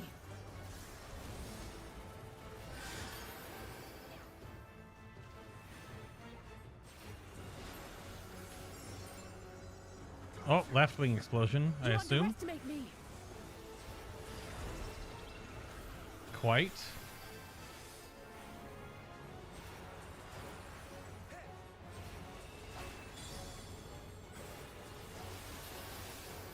I have you now.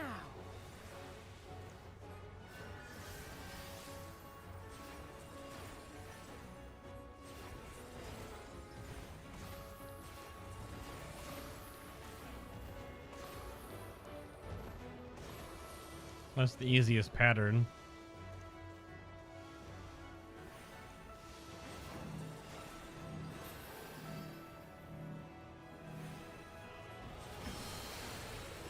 Let's give them a show!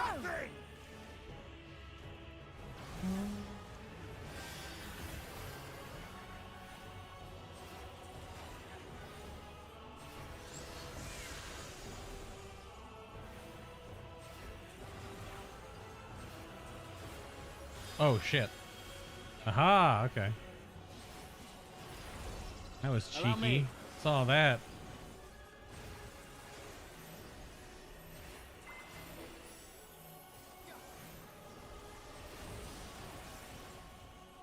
I have you now.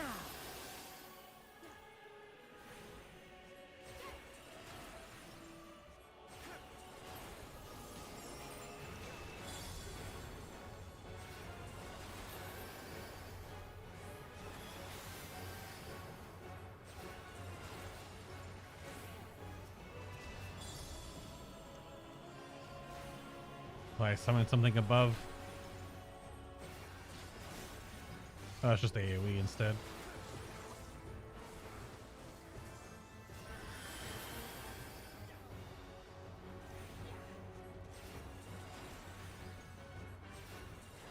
And prance again, fair enough.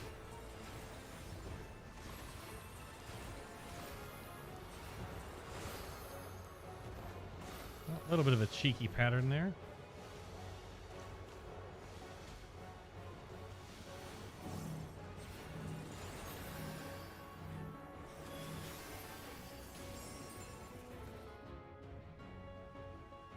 Very cool.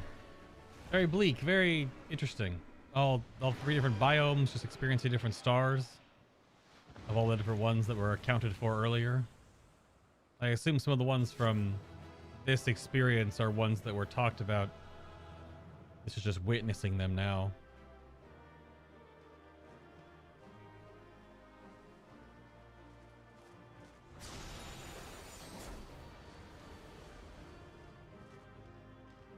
That might as well happen.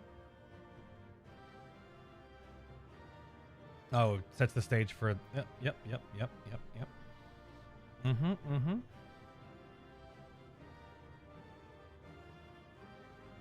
This is what that star actually looks like. Of countless stars. I'll take an orchestrion roll. Thanks you. Frigate casting.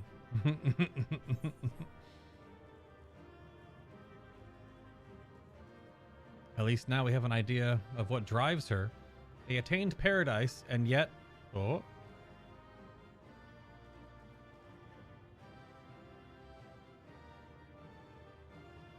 Hello, Y'shtola. Yes, I need to proc your dialogue, if I could, please. Your trust dialogue. And yet it proved their unmaking. Not at all what I expected. A great dread, nigh beyond description, yet hangeth over. Graha, please, one at a time, one at a time.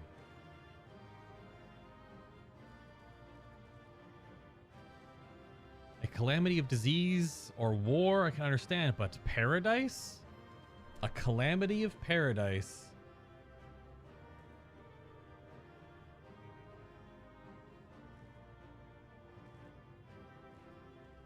Twins? I am no stranger to despair. I would not be here if it weren't for you.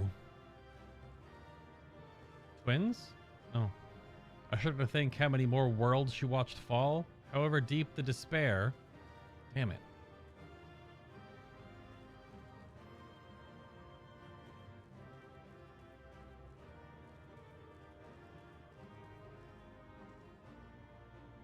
We cannot give up. Indeed.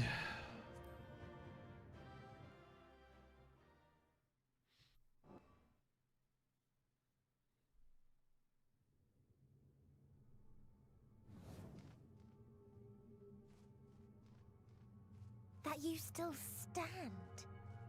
Your determination defies all reason.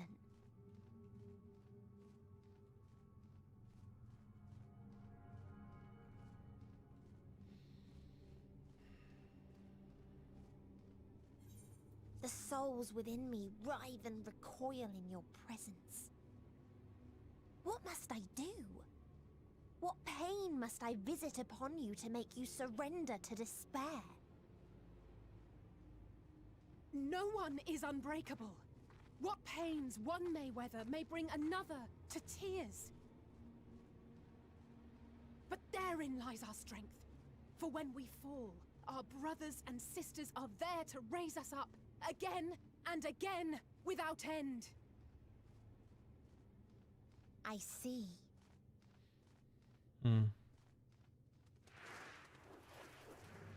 But no matter how much hope exists, ever will there be more despair. Ever will the living cast the present and announce the future. So shall we sing until life ceases to be.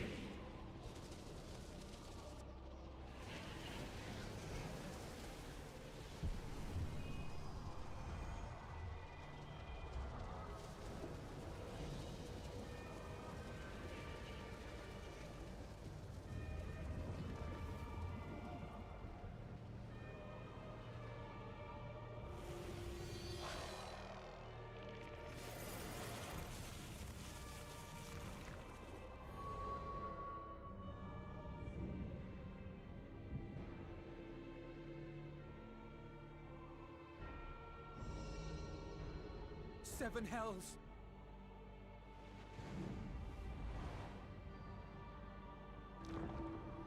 On your guard.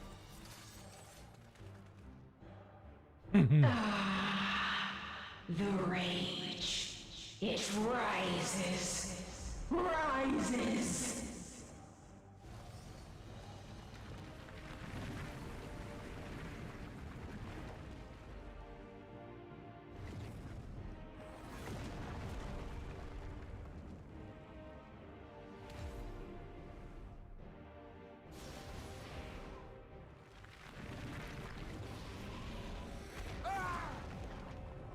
Justinian, you dork. Stop! Calm yourself, please.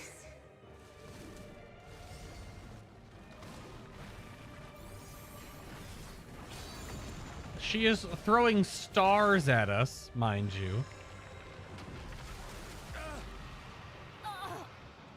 We die in pain. We die in suffering. Who are you to live? Who are you to hope?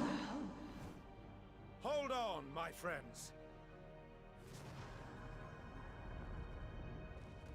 Oriange, watch out!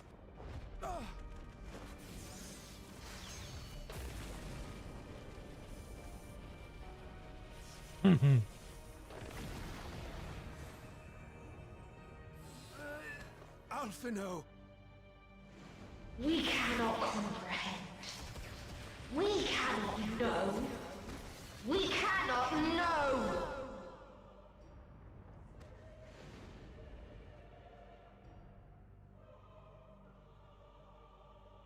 Don't, please! Don't do this to them! To yourself! Just one good strike.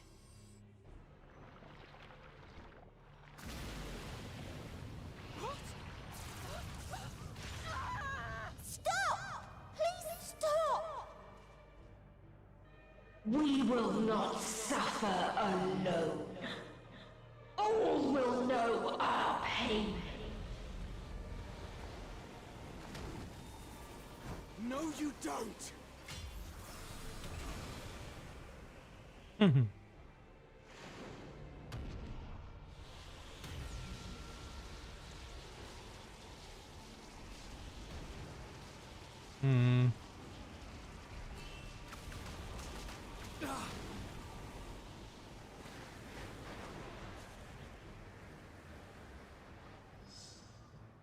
All awash in ice, a frozen waste, forever silent.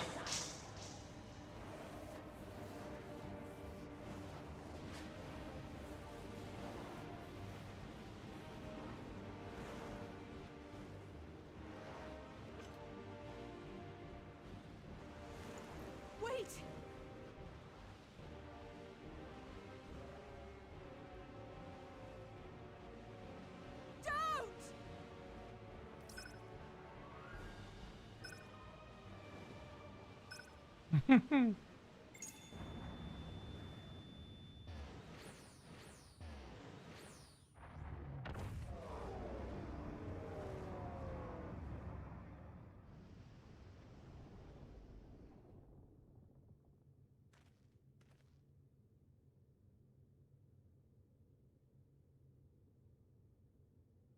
You gifted them escape.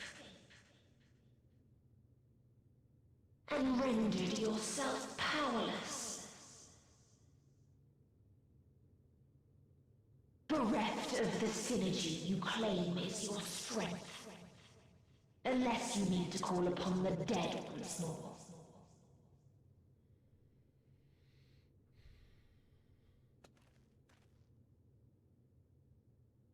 Just me and my stick. Defiant to the last. But you will be one with us ere long. You will be battered and torn and made to crawl. You will weep and wail and curse your impotence. Curse your life as it fades.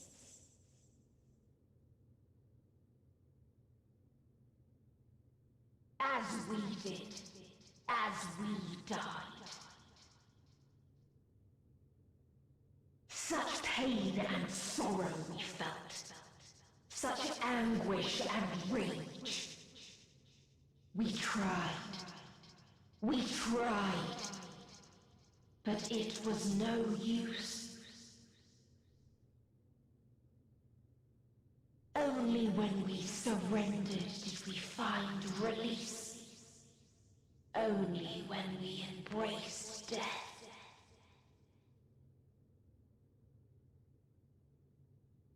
So join us in despair and embrace yours.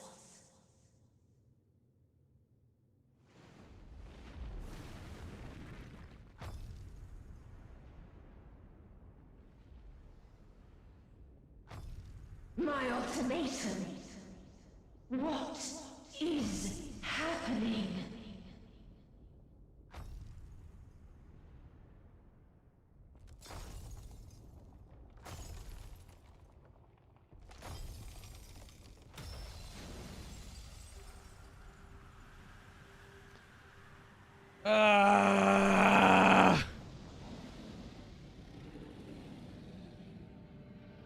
Hello, Vegeta.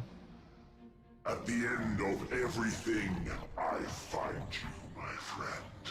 I sought something in you once, as you did in me. When at last I understood what it was, I journeyed to Sharlayan to seek you out. Struck a bargain with the woman who shares your gift.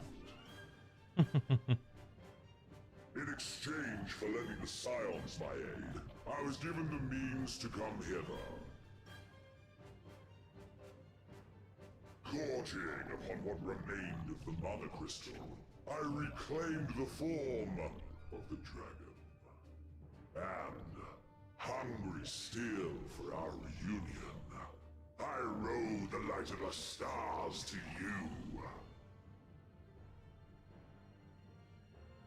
I take it this is your prey.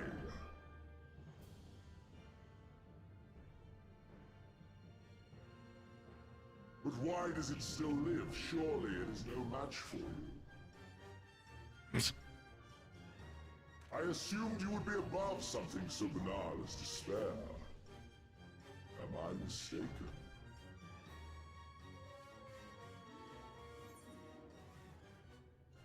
I don't want your help, and if it comes to it, I won't save you. Well, I'm not gonna be. God, if this has got big Goku Vegeta energy. It's so immediately during this monologue, I'm getting like flash sideways of how Vegeta became Super Saiyan, not in DBZ abridged, right? But the actual like the determination of that character, the defeat he had, the obvious incredible pride that everything that he was looking for he found in Goku's character. They're polar opposites in how any of that happens, which is what we've been to Xenos this like entire time, right? He beats us, we get back up. He beats us, we get back up. Never satisfied, but he realizes that we're the only one that can stand up to him. Oh man. Yep. So much of his little bits of foreshadowing of staring up at the moon and stuff now. I mean, that was from the earlier arc of this game, which freaking heck, the journey we've been on. But yeah, I mean, yeah. But yeah, just, this is a snark. If it comes to it, I won't save you. Like, I will take his help. It was a weird protagonist, antagonist, anti-hero-ish inevitability. And I was not expecting him. I was expecting it to be like Reaper form Xenos cutting through the fabric of this, you know, egg, nest, whatever. I was not expecting it to be Shinryu imbued primal Xenos, which then also begs the question, where did all the Reaper stuff come from? If he could still then re-imbibe himself, just, oh my, okay. Show me what you got, you big stupid dragon man. I care not. What I desire of you isn't succor, it is satisfaction. Oh, don't say that. So come, let us dispense with this distraction, you and I.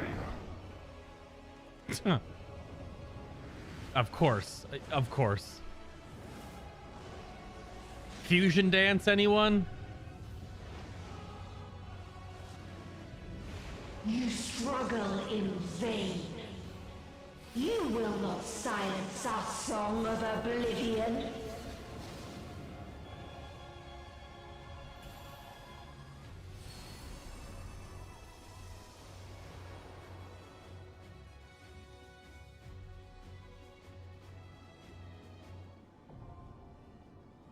The final day, of course.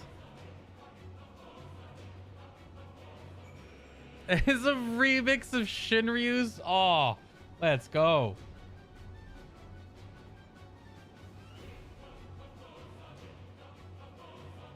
Well, but it's also the weapon theme, like the Garlean weapon theme.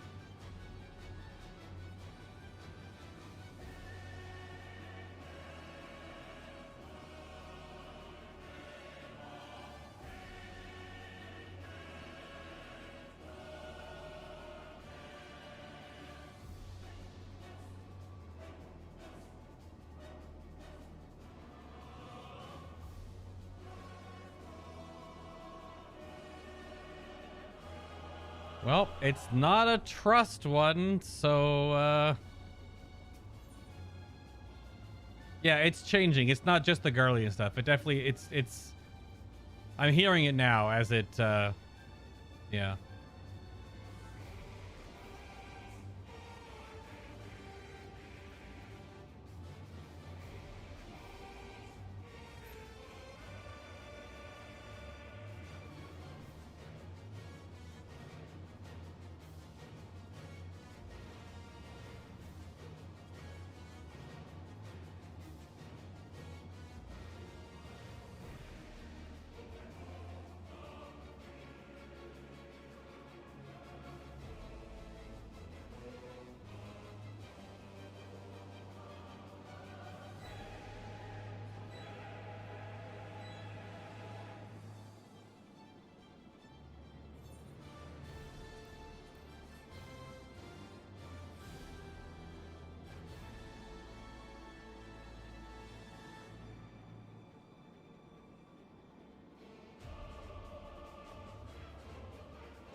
What's up, dingus?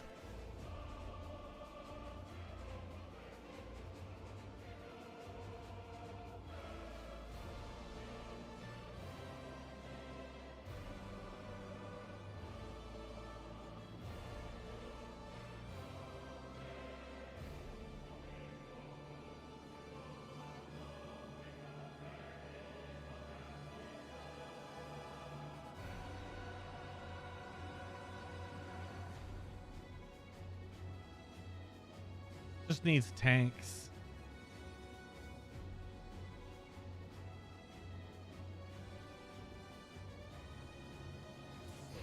Never mind.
hunt ends this day.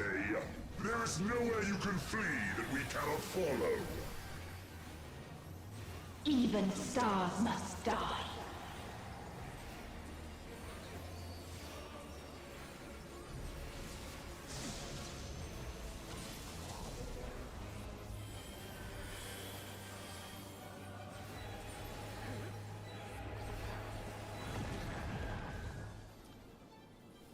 Yeah, okay then.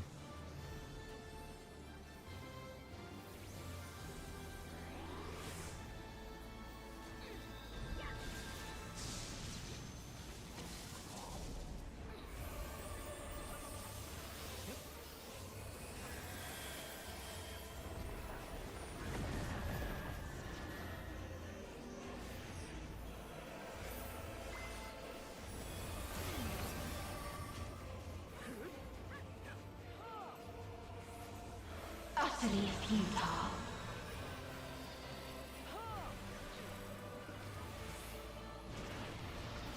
Okay.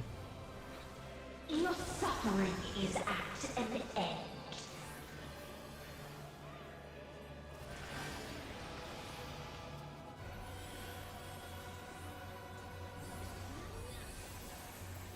This is a kindness.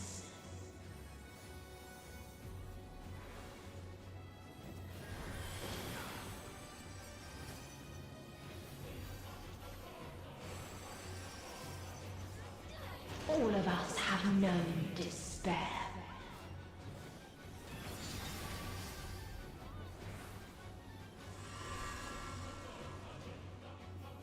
Are they full beams? Okay, they're not.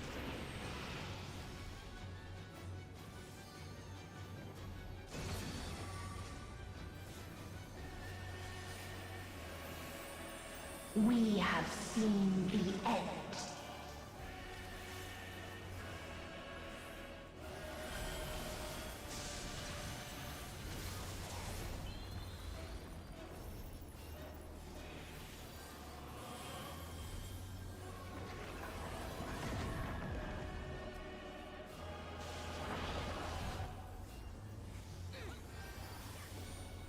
How do you? I don't know what the worlds are doing yet. The same end. Again and again.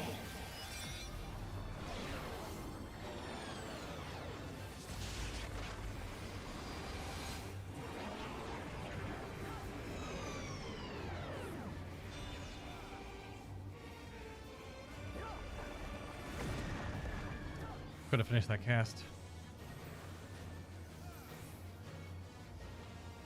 I got him.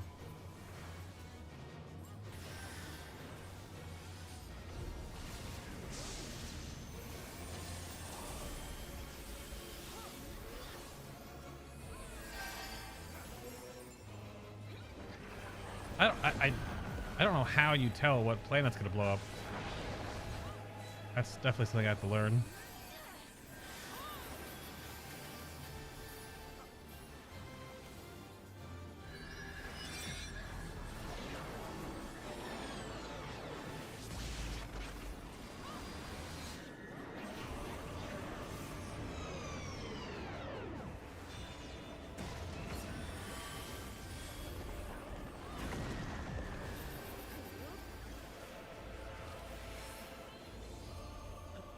A sorrow so deep only emptiness remains.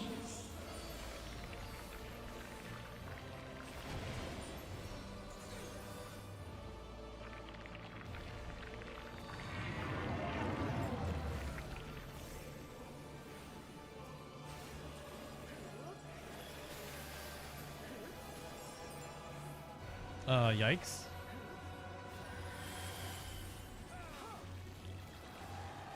Tis so lonely between the stars.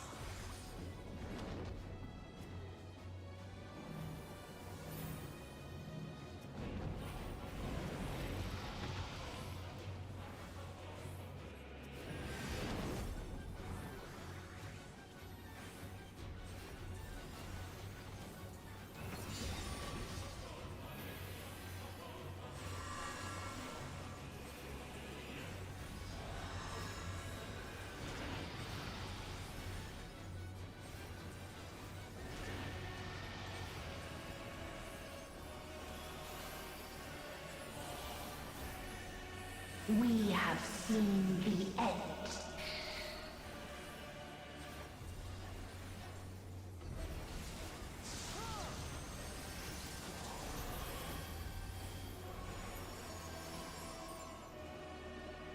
Is it the fast one? I don't. It's the first one in the sequence? I don't know.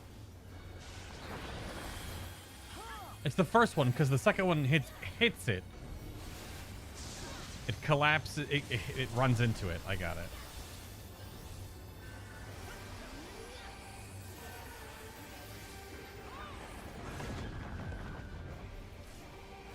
There's not a lot of time to move from those. Jeez. The same end. Again and again. Those are both going to blow up.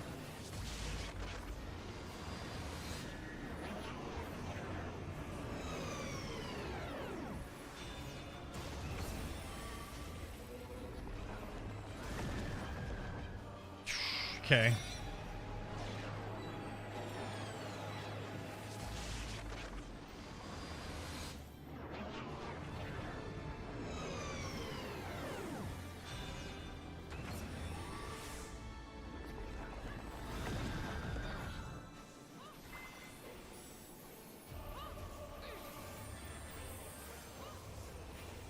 This is a kindness.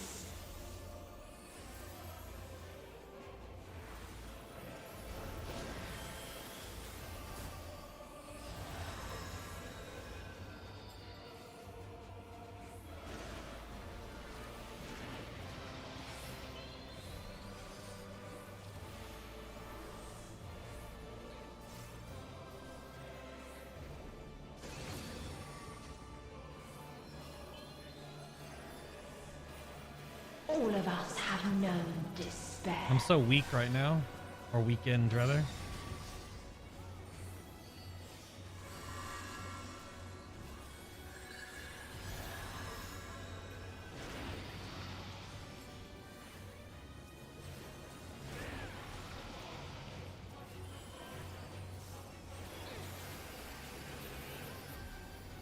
Even stars must die.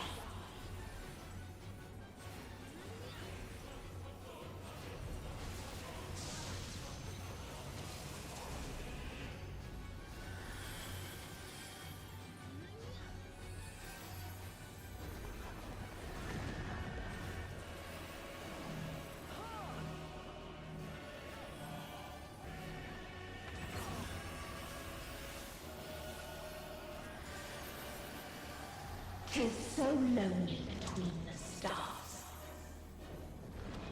Phase 2? Oh, no. A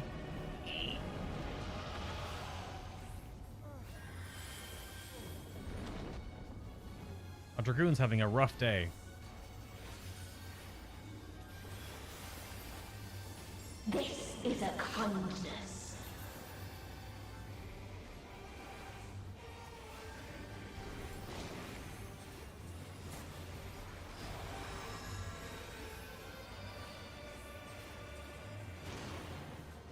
Oh, the wings. Damn it.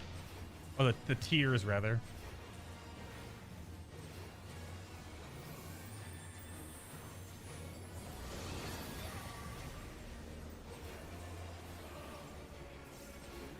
All of us have known despair.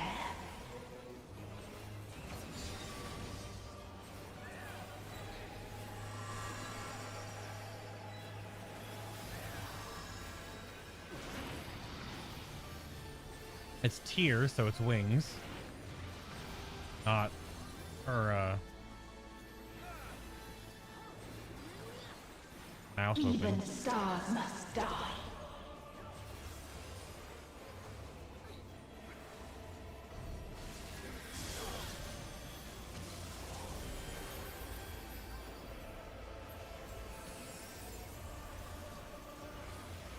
Oh, I didn't look at the... I'm dead. I was paying attention to the res, but that planet mechanic, man. There's probably 4 places it blows up. Tis so lonely between the stars. Yeah, there's probably 4 places the planets blow up. So there'll be a way to eventually know which 4 are unsafe.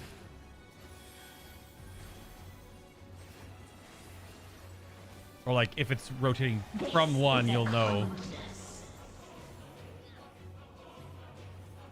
There we go.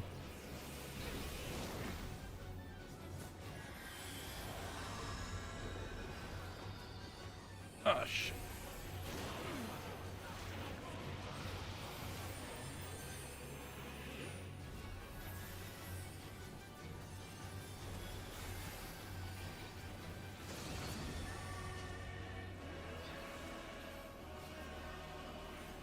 All of us have known despair.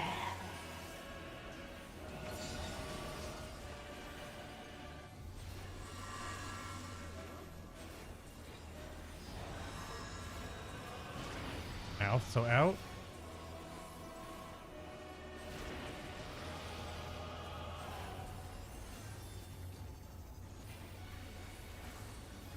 Even stars must die.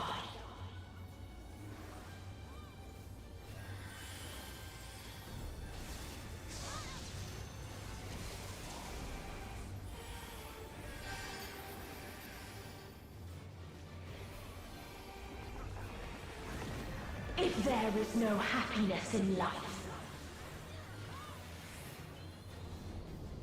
Now phase 2? What the there is only one place it may be found.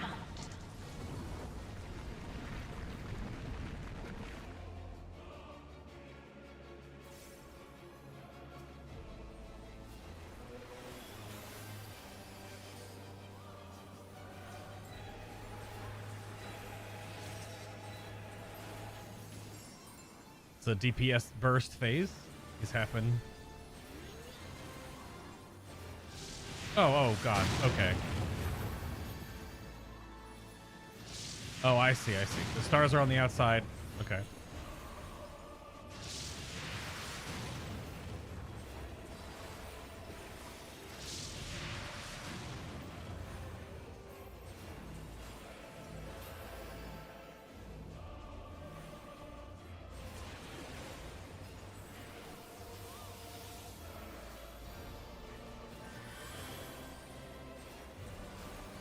I'll have the scholar sprint. Augers.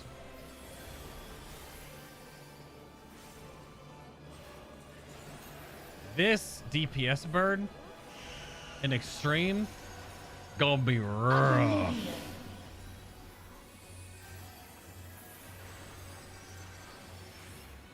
This is the tank LB3 I was warned.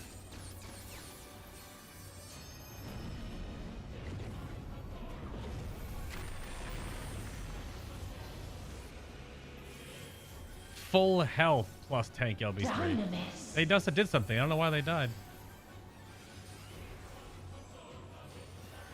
No matter. You only delay the inevitable. This is fate.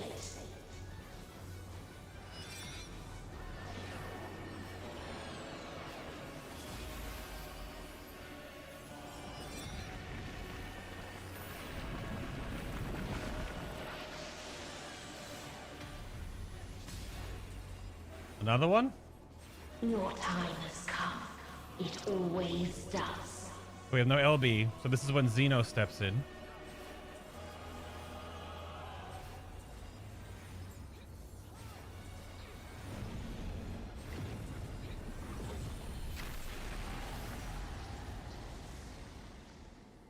In-game cutscene, or in battle, in fight, mid-fight cutscene. Oh my god, okay.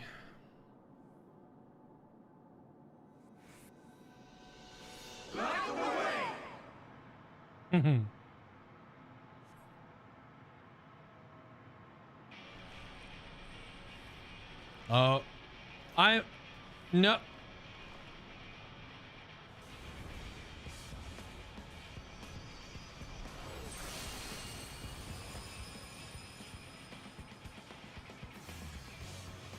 What is this defiance? No. It's the Archon's prayer. They did it for Louis Soir. The pain, the loss. We cannot suffer it again.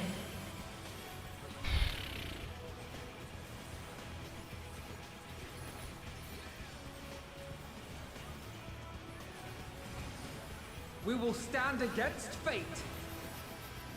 She is doing damage to us, I assume? No matter the cost.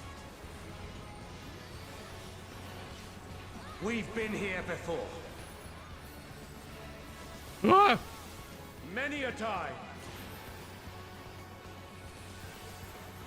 Thus do we know. To never give up.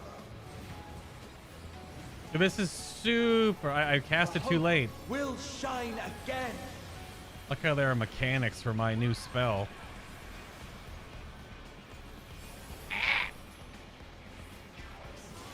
What we saw. What I saw.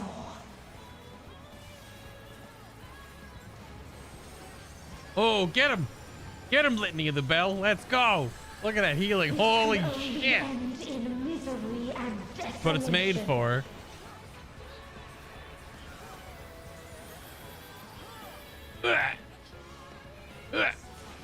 No life, no star, nor the universe itself.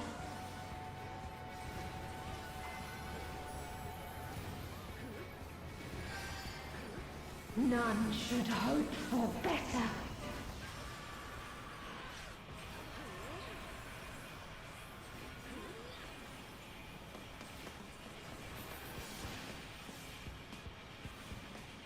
I think we're gaining more damage, looks like. Yeah. Stacking damage buff.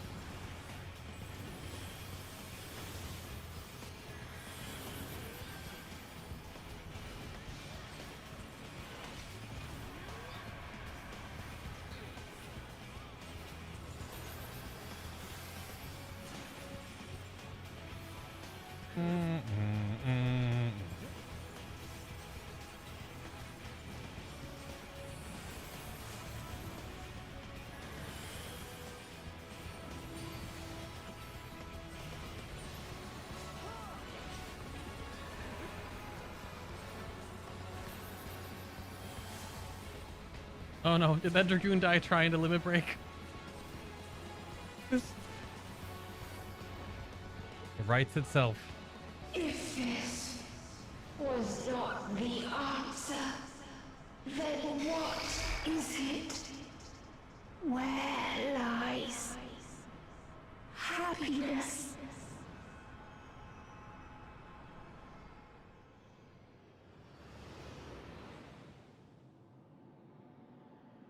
This fight is going to be wild on extreme.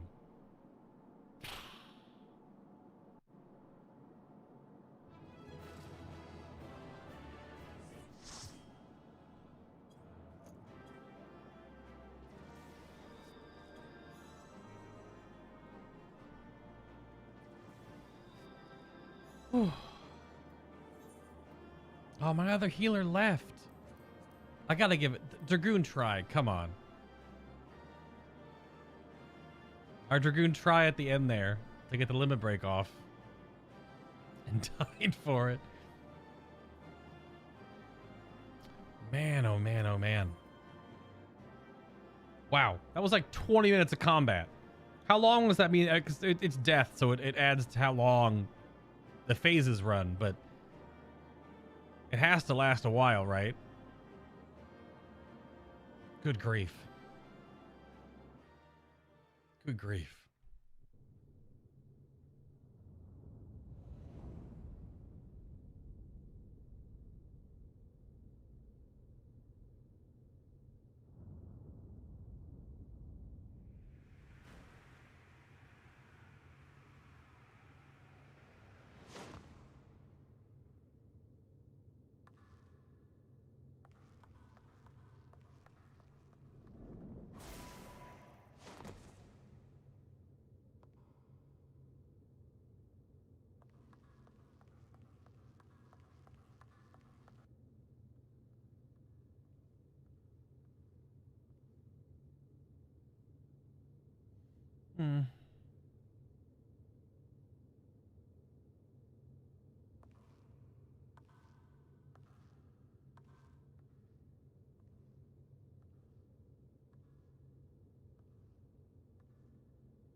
No matter where we flew, there was only darkness and loneliness and pain.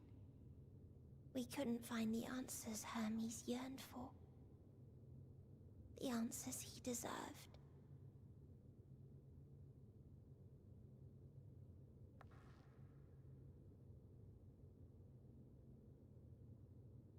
Greetings, you who are my final encounter.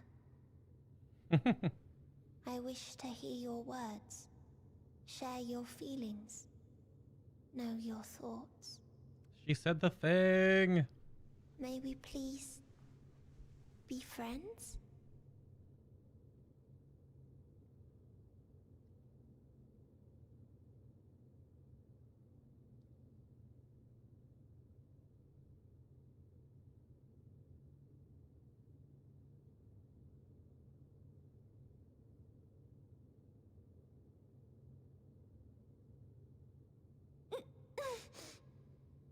Yes, I can see them. The memories of a long, long journey. So many people. The thoughts of them overflowing in your heart.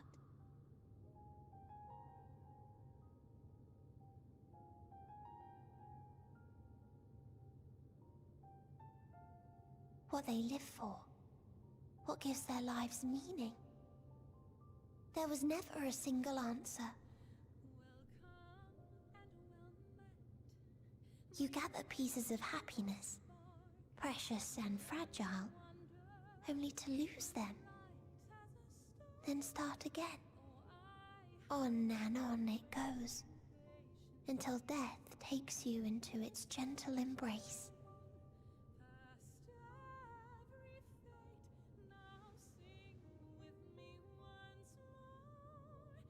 That which Hermes sent us to find was there all this time, on Atheris.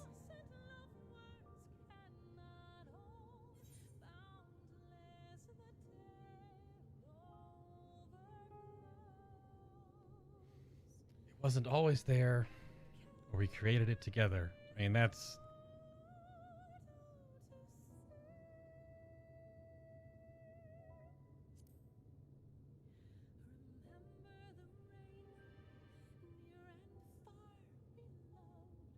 Like a field of flowers, perhaps. At first a single blossom. It spreads and takes on more colors. Thank you for guiding me here. To find these words at journey's end fills me with joy.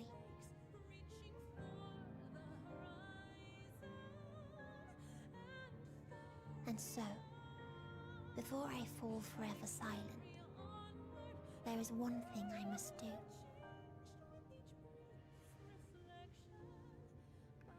No expression of regret will undo what my sisters and I have done, or restore what we have stolen. But if you would allow it, I would sing one last song. A song of the newfound joy that swells in my heart.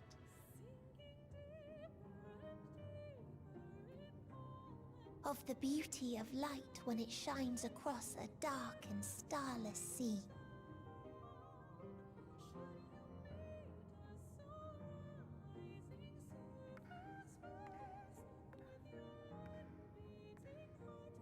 Of a dream that from the soil of worlds now lost to sorrow, life will spring forth once more. Nourished by gentle rains and caressed by uplifting winds. A song of hope.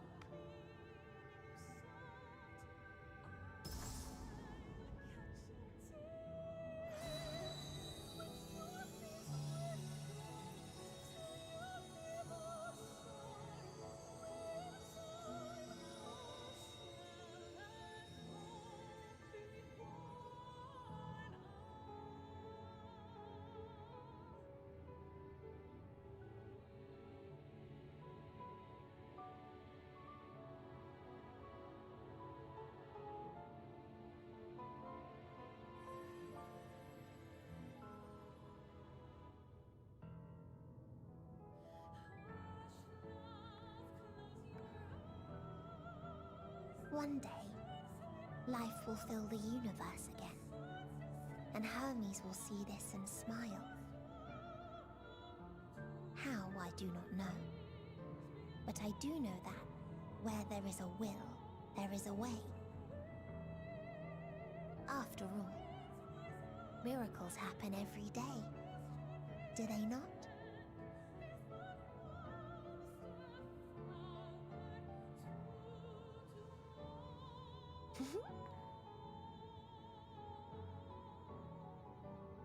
I will create a path back to your ship, where your dear friends await. Hold in your heart your desire to return to them, then follow my lead and walk forth. That hope will surely guide you true.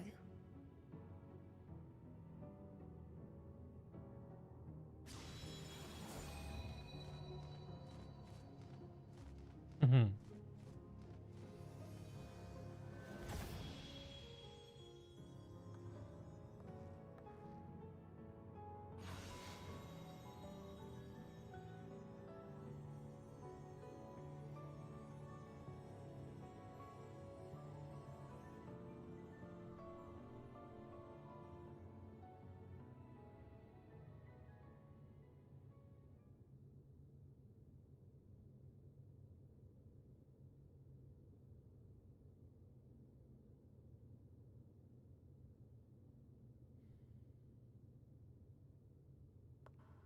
You mean to return to the world where you are hailed as a hero.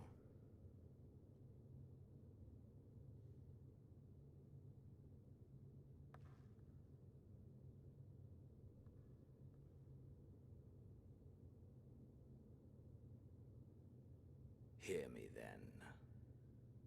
Not as a hero, but as simply you.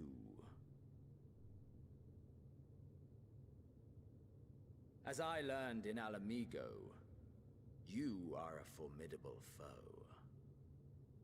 Stronger than any I have faced. Against you, I need bring my all to bear.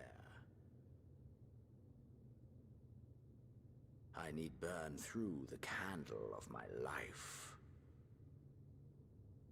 This is the sole pleasure I know, and it is the sole pleasure I have to share.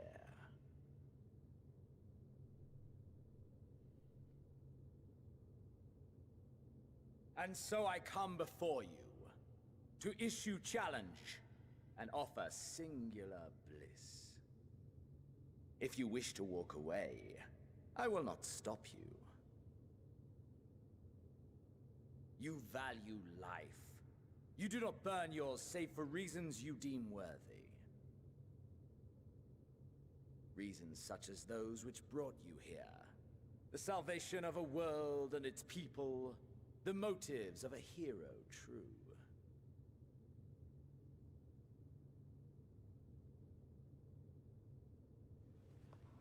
But there is more to you than that. You know this to be true. As surely as you know the thrill of pushing your body and soul to their limits. Of confronting ever mightier foes, dancing ever closer to the precipice, wondering if this will be the one to finally fill the void. Such pleasures you seek for their own sake, and no other reason. Is this not so, adventurer?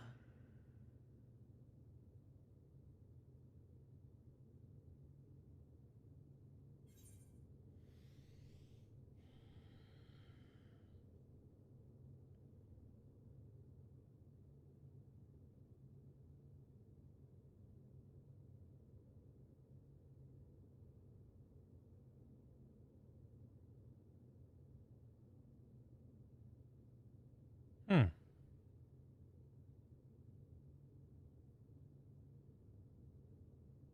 Hmm.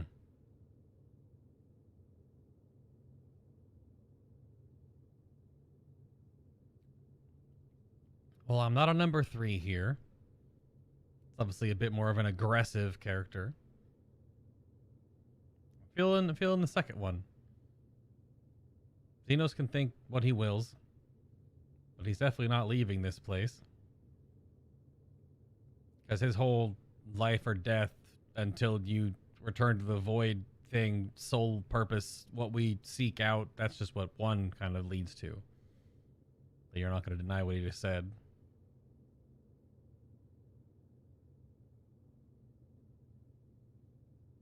The dialogue was definitely had a hint of game designers and developers talking to us, the player. Yes, it was not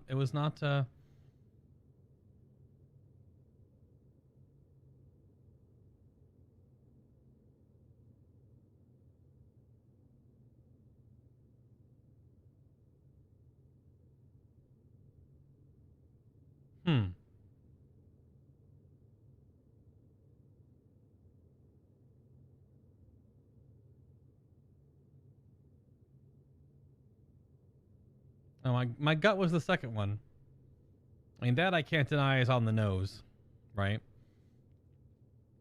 Both us as the player and me sitting in this seat right here.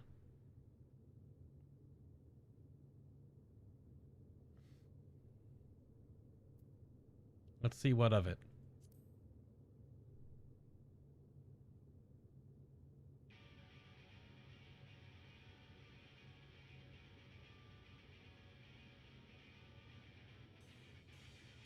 So you would still play the hero?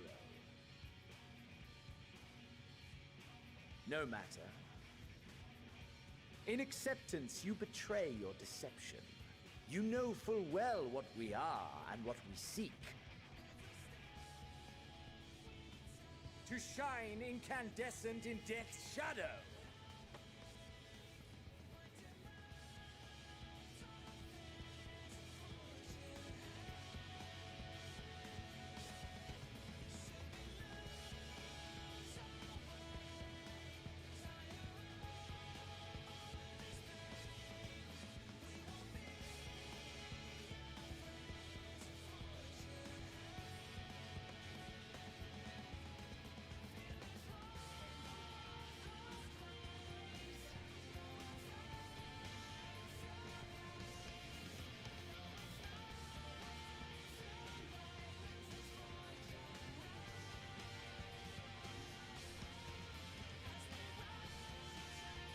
You're a fool, though, Xenos.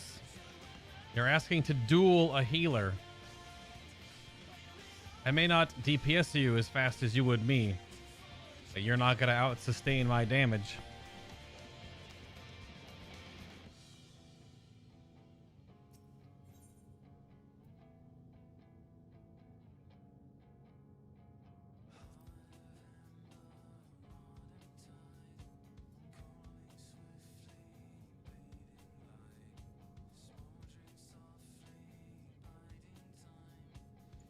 Let's have at it then, Reaper boy.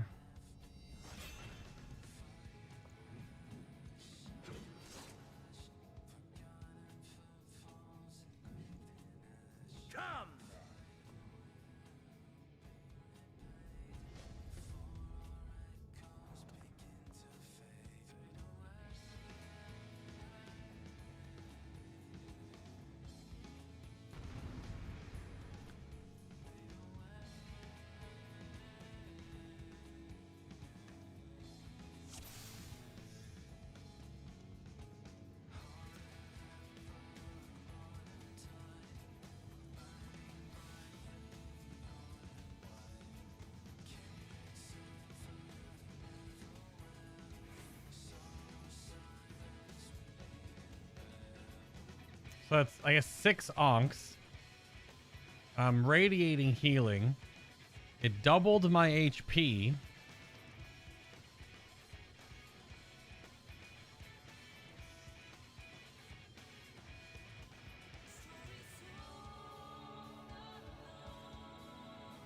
Alright then. Hold nothing back! Push yourself to your limit and me to mine!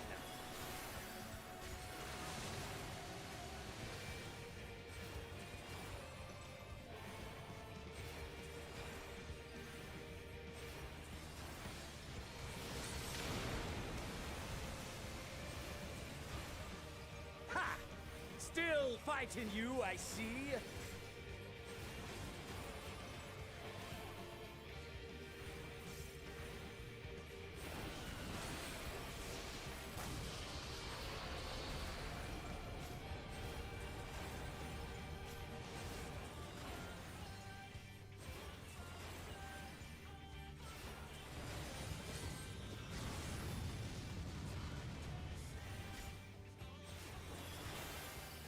Show me your vaunted fortitude.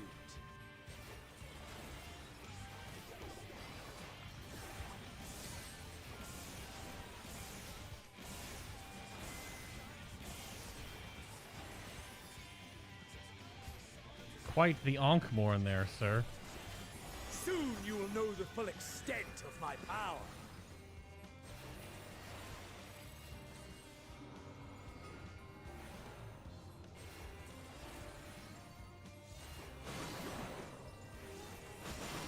His Reaper soul.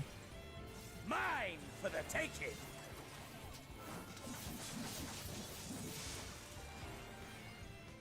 Okay. Mine for the taking.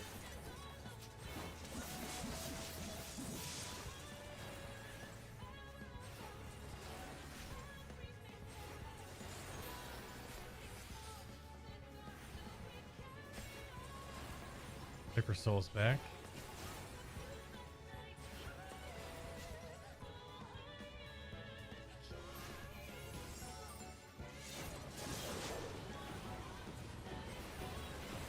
A test of your reflexes.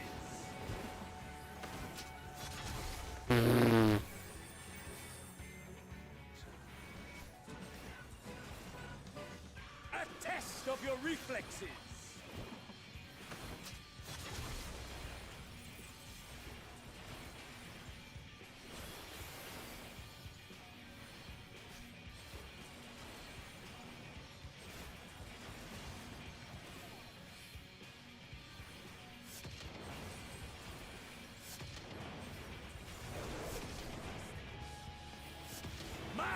For the taking.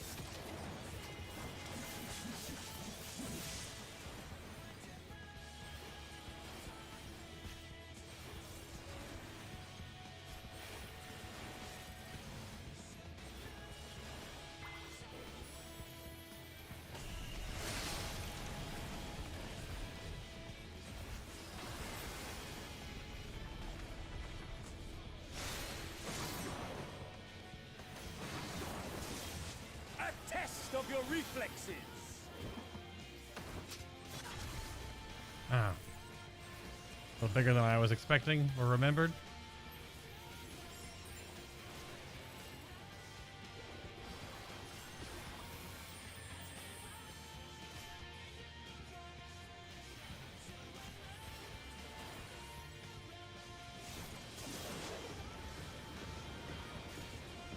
A test of your reflexes.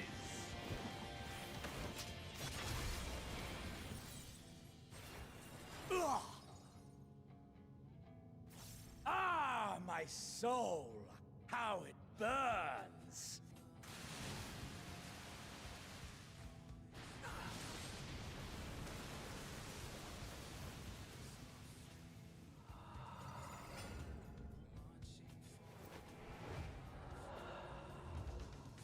I know you feel it too.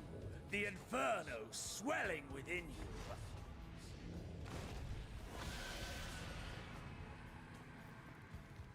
Come! Let all creation be consumed by our ravenous fervor! I have you! Ah!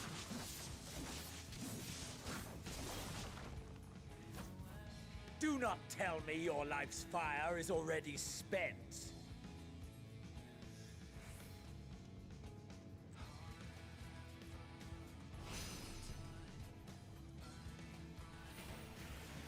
Yes! Yes! Rise once more! It mustn't end yet!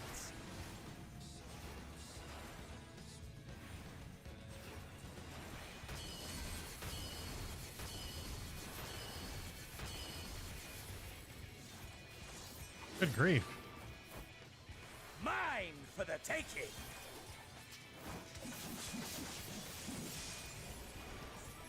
I have you!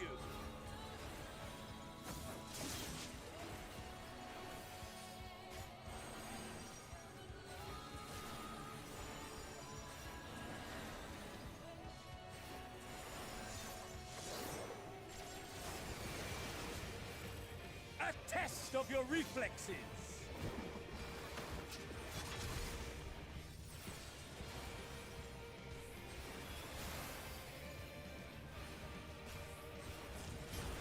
Show me your vaunted fortitude.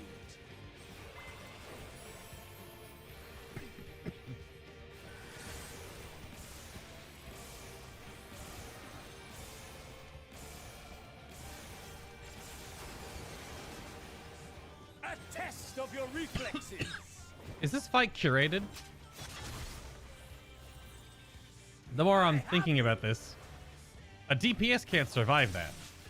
Unless it is just like a lot less damage. That feels like it's curated because I'm a healer.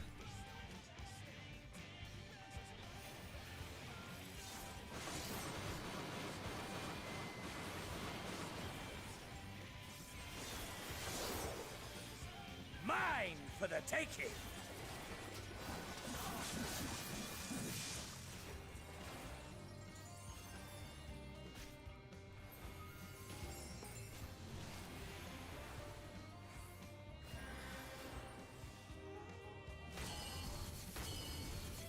Yeah, you can't like a. Have you no rage left for me? No rancor? I realize, but like a DPS just dies during that. I guess you just you fall over and then you get back up and then you keep going, right? It just consumes your spark of hopes. I have you. Because that does like 20% of my health and hits me 7 times, so you die otherwise, right?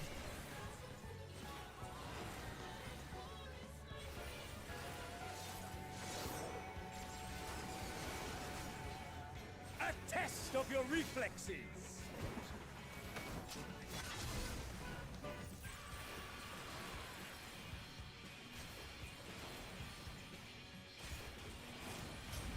Show me your vaunted fortitude.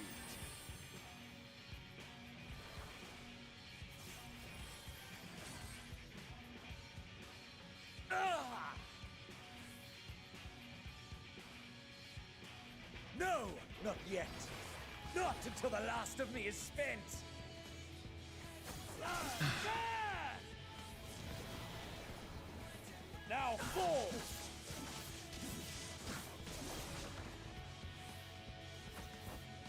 This is my moment!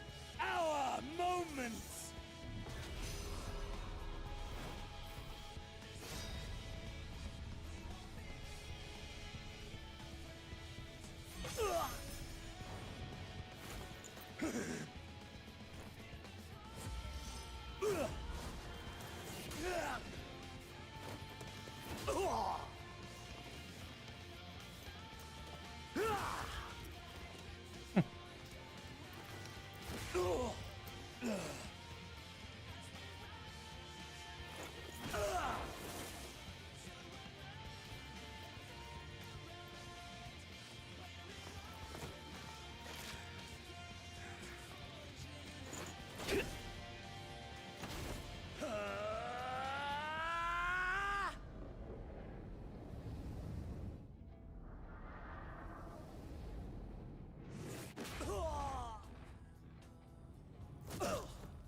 that I should lose again.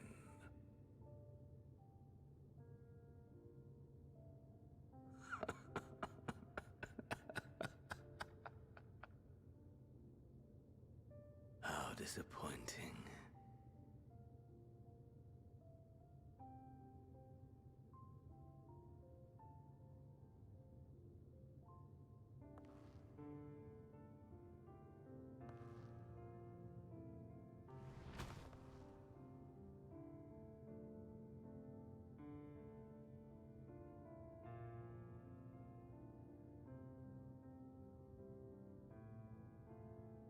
Never have I understood those around me.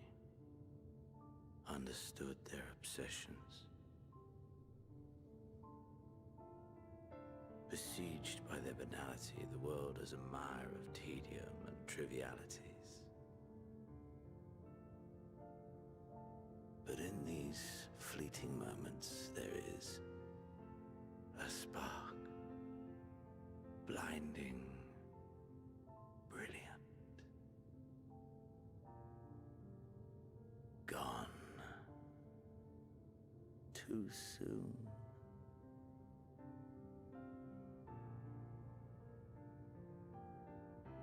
What of you, my mirror? Born into this world, bestowed name, bid to seek out strife and adventure.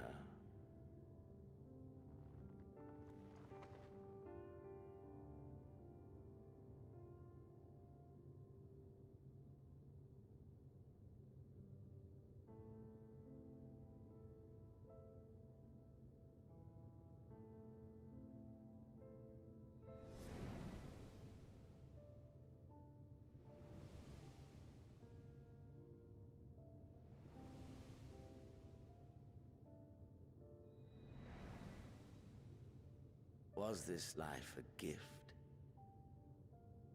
or a burden?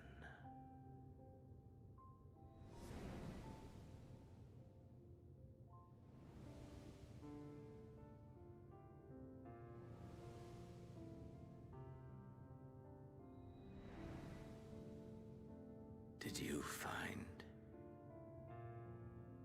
fulfillment?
Can you hear him?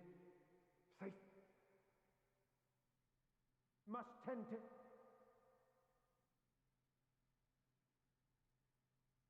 Open your... Please. Someone, and... Please.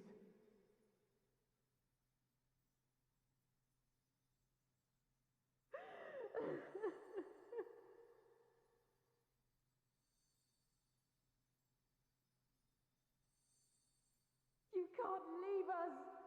Not like this! you do, I'll never forgive you. So come on, open your eyes and get up.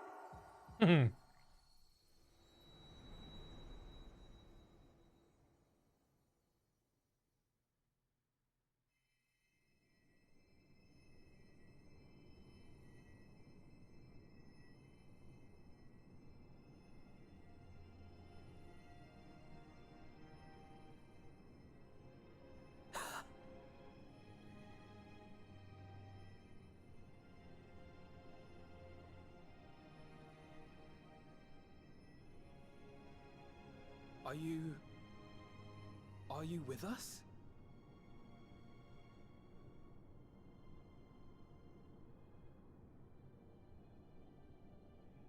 Oh, thank the heavens.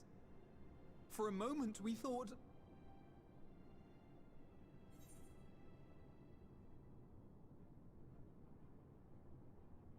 Am I really alive?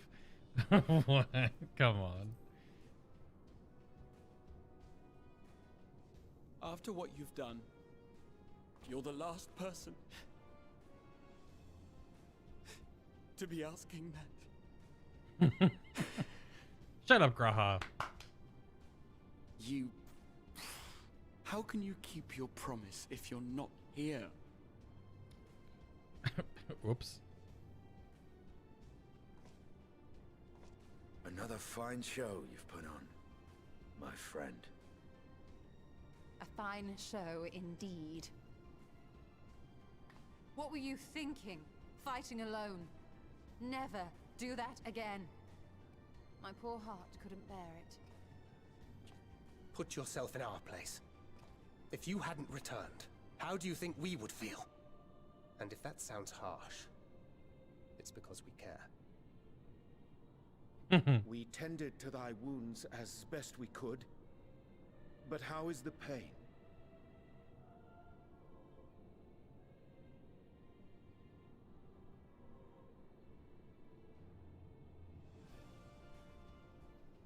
That is gladdening. Grievous as thine injuries were, however, I would counsel repose for a time. Gladdening?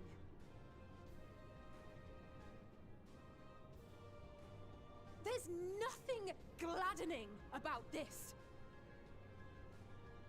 When Meteion appeared in here and told us that you were right behind her, we all got our hopes up. But you never came. And when you finally deigned to appear, you're within an ilm of your life. Damn you! Damn you for making us worry! Who dropped the teleporter, though? Was this... Oh, those were cries of celebration! Anyway, well, the important thing is that you're all alive and in reasonably good health, and we mean to get you back that way. As for your earlier request, I'm quite certain we're in range to make contact now. Ah, excellent. Let us announce our return at once. I hope you're ready.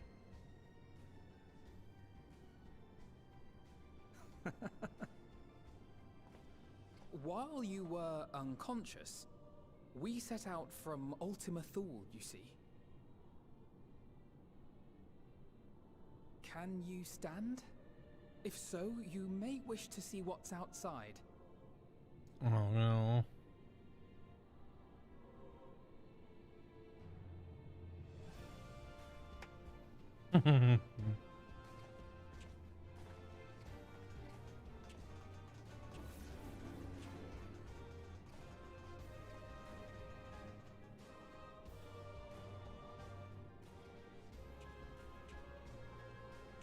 We're home, my friend. We're home.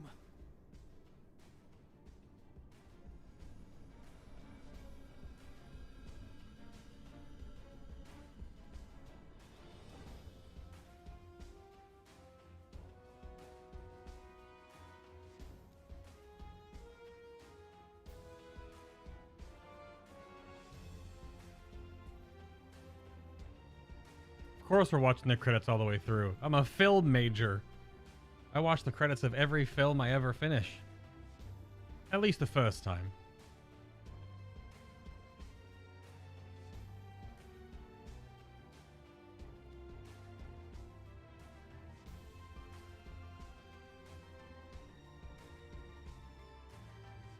Hi, Lise.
Hi, Alpha! Is that?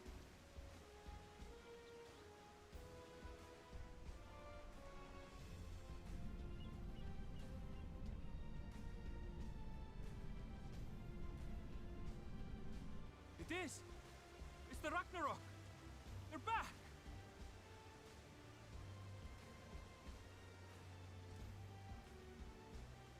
Thank heavens. Truly. They've done it! Welcome home. Yes!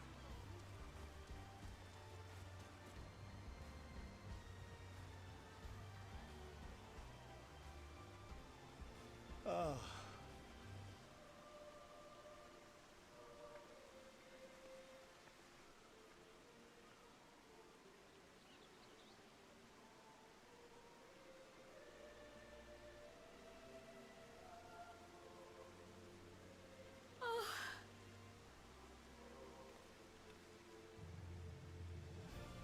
Welcome home, everyone!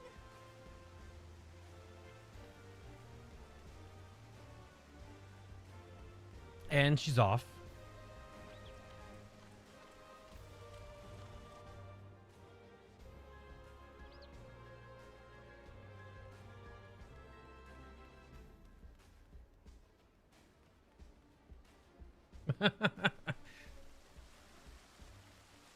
Lalafells. By the way.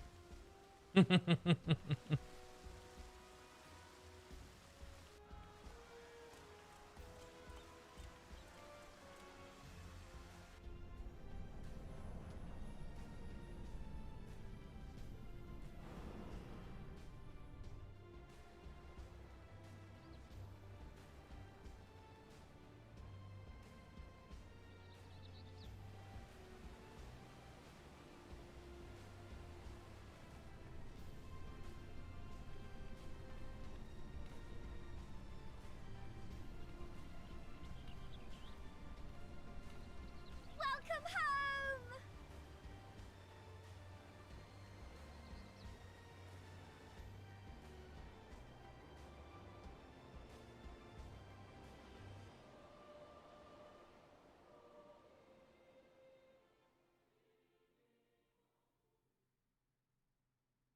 home!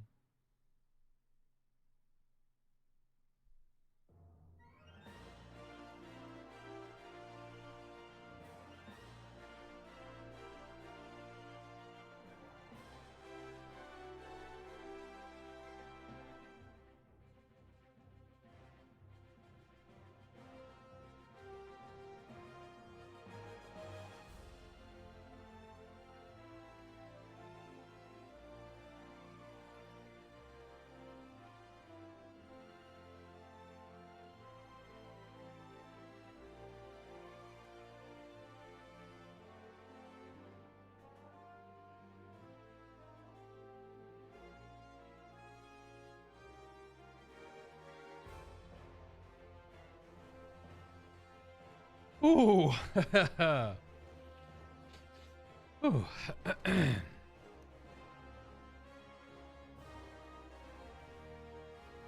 Ooh.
I don't see why I wouldn't, Nath. Yeah. Now get your ass in dungeons. There's gear to grind. This freaking guy.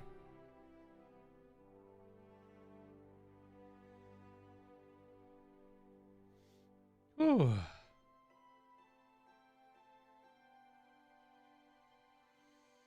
Ugh.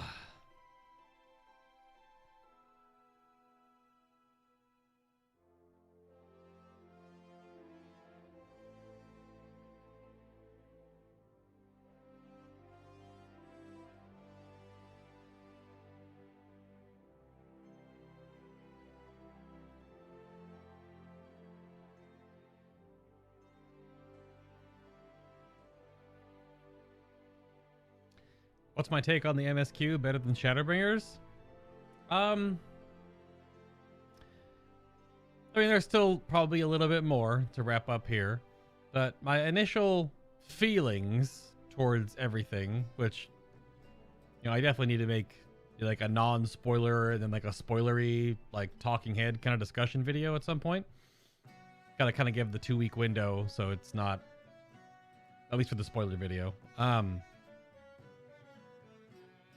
The story of that leads into Shadowbringers felt a lot more personal because it wasn't such a cosmic story yet. Not to say anything's wrong with cosmic stories, but Shadowbringers had a very small cast, and it was all of your, you know, the Scions, everyone around you, the Archons, everyone in that small group, and the character of Ardbert and Emmett Selk and you being this central focal point for so much of Shadowbringers. And then when you add in Elidibus, because all of Shadowbringers encompasses up through patch 5.3, the 5.0 and 5.3 like capstones of the story. And yeah, they always end in, you know, combat flourishes and things of that nature, because this game is just sort of about that, because it's of the gameplay elements as well. And it's a, you know, it's a little bit anime. I don't know if you've been here before, but the game's game's kind of anime. But there was a bit more of a closer story in Shadowbringers that I think packed more of that like emotional. Maybe it was me. I don't know. I teared up a lot, and you could probably hear it in me reading some of the dialogue. That was part of the hardest points of doing this, is when you read it by yourself and you're just hanging out in your own space. It's different, but I wanted to share this and be live for all of it. And there were definitely a lot of moments that punch you right in the feels, right? But the 5.0 and 5.3 major moments were like, wow.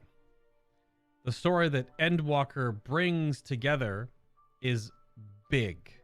So there's this whelming to overwhelming feeling of all the different characters. I mean, we're seeing the pictures here from like ARR, right? There's a lot of incredible payoff moments that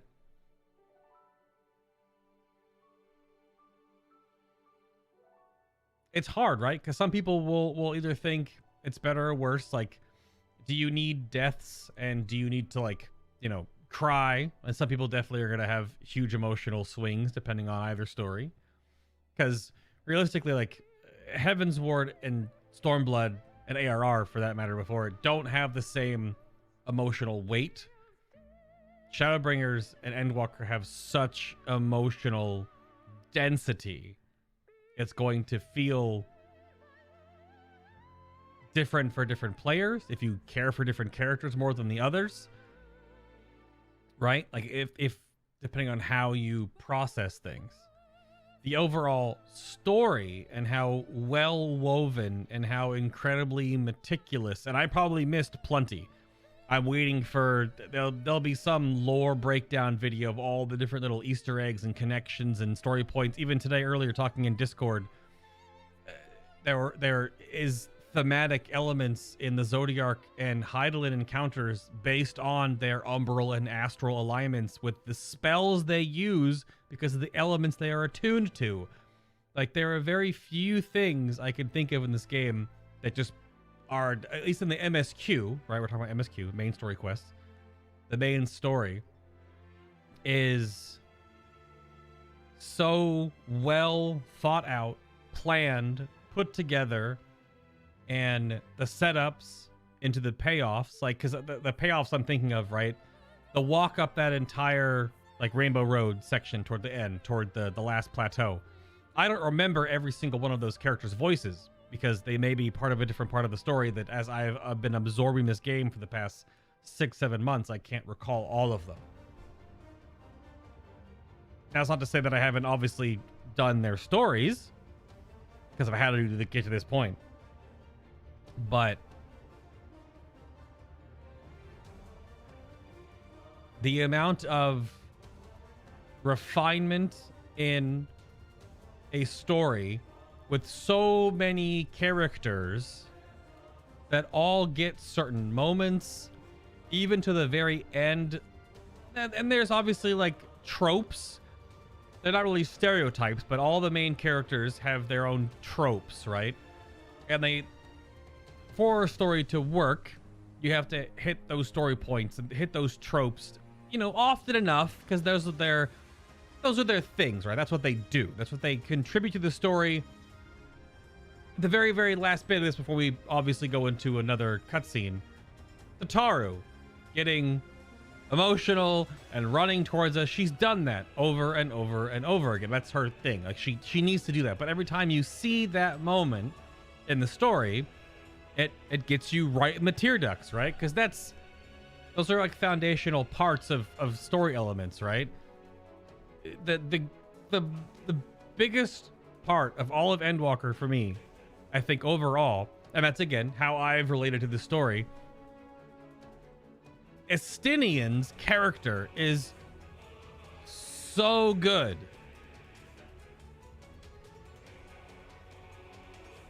To see the creation of this character in Heaven's Ward all the way through till now is just such a feat of storytelling and character growth and tropes and little things and, you know, checklists on how do you make this character, you know, blah, blah, blah. Absolutely just mind-boggling. Just so incredibly good. So incredibly good.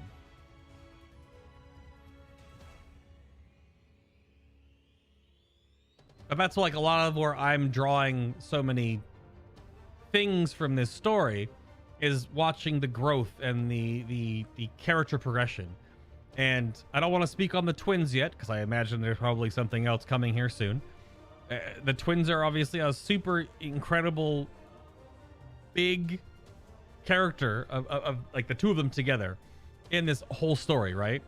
It was incredibly awesome. The poetry of you started with them in ARR, basically because you're just farting around in an inn. I was in Gridania, for example, you know, doing who the heck knows what. Like, the feeling of this game when you first start is like, you don't, like, I have half of my life playing MMOs, right? World of Warcraft, SWTOR, living vicariously through Guild Wars 2 with my brother, and even like Terra back in the day and stuff. And I have a lot of history just playing this type of game. But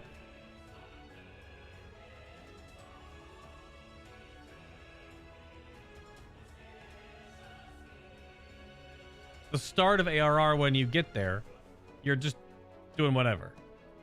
MMO stuff. And the story starts with the twins. And at that very last little bit, gave you a moment with them yet again that is just how you started. But at that moment, that was the start of the end of this story. So it's moments like that that have to be planned and thought through and orchestrated from the writing team to the brilliant minds that are putting all these characters together. Not to mention, this is made in Japanese first and then translated out to 3 other languages, and I can only speak to the English because that's what I understand. But I posted this the other day in Discord of the Free Company, and then I obviously I liked the tweet so I can go back and find it. The voice acting studio that works together, I only assume it's like the English stuff. I don't know if it's through all the different localizations, but it's crazy to me how good so much of this story is just because of the voices lended to these characters. Because let's be real, Final Fantasy XIV, because it's still on older consoles, its graphics aren't like unreal, and it's like not super realistic, and the lip flaps are kind of just there, right? And you can see the pixels, and it's so, graphics aside, because I know it's levied some kind of criticism for that, of course, because graphics to some people matter so much more, but you can go back and play like Chrono Trigger, right? Just do like old pixel art based games before like pixel art became a style that is like perfected, but it's still pixel art. And it doesn't matter what as long as the story is good, the graphics, whatever. But it's so much of that comes through from the voice acting, which has to come from the writing, which has to come from the directing, and that whole ensemble of ridiculousness, which is why, you know, that's why some films are so good and some films are not good. And I mean, realistically, there could be an edit in the future. I imagine there have been for the past expansions. I haven't really looked for them, where you can essentially stitch together an entire cinematic edit of each of these expansions, each of these games for 14, and watch them like a film. That's why I compare it to a film. The amount of dialogue and story and everything else that goes into these is just massive. It's hard if you did only talking cutscenes, because there obviously are non-spoken. There are just text-based dialogue sequences. So you lose some of the story there. But all the different things that were set up, all the different things that were paid off, all the different... Man, Soken and his light motifs. Just ridiculous. So many little nods to the older parts of the game. I'm sure they can't even nod to every single thing, because there's just at a certain point there are too many characters, which I'm actually surprised about. I definitely went into this knowing that we weren't going to make it out with every single character, and Xenos notwithstanding, I suppose. And there are technically characters that have left the story, right? So Hythlodius and Emmett Selk, because they have been kind of in the... They're side characters to a degree, right? At least in this story.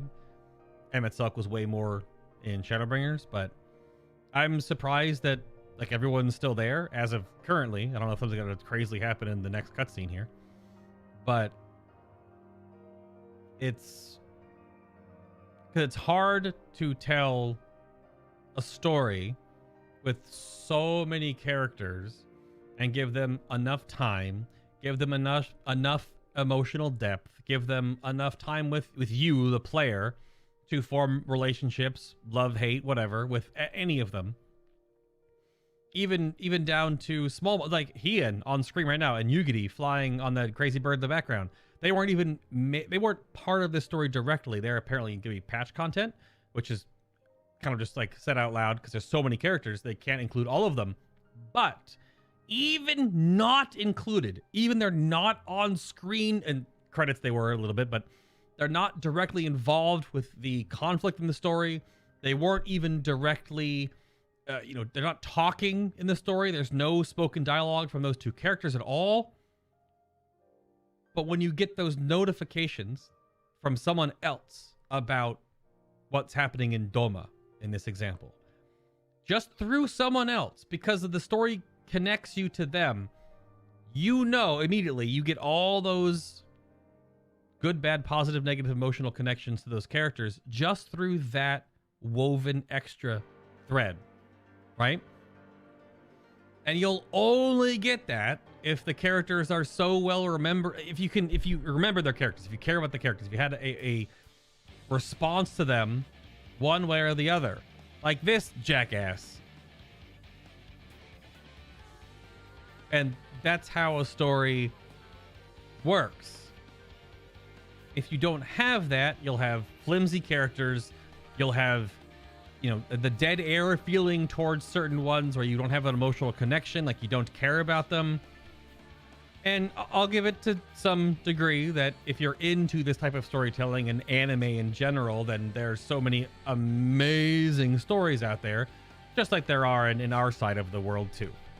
Right? So many amazing books and TV shows and film. But to bridge all of that and put this into a video game that has spanned now a decade, with all these characters, with all this story, to be able to pay off, wrap up, close out, move on from... Some of the references, though, were a little straightforward. Like they were talking to us, to the person in the chair behind the keyboard, on the couch with the controller in their hand, right? Whatever. And it's a bit of the meta commentary on the game. Is Yoshi P and his crew, the entire staff that works on Business Unit 3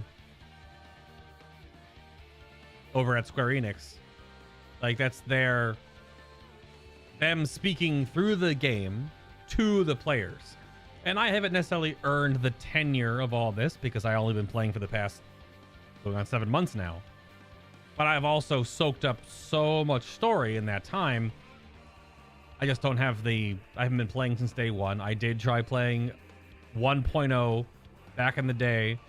I could not get the game to work properly. I could not get the game to patch properly. It was older, like peer-to-peer based patching systems and a launcher that was all in Japanese, so you had to read like an online forum to like, what buttons do I press? All this old stuff back in the day where I remember walking around old Limsa Lominsa and then just like, I didn't know, I had no idea what to do. The version of the game that was original was just like nothing like it is today. I definitely have to watch that documentary about A Realm Reborn. That is for sure. But it's very good. Just the current ranking it's getting right now, I don't know if it should be more than Shadowbringers. I think it's going to be more than Shadowbringers from a player review point of view due to best character in the game right there, by the way. It's going to be a higher review because of all of the stuff I just mentioned. It's all the story closure, all the emotional journey you're going on, everything. I'm still surprised that we didn't lose a major character. I'm just... not every story needs to have that kind of stuff. There were obviously the whole sacrifice montage in Ultima Thule, but like you knew it wasn't the game's structure kind of betrays some of its storytelling sometimes. Although I did get faked out in Elpis when I knew there was a dungeon on the horizon, but there was none of our characters there. I did not expect to do a dungeon with the Ancients. That was very cool. But I knew there was a dungeon coming at the end, so how am I going to do a dungeon knowing the systems in the game with no Y'shtola, no Thancred, no Urianger, etc.?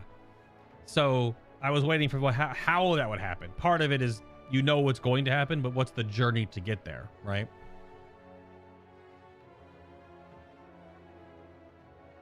I am now very curious about what or how this next arc of Final Fantasy XIV can go on. There's no Hydaelyn. There's no Zodiark. The crazy Mother Crystal in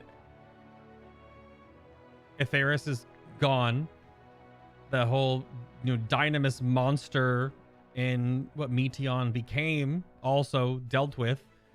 So now it's just Aether and Dynamis with no opposing force for or against, and nothing controlling Dynamis in a way that makes it into what became at the end of this whole stretch. So I'm quite curious, actually, how they can move from that.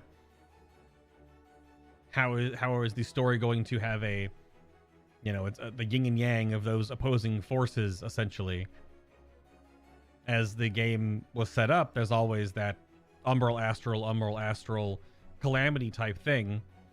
And in somewhat of a Mass Effect-y way, if they have broken that cycle, and now all the fragments or reflections rather, can just be as they are, what the Dynamis explosion that Meteion became at the end, where does that go? All the stuff that Emmett said, which is just clearly Yoshi P writing a bullet list of things they want to do in the future and putting it into the game and having Emmett tell us them. All the locations, those are definitely going to be patch content places.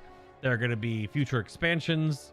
That's just, it's straight up from the desk of Yoshi P in that regard.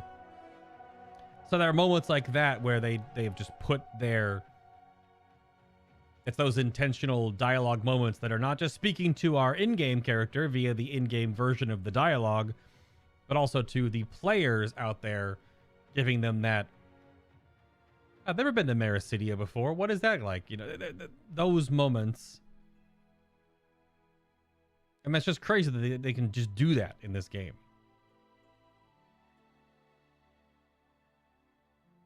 And it's been an absolutely incredible experience. I can't wait to dig in post MSQ right now and make videos for it, describing things, talking about this, bringing up the, my own little edumacation-y side of things, sharing all the stuff that I've learned in different digestible bits, making curated stuff for it. It won't be the only thing I'm making stuff for, but I'm looking forward to making stuff in this community for this crazy game.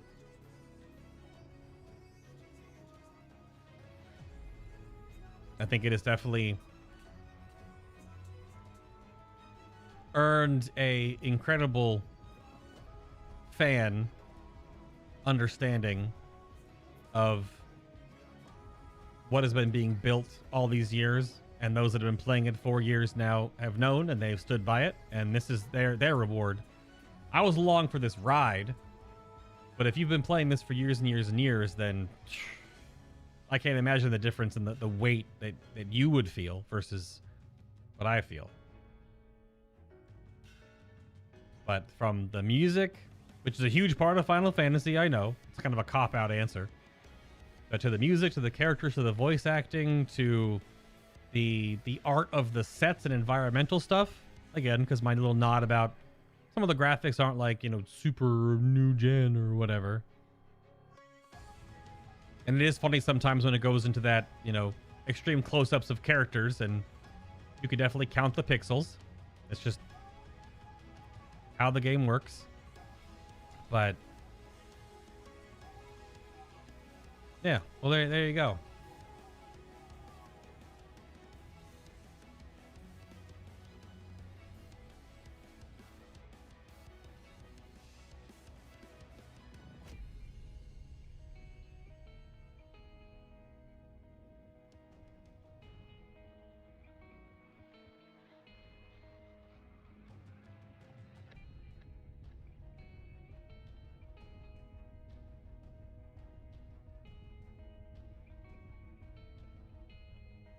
Yeah, everything you guys are saying right now are definitely things I would like to as well. But a quick moment. So today's whole stream and tomorrow won't be MSQ. It'll be just playing the game. Another big double shout out to Nico earlier today. We are doing the stream today and tomorrow, as Gorak just posted. Holiday times. I've signed up with the charity campaign with Thankmas 2021 to help make a little bit of a dent. I'm definitely not the powerhouse creators that are out there right now raising actual millions of dollars, but everything helps, especially around the holidays. I was thinking about different charities to look at and figure out which ones would work, but this was actually brought to my attention by someone in our community, and I felt like it was a good idea. But yeah, Nico earlier today was $400. Nico actually said, my last donation before I go to bed. Don't let the fire die. Everyone who's watching, we can make it. It's only $1,000. You can do it. I mean, I had to put like a starting goal. We could go beyond that if you wanted to. The whole Thankmas goal is to raise 10 million across all the creators through this holiday season. But also, Teddy, thank you for the donation towards the charity as well. The $40. I appreciate it. Just trying to do something, you know, bigger than me. Like literally what this game has done. So I know that the small little community we have here in Discord has been incredibly enjoying everything so far. The journey we've been on learning the game, even if you're not super involved in the story, the systems are fun. The time into rewards is good. The feeling like our time is valued. The queues are rough, but those will all come and go with huge patches. I'm sure Square Enix realizes now, especially with the praise and publicity they're going to get from this game, then they definitely have to oomph up some stuff here in the coming year. Because I can't only imagine what the next expansion in 2 years from now is going to bring story-wise, since it'll be set up in all these coming patches. But if this last week-ish has been any indication, if this same team sticks to their principles, sticks to the pillars and the tenets that they are adhering to keep creating for Final Fantasy XIV, then man, it might be hard for them to miss. But we shall see. And we're gonna start with this. Is it as funny as it and awkwardly stupid as it also is, like Endwalker, the end of this story, I hope to be the beginning of, you know, the next one for me in creating stuff for a game that I have definitely fallen for pretty hard, and many others have. I just hope I can create for this and then other projects and have a great time doing it.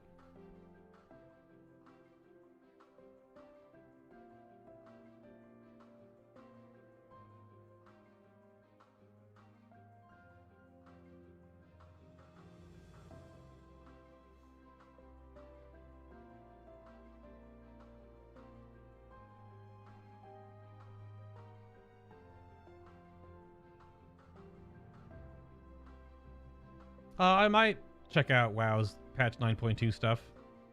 I'm not sure. We'll see. Had a big back and forth and kind of said my piece about the recent 9.2 story cutscene. World of Warcraft story, though, it's why a lot of people just don't invest in it or don't stay invested in it. Because it's just not great. It's okay. A lot of people play WoW for the combat. It's an action MMO, basically.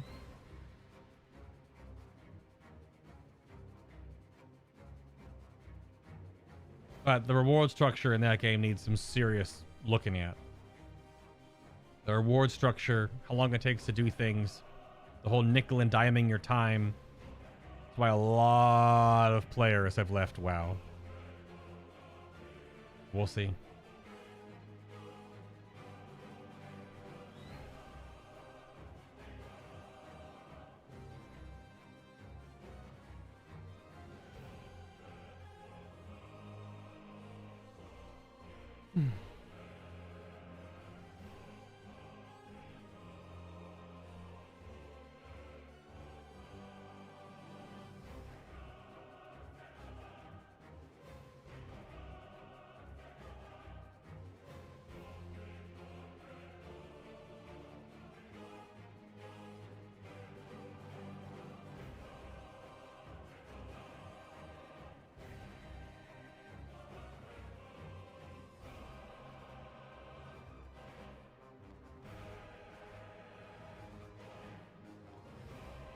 I didn't even speak about Hermes.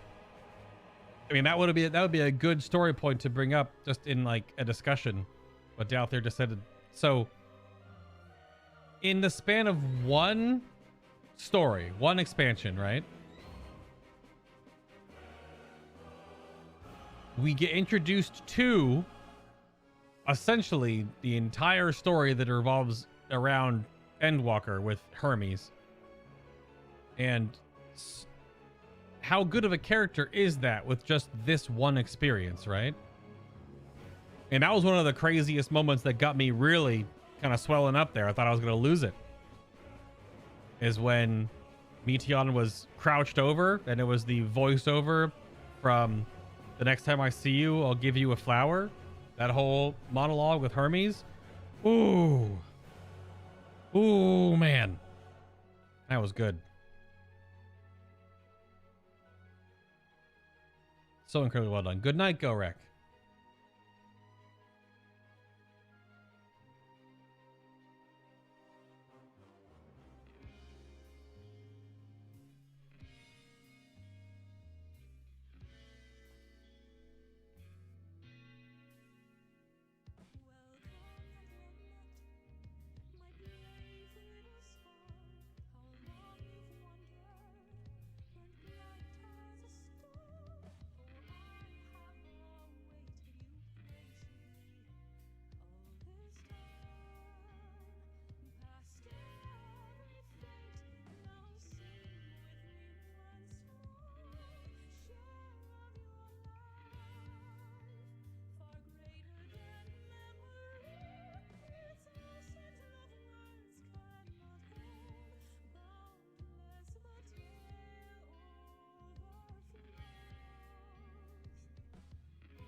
Yeah, for sure, out there.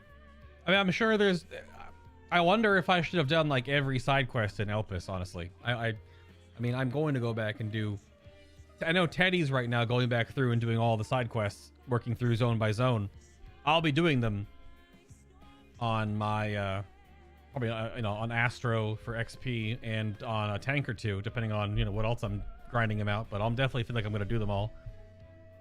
And I don't know, I'll probably go back and start, if it's XP that I can earn on an alt, I'll go back and start doing some more, at least in Shadowbringers side quests, just to soak up some more story. Or do Elpis tonight, Teddy? But yeah, the queue is rough. I had to go back into the queue today to get here. Hey, you can hold on to this link for tomorrow, and I'll have it in chat again. But that's the actual...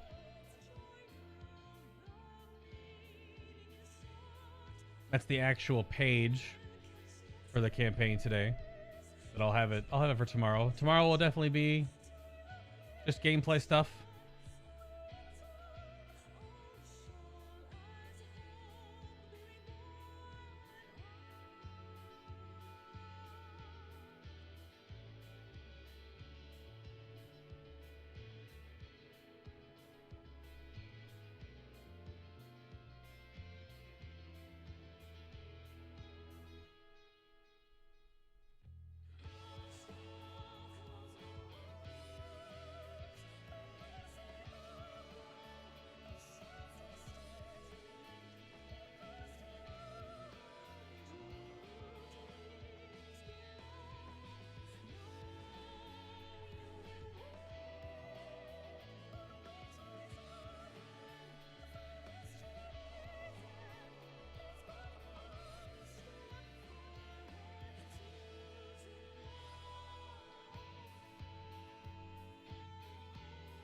Hey, it's me.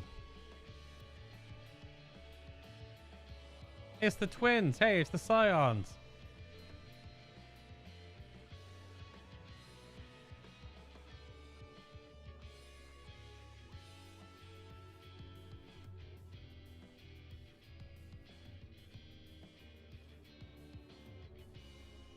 Oh.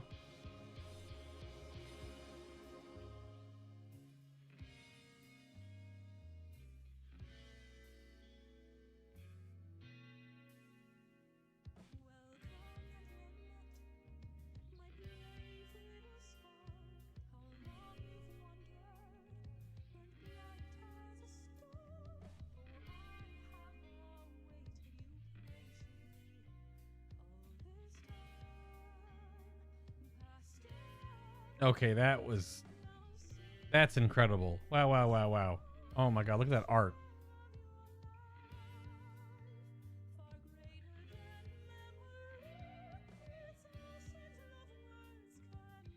The cheeky Heidelin. Well, I guess the cheeky Venat look over her shoulder. Oh my gosh. Dearest mother. Dearest father. This letter will be the very last that I write to you from the Rising Stones.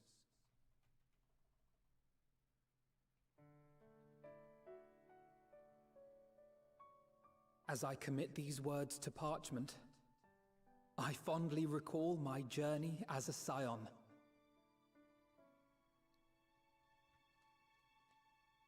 I'm in Philia. From the time I first walked into the Order's former halls, to the time I set forth to forestall the final days.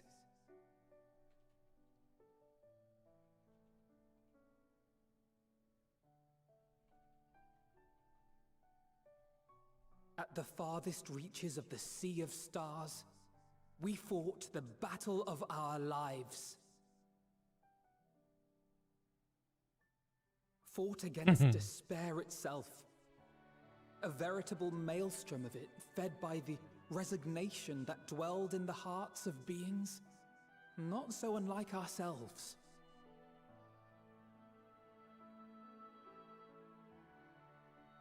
Full oft have I harbored the same malaise.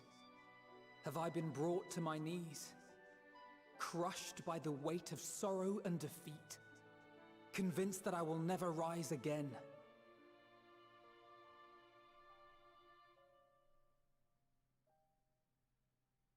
However, I have also known many moments of unbridled joy and happiness.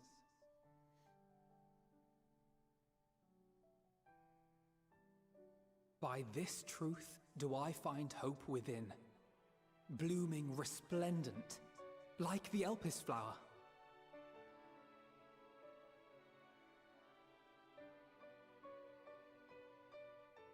And thus do I endure.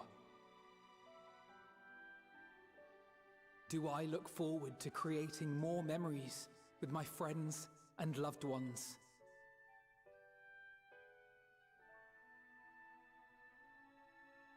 For from these fertile seeds, yet more hope shall spring forth.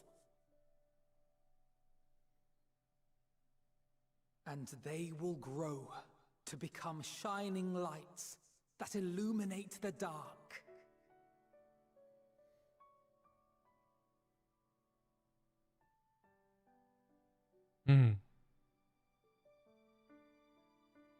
Thus believing, I leave the rising stones behind, as will my comrades.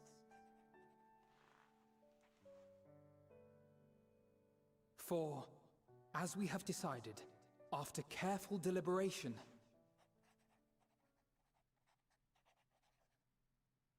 we are disbanding the Scions of the Seventh Dawn.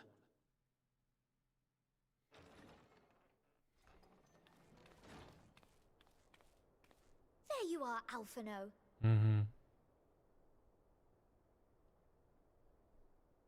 Everyone is already gathered in the foyer. My apologies. I'll be right there.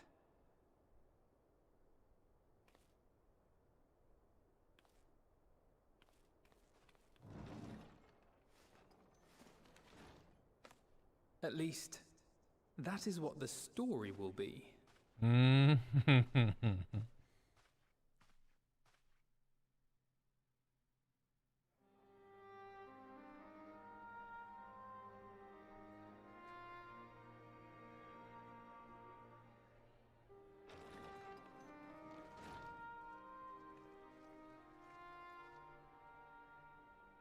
Sorry to keep you all waiting.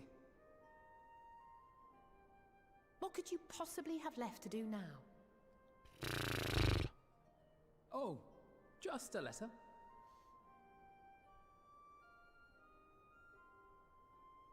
I imagine it will be a while before we can gather like this again.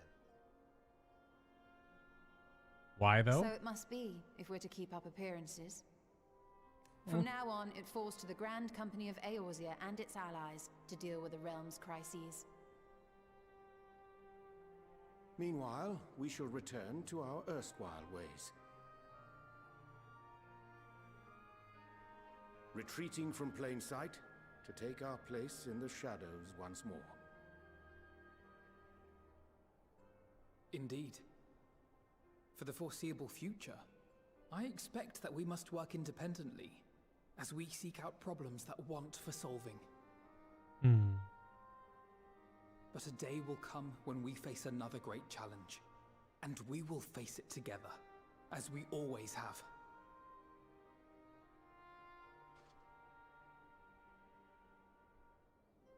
As much as I look forward to that day, I do hope it doesn't come anytime soon. Well, formal association or no, if any of you should require my services, you need but ask. I'll be glad to keep my lance arm honed. I'll hold you to that. So you had better keep your link pearl on hand. Ha! So you really mean to stay, Tataru? Oh, someone has to keep the Rising Stones in proper order.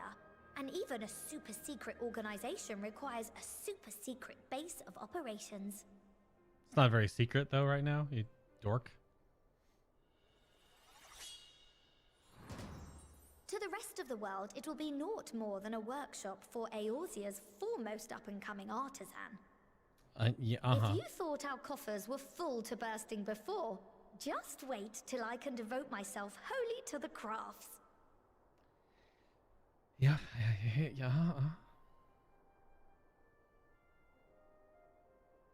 plotting to build a mercantile empire to rival that of Lord Lodorito, are we?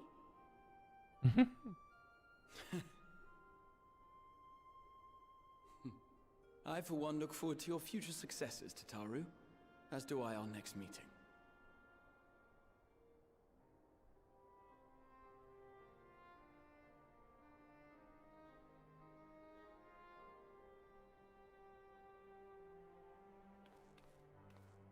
And with that, I believe it is past time you all made ready to depart. Leave no preparations undone or words unsaid, all right? Now, off with you.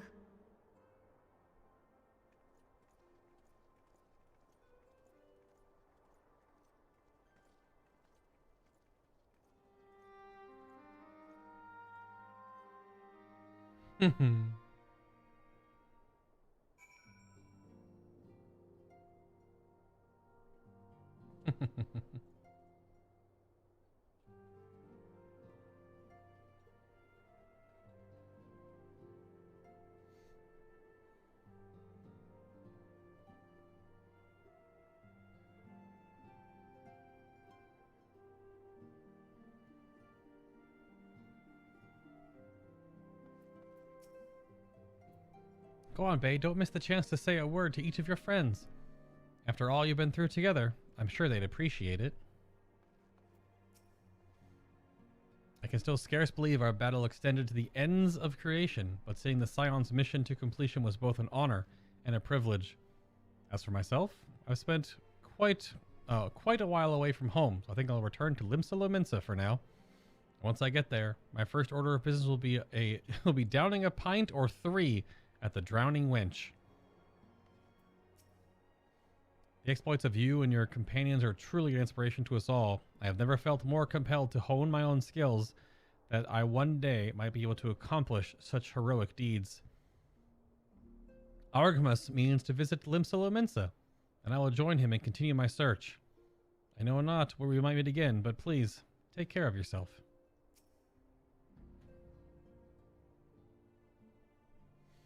It's a shame the Scions are disbanding, even if only in name. I still fondly recall the day you granted me my uniform. The memory remains vivid, yet it feels like a lifetime ago. I considered returning to the Adder's Nest, but since I've come this far, I've decided I ought to continue my journey and venture to Garlemald instead. I can't hold a candle to the infamous Wandering Minstrel, but I thought I might share with the Garleans the tale of your epic deeds. Extend to them an olive branch of song, if you will. Aww.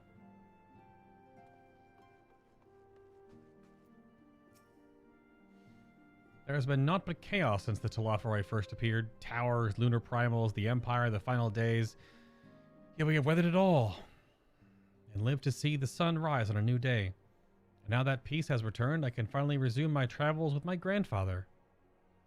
Perhaps we shall go first to Kugane, as it was said earlier, to relax in the Bolkaisen hot springs.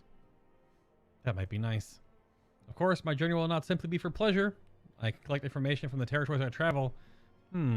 Perhaps I'll visit Shanxia or Nagia via Doma. Never know how to pronounce that properly. It's not Shangxi. That's the other. It's Shangxi. That's the other one. It doesn't matter. You're about an amateur adventurer when we first met, but look at you now. You've grown into quite the fine young lad, just as I always knew you would. One might say I ought to settle down in my old age, but seeing you now has set my adventurous spirit ablaze once more. But the first journey I set out upon will be a long-awaited hot springs tour with my dear friend Hyomie. I'm talking to all the other Scions first. Ariol. Feels a little strange. Now my link portal's gone quiet. Since my unique skills are no longer needed for the safety of the star and all that, I'm going to become an adventurer like you, traveling far and wide. I imagine I'll start by heading to Mericidia or the New World. Just need to find myself a ship first. Yeah, they're definitely setting up a lot of these places that we're going to see in patch content or the future expansion. It's going to happen. Ehrenwald has pressing matters, according to him anyway. A pity he couldn't be here to witness this monumentous occasion. Or just momentous. I made it a little bigger than that. So he bids me tell you congratulations. As for me, well, once the silence disband, I'll resume my work in Rhalgr's Reach. I suppose Ehrenwald will need support in Garabania too, though he would not admit as much. Well, he will have my help, whether he wants it or not. Where's Flamine? Salvation Minfilia dreamed for Eorzea comes closer to reality with every step the Scions take. Yes, the world may still be in the throes of change, but it is improving. I see it happening day by day, and I sit here praying that whatever new road you walk will bring you the wonder and joy you deserve. Should you need a rest in between your journeys, do come and join me on the terrace for old time's sake. Yes. I'm so glad the danger is past. There was nothing I could do but pray from here, so I was relieved to the point of tears when everyone made it back safely. I imagine we'll have more free time now, so I'm thinking I'd study up on healing magic that I could make myself more useful in the future. My first stop will be the Astrologicum in Ishgard to learn about Charlayan astrology. I must follow Oker's lead. Oker's lead and continue to hone my skills. Yeah, Oker Boulder, which is... Where's Hori? There's the brothers. Yeah, I'm so glad I was able to be here at this moment. You know, I considered continuing to follow in Hori's footsteps, but I've realized it's time I found my own way in life. Otherwise, I'll never be half the man my brother is. First things first, I'm going to head to Gordania to visit the Conjurer's Guild and the Archer's Guild. I'll do my very best to brush up on my skills before I see you again. Aww. We have accomplished our goal and put it behind us, but my time with the Scions provided memories that will last me a lifetime. What bliss to think I was blessed with the chance to experience such unbridled brotherly love. Ah, but now that Oker has decided to set off without his dear brother, without the two of them together, I fear I might suffer withdrawal. Far too much blood has been spilt, and far too many lives lost. Still, I'm glad I was able to do something to repay those who showed me a path to the future. Not that our job is over, of course. Far from it.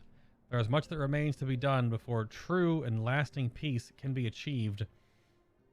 I am curious what kind of threats are out there now. Like, what story threads do we have? I can't think of any that are like unresolved weirdness. There's no Asians. There's no Talafaroi. There's no Xenos. There's no Garlean Empire madness. It really just comes down to, like, what else Allegan is out there? What's up with Mericidia? In Before Dragons? I have no idea. We expect that the tensions between the Garleans and the Corvosi will only flare more with the Empire's fall. That's fair. Yeah, the Corvosi. Corvosi.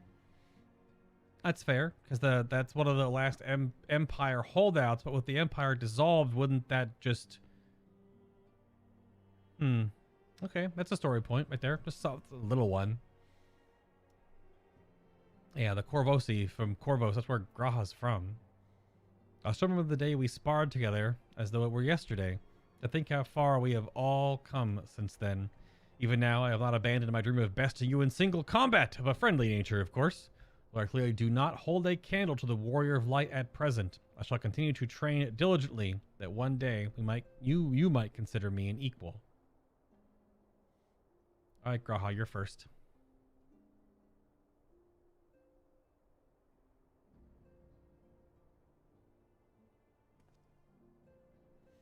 Oh, Bay, might you have a moment to talk?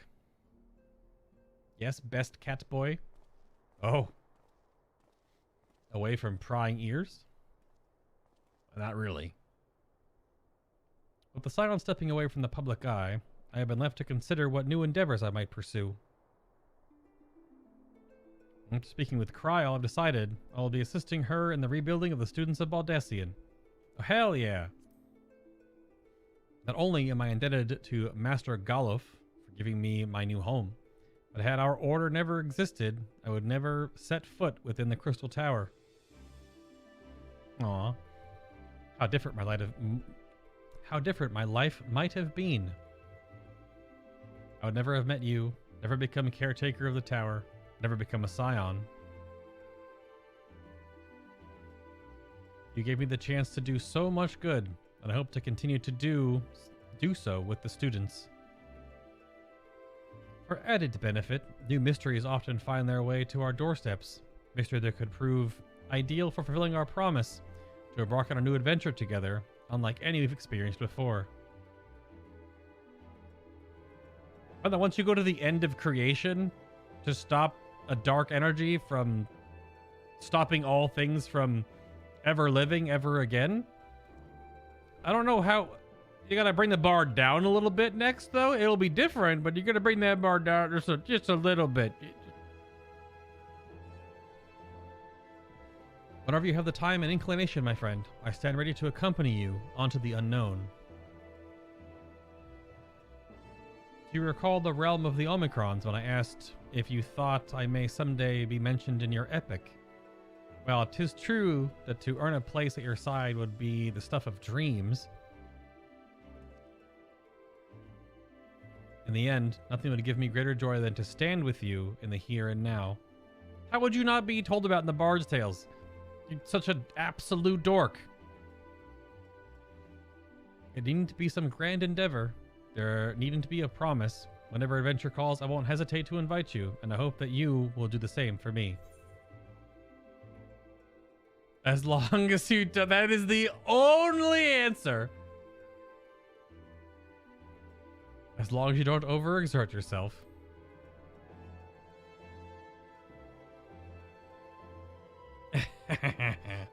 I know.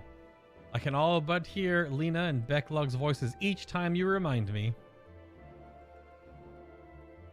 As much as we have already seen, there's still so much we haven't. Who knows? Perhaps we will even encounter survivors of the Omicron somewhere out there. Alright, stop teasing us with future content, Yoshi P. I get it, okay? I freaking get it! We're going places! Alright?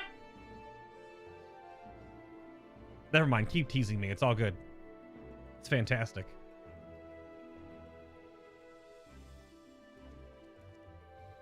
After all, given how they took to the stars, it isn't implausible that some found themselves far from home. And should we encounter a wayward traveler awaiting commands that will never come, I would bid them seek adventure with someone, and with that partner find new purpose, a new dream. For if crystals can hold fast to dreams, why not Omicrons?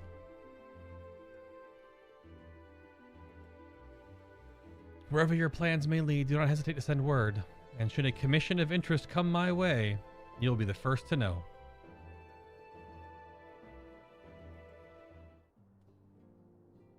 So the question I wonder is, are these characters after this certain load moment going to either be standing here until, or are they actually going to go to where they're saying? And you can find them in those locations at places. That's the one part of it that's going to be weird, is just like never seeing these characters for a long time again, even like in-game around, but that does kind of happen when assets aren't loaded in for a certain story moment. By the way, have you spoken to Feul of late? I have not! Some days ago, they appeared to me in a dream, of the sleeping persuasion, that is. All is well in the first, they bade me tell you. When I asked why not tell you themselves, they unleashed giant, ravenous beavers upon me. Have you perchance done something to incur their ire? I'm sorry, girlfriend, wife. Oh no. It's just ridiculous.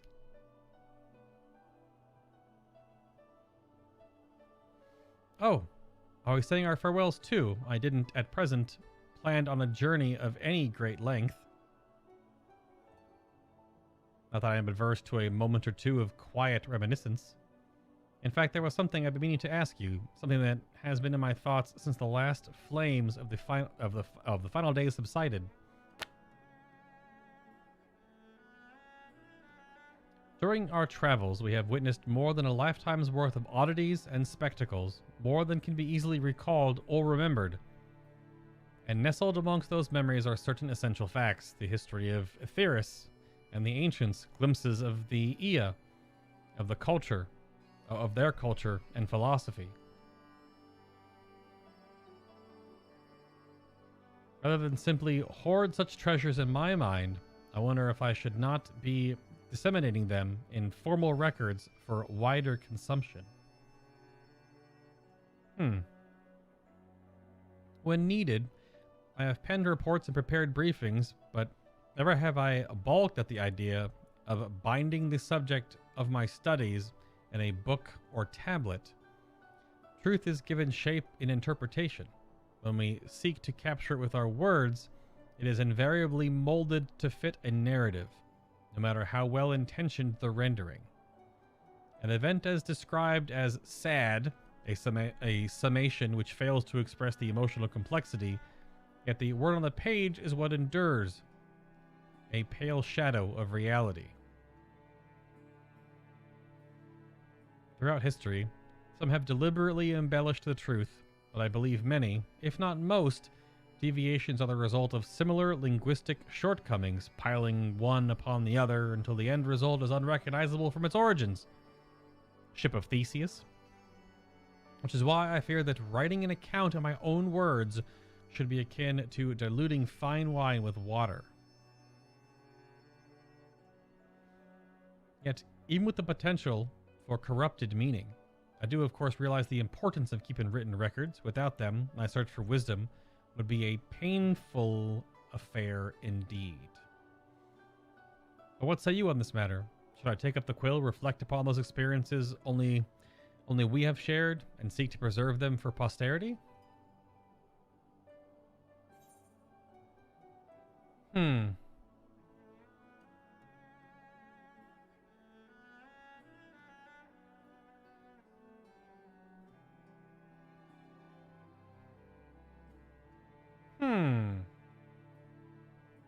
I don't know if this will have any story implications besides just your own experience, but...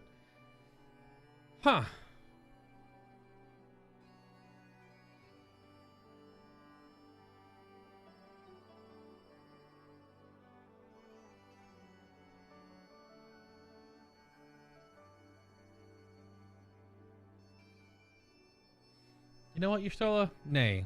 It's enough to hold them in your memories.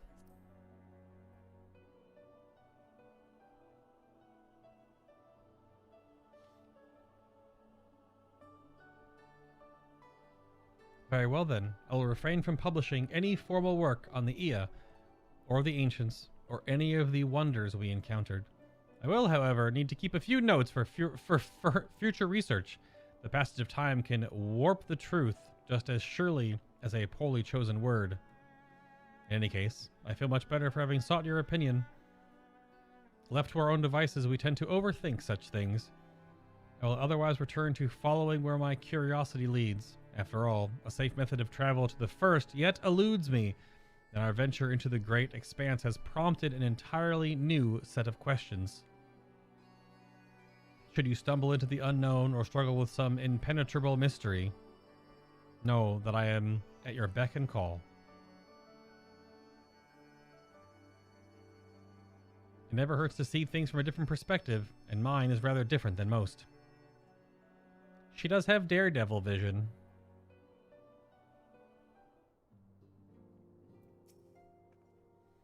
Lise came to visit the other day. She peppered me with questions about the lasting repercussions of the final days. I took the opportunity to explain our plans to disband, and she understood our reasoning immediately. Once a scion, always a scion, it would seem. She was eager to relive old times and remember old friends, bittersweet memories mayhap, but from the look on her face, the joys outweighed the sorrows.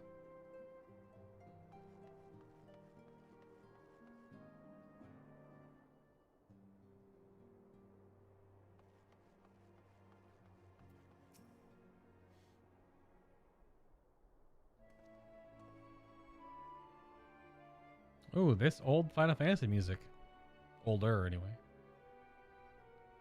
Hey, thou hast speaken with our comrades, some of them. Though this parting will be not forevermore, 'tis nonetheless occasion for sorrow. Akin to a pixie's path, the navigation of such farewells is a perilous endeavor indeed. For their part, however, the Lawpirates embark upon a new beginning. Though bereft of its purpose as a vessel, the moon yet remaineth hospitable for the creatures of Aetheris. Thus do our lunar visitors convene with the Forum, intent upon assigning some new and beneficial role to our solitary satellite. Yet, ere that may come to pass, there is much and more each party must learn from the other, a process which doth promise to be eventful indeed. To that end, a cadre of Lawpirates hath gleefully dispersed across our lands in the name of mutual understanding. Oh, we're going to see them everywhere now. Maybe. Hydaelyn, 'tis said, did imbue them with her love for all things born of this star. And 'tis Venar's own nature, I believe, which doth manifest in this irresistible, inexhaustible curiosity of theirs. It was irrepressible. It's also fair. Having witnessed that which they strove to achieve, I wish most keenly for their long labors to be rewarded, that their abiding affection for man result in a boon for all. Moreover, I hope you continue our acquaintance and share in such knowledge. I hope you continue our acquaintance and share in such knowledge as they see fit to impart. Acquaintance? He called me an acquaintance?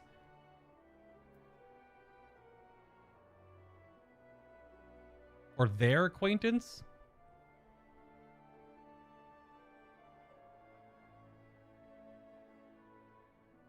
I mean, I would just call it friendship, Oriange. Why are you being weird? Yeah? I did not wish to presume. I would be honored should I consider me a friend. What a dingus! For 'tis certainly true that I have grown fond of their company.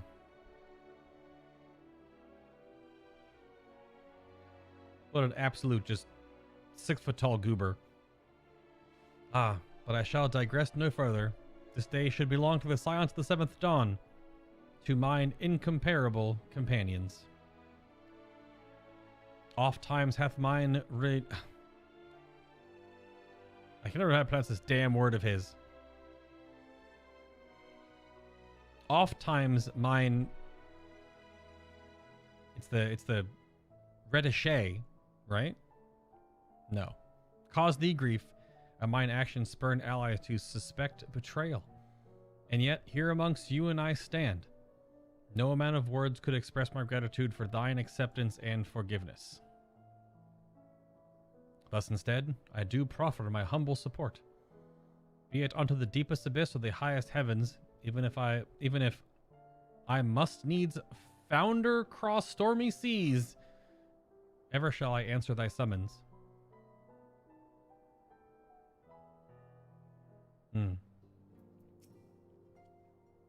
I understand that, following thy clash with Xenos, the teleportation device thou hast discarded fell from thee from on high. To return to thee in such a manner, I did confer with Wilfson and Blomvita, yet they insist the device was possessed of no such capability. It was a miracle befitting the nature of that place, where emotion becometh tangible reality. Whence, then, arose this timely wonder? Thine ardent wish, or another's fervent prayer? Okay, I mean, that ties up that little bit, because we boinked it and then let it go into the black hole gravity well, right?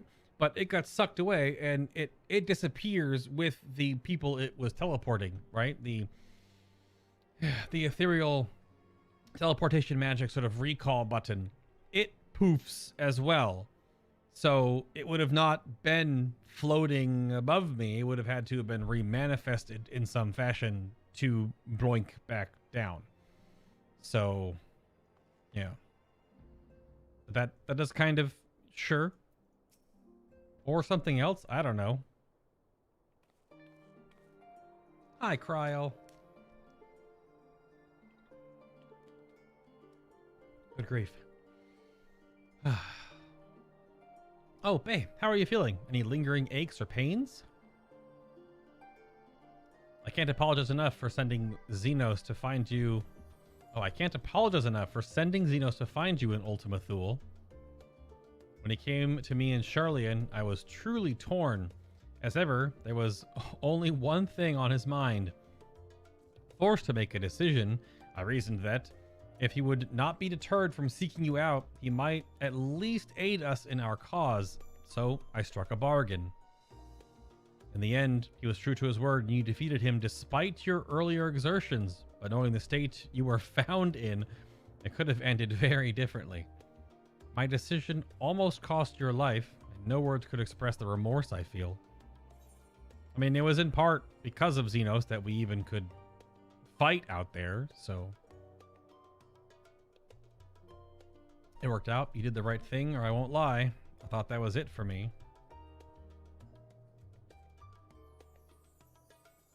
I don't make her feel bad. It worked out. That was Xenos' entire goal. It's a relief to hear you say that. Thank you. Time and time again, I've been made to feel woefully inadequate. What the heck? I wasn't much use in battle, nor could I face the form without my nerves getting the better of me. It always fell to you and the others. Excuse me? All of Shadowbringers? Hello? I must and will do better. I shall begin with the restoration of the students of Valdesian. Through our work, Charlian will strengthen its ties with other nations, that we may be better prepared to face whatever threats arise in the future. Of course, this isn't something I can accomplish alone, but thankfully I have the staunchest of help in Raha and Ojika and our other remaining members. Together we will continue Grandfather's work. As before, certain commissions will take us to dangerous locales. We may need to call upon seasoned adventurers. In such time, might you be willing to assist us? Not because you feel obliged, mind you, but because you feel allure of the task itself. Yeah. Tell me you play Final Fantasy 14 without telling me you play. Yeah. Giggle. Marvelous. So something of interest arise, I shan't hesitate to reach out to you. Until that day, I shall endeavor to become a more dependable comrade. I don't know why you're putting yourself down so hard, Cryo. Come on. Oh, I should mention that Erenvol has kindly agreed to share aught of potential interest he hears from his fellow gleaners. In exchange, we will help them to restore the archives to their proper order. With the Exodus abandoned, all items must be returned whence they came, a task no less grueling than their removal. Even now, Ojika assists the sorting of arcane artifacts. Oh yes, not only is he a skilled administrator, he's also a certified appraiser specializing in relics from the 5th Astral Era. Despite his qualifications, though, he seems none too keen on the work. I shall have to go and relieve him as soon as I can.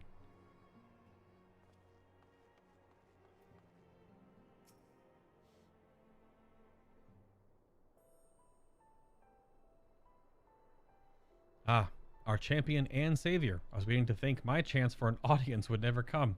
What? Ahem, that sounded more amusing in my head. Speaking of heads, I was worried about yours, and the rest of you for that matter. On the mend, I trust. Yo, his dad energy is so strong. The dad joke into like the weird, like dad caring. He's such a dad. He's only like in his late 20s though.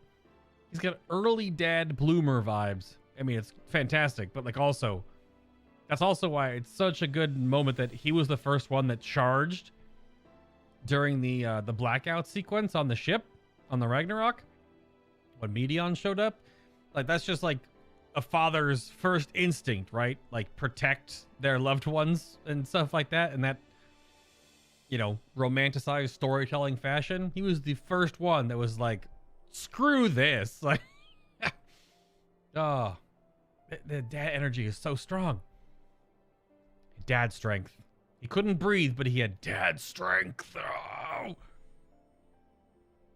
Glad to hear it. You were in a bad way, and healing magics or no, I'm impressed by how swiftly you've recovered. Then again, 'tis hardly the first time you've cheated death. Your strength of will has never failed to astonish me. Yeah, do we still have the echo now, though? I would assume there's no echo anymore. Look what you've accomplished. Meteon defeated, her Song of Oblivion cut short, the source and all her reflections delivered from the final days. If you had faltered at the last, then all hope would have been lost, but you held fast. Now Reen has a tomorrow to look forward to, and I could ask for no greater gift than that. The dad energy swells.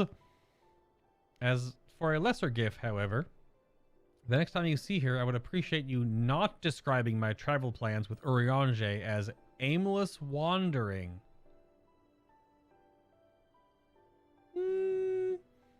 We have a purpose in our roaming, after all, keeping an eye on things in the absence of the scions on the world stage. There'll never be an end to the little problems that go untended by nations. We'll do our best to help out where and when we can.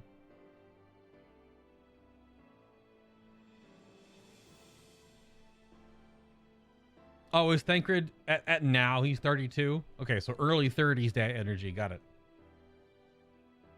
Got it. I guess he starts out in his 20s. Which I suppose is an approach not far removed from aimless wandering when you get down to it. Perhaps you could tell her I'm faring well and leave it at that, eh? No need to mention this feeling of being uprooted. I've never been one to stand still for long, but when I think of home, 'tis the rising stone which comes to mind. How many times have we set out from this base, thence to return when our work was done? On the day the Scions came together, I only hoped for Minfilia to find a place where she belonged, but never did I expect to find one here for myself. Indulge me. I have a question for you, and imagine Minfilia herself is asking. Are you glad you joined the Scions?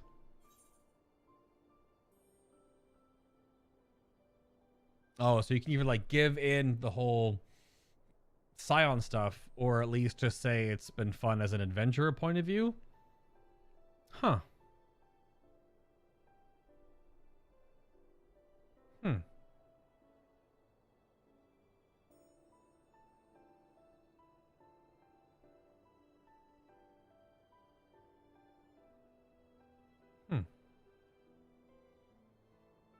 I don't know if it's the best decision I've ever made.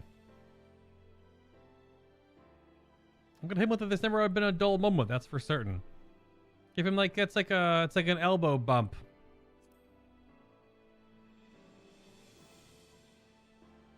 That's one way of putting it. In many ways, the experience has left us far stronger than when we began. But all good things must come to an end, at least for a time. Should you need a helping hand for infiltrating or reconnaissance, you know who to ask. I'll come running, and you'll likely get a certain funny talking fortune teller in the bargain. Did you just call Urianger a funny talking fortune teller? Okay. Yeah, okay. In case you've not heard, the Waking Sands will be converted into a warehouse. We'll be keeping the place free of rats and cobwebs so it can still serve as an outpost should the need arise. Considering Totaro's ambitions, however, I'd not be surprised if she claimed the lot for her budding empire. Ugh, these last three.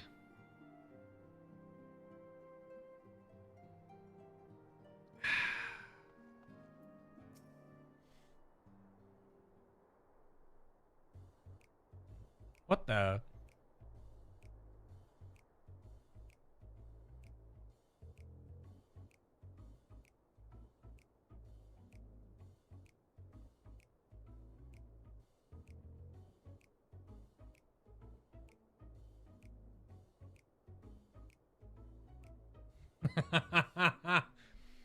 If you have something to say, then out with it.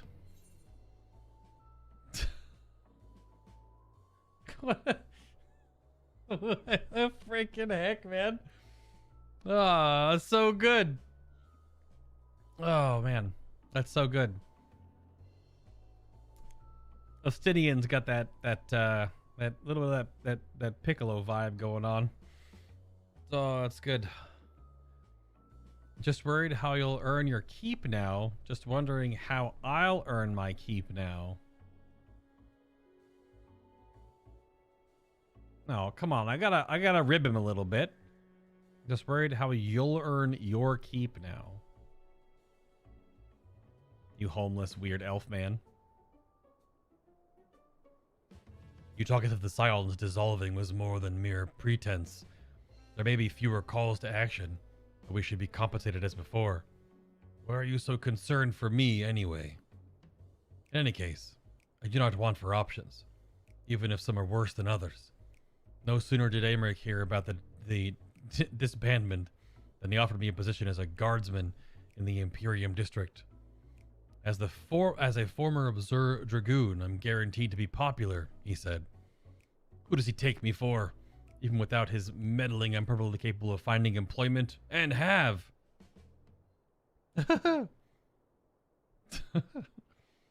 Some days ago, a Hannish envoy arrived with the word from Vritra. The worm requests my presence as soon as things have settled here. He didn't deign to mention why I'm needed, but it pertains to dragons, like as not. In Thavnair, like elsewhere, the phenomena caused by the final days abated when you defeated Meteon. Though it was too late for those who had already transformed, life is beginning to return to normal for the visitors, or the survivors. Both? Yeah. For those who sought refuge in Sharlayan, most have already returned home. But many do not have a home to return to, nor loved ones. But an arrangement between Vritra and the Forum, such souls may remain in Sharlayan if they wish, to work and study. Vritra was always the satrap in truth. It's gratifying to see him become one in name as well. One who has the complete confidence of his people, if the envoy's tone was any indication. I often find myself speaking favorably of dragons of late. Not so long ago, I would have assumed his benevolence hid ulterior motives, but 'tis clear he cares for his people, and they in turn revere him.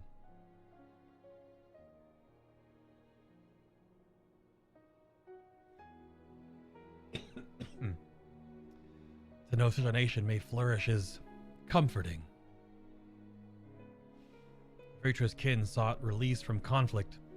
So wary were they of suffering wrought, they surrendered to oblivion. But Midgard Sormar didn't give up. In hope, he made the journey to distant Aetheris with his clutch of eggs. And though his progeny went on to be embroiled in conflict with men, there were times when they transcended hatred to abide in harmony. That is their legacy and their triumph.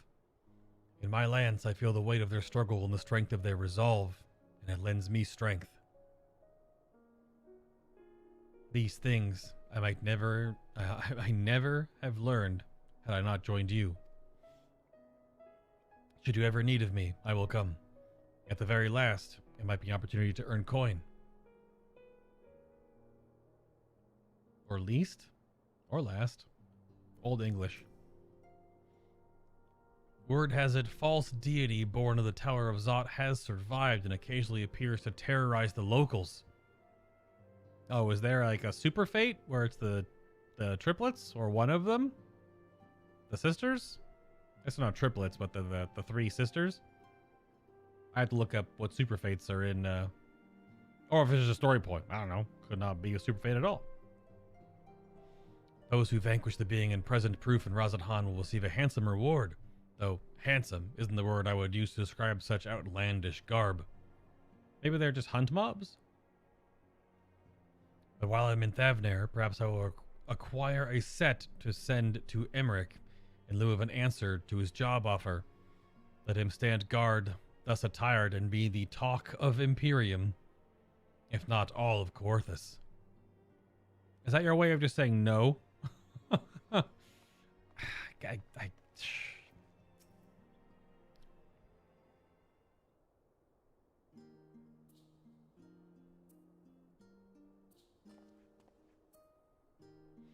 Oh, Bay.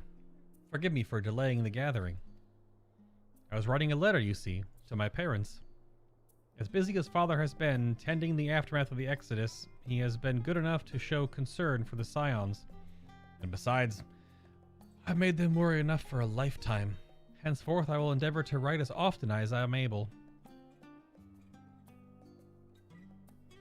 A little effort to set their minds at ease while we continue to be away from Charlian. Both Alizé and I are off to assist with Garlemald's recovery, you see. Though uncertainty remains over what will become of the nation, we cannot well leave the capital in its present state. We will join those members of the Isilbard contingent still stationed there. Lucia and Maxima helm the relief effort with support from our allies, the people of Garlemald among them. They will gradually be joined by those who have finished treating the tempered across the lands. Lest you misunderstand, we do not seek redemption for failing Lycinia and her sister. That is a burden we must always bear. Nay, we go because of the truth in Lord Quintus' words. In truth that, whatever ideals individuals may espouse, nations are not moved to action unless they stand to benefit. For the foreseeable future, the fallen empire will be at the mercy of both internal and external forces. And though I do not doubt the intentions of the contingent, with greater powers involved in the relief effort, our allies may well find themselves drawn into a political agenda. In going, we seek to ensure that the needs of the people come first, to understand their hearts, that we might better help them to begin anew.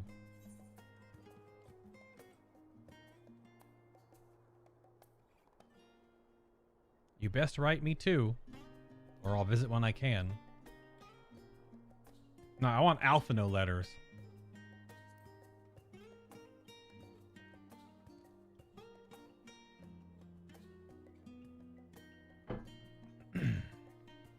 Write you letters?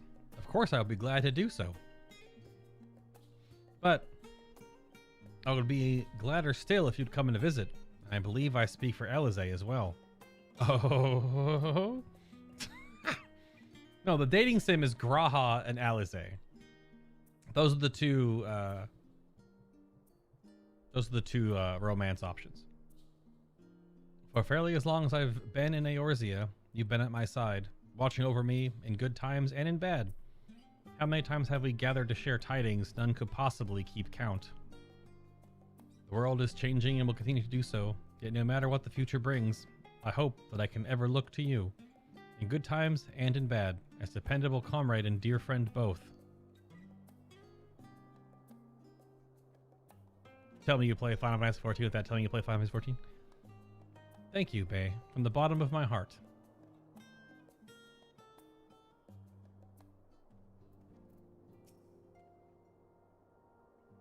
I've been keeping Arenvald abreast of the situation in letters, but unfortunately he could not be here today. When it is convenient for both of us, we should pay him a visit. Side quest at Arenvald? Both of them brought up Arenvald. Alright.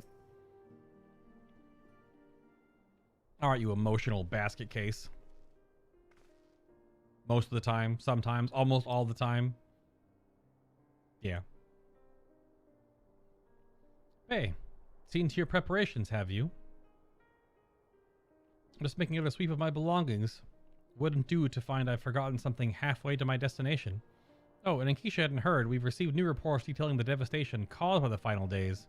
Ugh. It appears the situation is gravest in the lands surrounding the Bounty, where the sky first began to burn. After that, the calamity was observed in the far north, in Garlemald and the frozen lands beyond. That again was one of the places that Emet-Selch told us to check. He said, have you ever been to the areas, was it under the Bounty? There's that huge freaking temple off the coast, the sunken temple out there. What the heck? What's that all about? Is that allowed? We also had reports of the heavens catching fire in isolated locations, one of which was an area in the northern Empty. Had our quest taken any longer, Charlian too may have come under threat.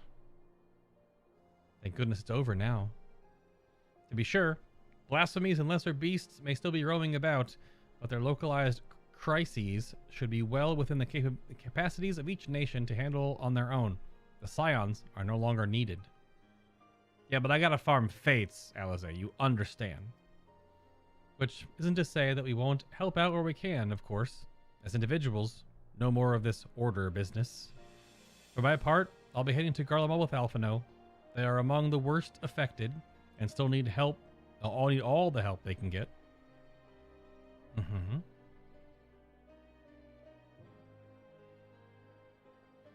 It won't be easy. An inevitable part of aiding those in need is coming face to face with tragedy. Knowing it doesn't make it any easier, though. That I'll curse my weakness. My inability to fix every problem and save every lost soul. But no matter how much it hurts, I won't give up.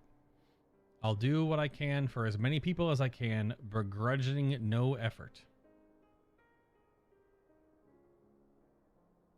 If I should find myself discouraged, I'll remember you. Think fondly to one of our many moments of triumph and accompanying determined expression. And the accompanying determined expression. I mean, yeah, your character just kind of just like stare off into the distance.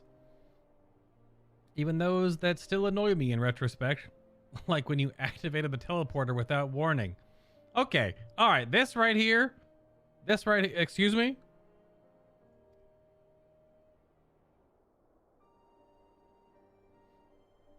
And should you hear about me, I want you to remember too. Remember that I'm out there somewhere, trying my very best.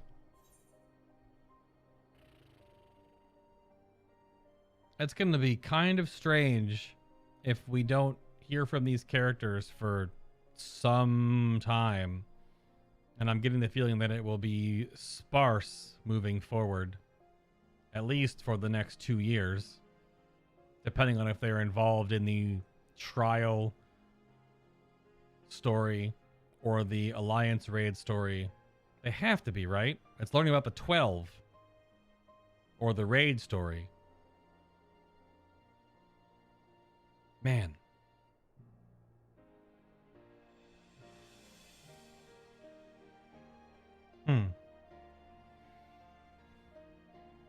I look forward to hearing all about the legendary Alize Levieux.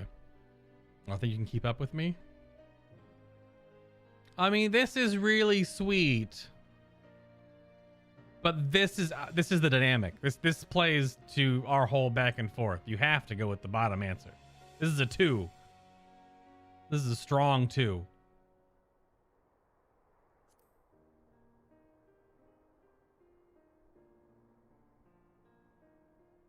You asked for it, so you had better watch out. Oh, yes.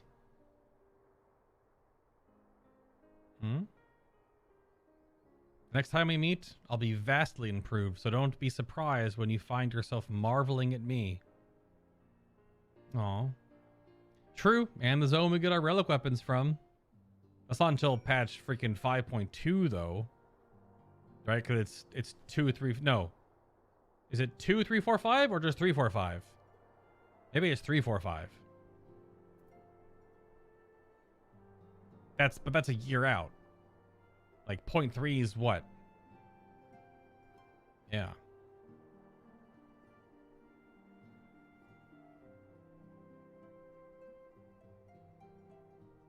Or does it actually start 0.1? Does it do all 5 of them? I didn't really pay attention to that in Bosja. Did I forget to mention anything? Ah, yes, the Hanish envoy who came to see Justinian also bore a letter from Matzia. He writes that Mevin and Kurasov's little girl is doing well, and he often goes to visit her. It won't be easy growing up without her parents, but with her fellow villagers watching over her, I dare to hope she won't want for warmth as she grows up.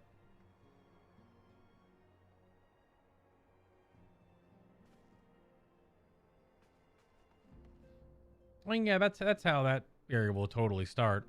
I wonder what the relic weapons for this expansion are going to be, since without either Zodiark or Hydaelyn Ether floating around, what kind of...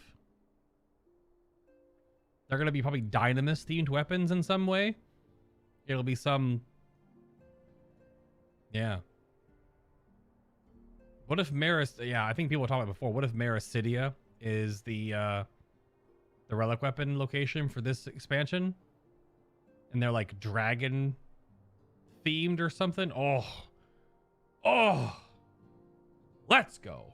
I'm just getting myself excited for something that could not even come to pass, but we'll see. And also, it doesn't end with Alize. You end with Tataru, because Tataru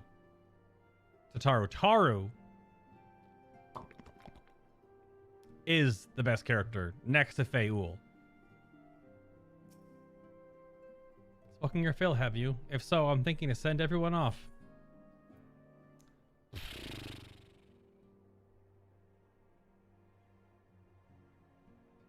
Why is this button so hard to press?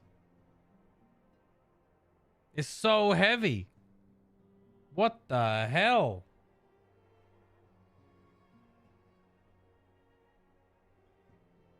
Shit.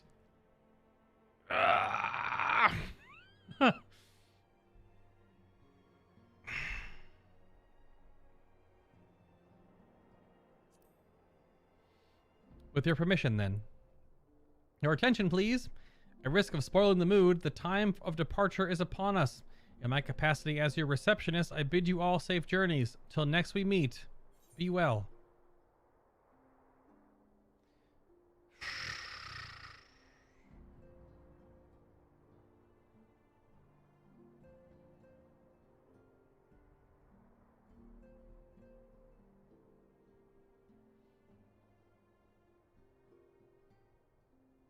Wow, you get flow and footfalls orchestration rolls?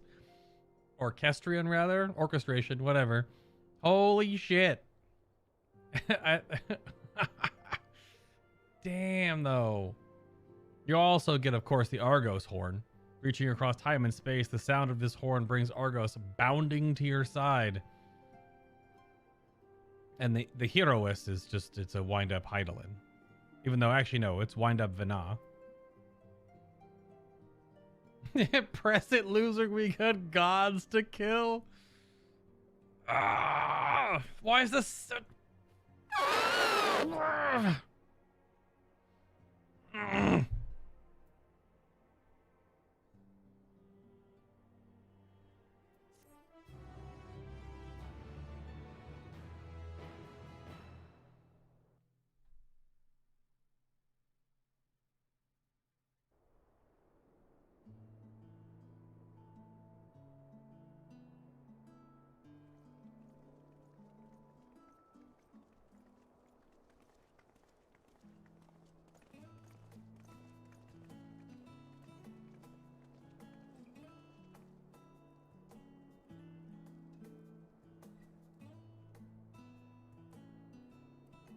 I suppose we're off to Garlemald then.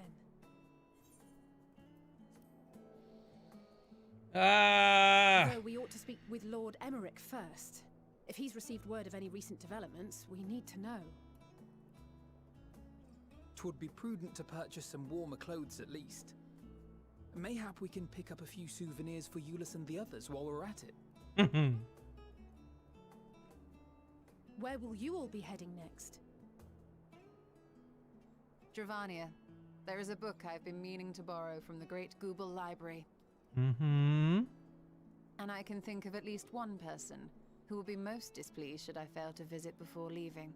Mother We've Matoya. no particular destination in mind, but we do intend to stop in Sharlayan before we set off. We had thought to ask after the Loporrits. I am curious as to how well those who chose to remain are adapting to their changed circumstances. Mm-hmm.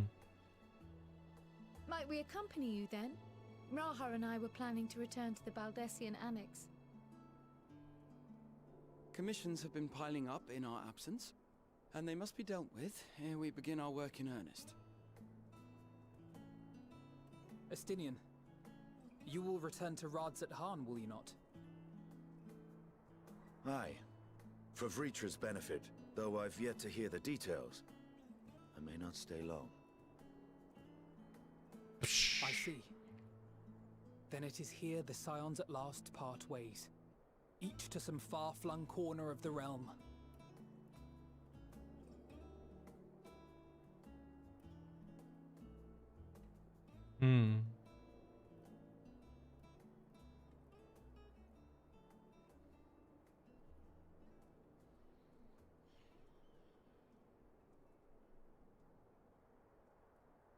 Perhaps.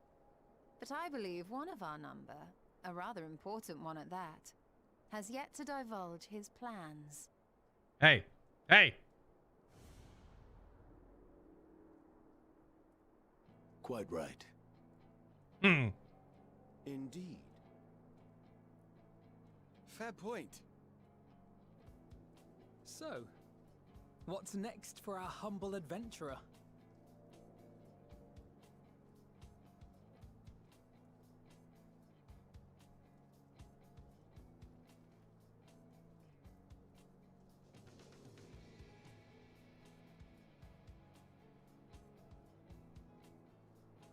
I saw you, Meteon. Yep, there she is.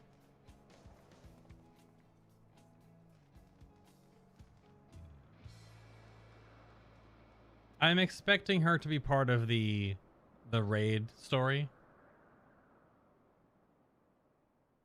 She's part of the raid or trial story, for sure.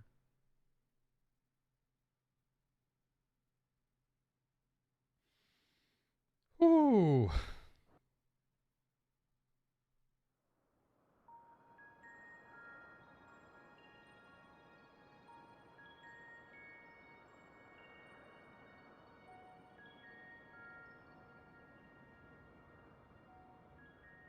The constancy of this place never ceases to amaze me. An ocean of souls, shimmering and eternal. Hey. Is that us? Kind of? And yet, something stirs. Yes. Steeped in darkness, deep as starless night. The beast hungers. So this is the trial story, I would assume. Alas, I dare not investigate in earnest before the coming of my guiding star. Or Pandemonium? As he foretold. No.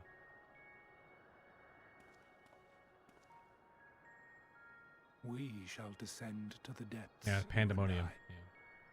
To confront the dread beast, Pandemonium. Oh, the sights we shall see. The sights we shall see.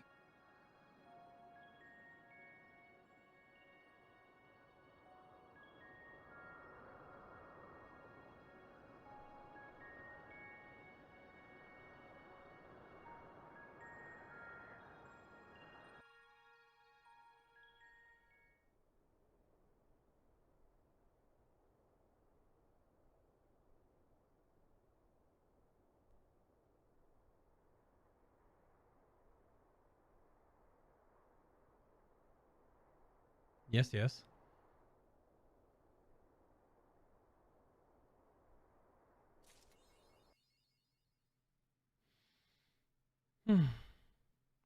No, wait, was that Elidibus and not... Was that actually the ancient Elidibus? If it's Pandemonium, would it not have been La Habrea? But he's a black-robed Ascian. We never knew if Elidibus was white-robed. He was also black-robed.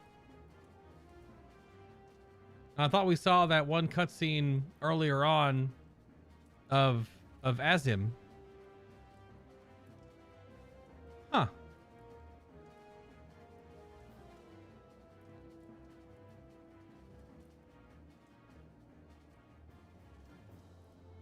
Really?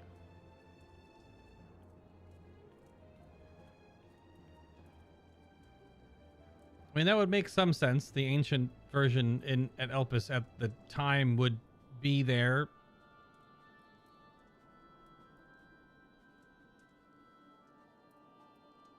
Well, I guess, yeah, the kid version was.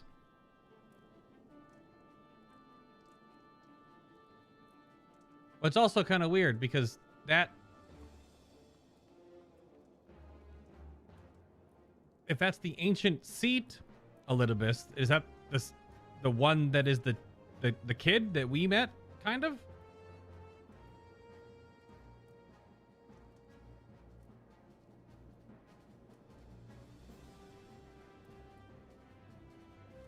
Hmm.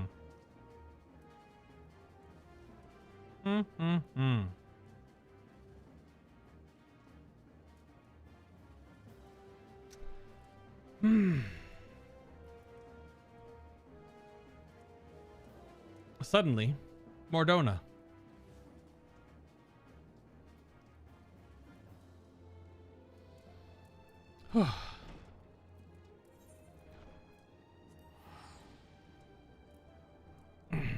I mean, if you've looked it up and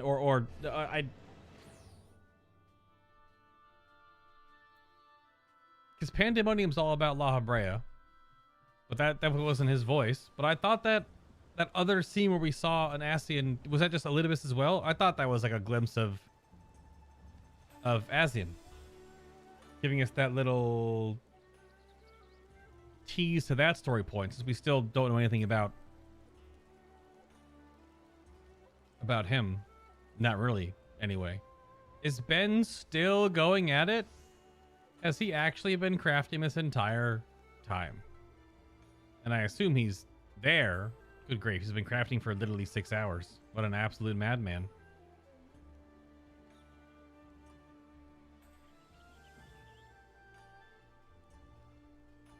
There's no... I don't know why you keep asking about marrying things. There's no married... You can marry other players in this game. It also costs IRL money to do so.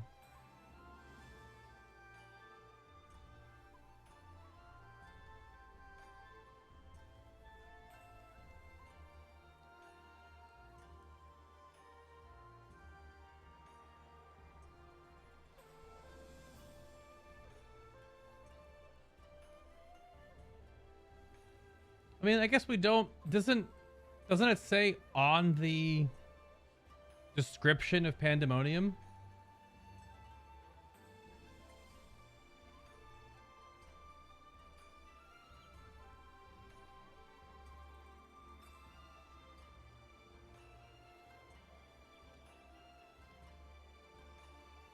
Oh, is there a bonding that's a free version?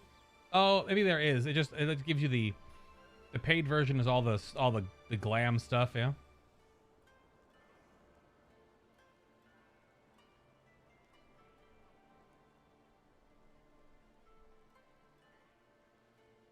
Yeah, because doesn't it say I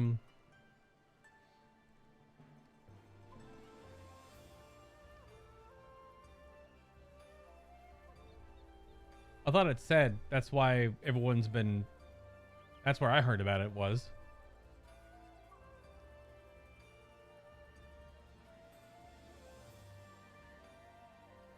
I guess it doesn't on the official thread. Maybe it's all just been player conjecture and stuff?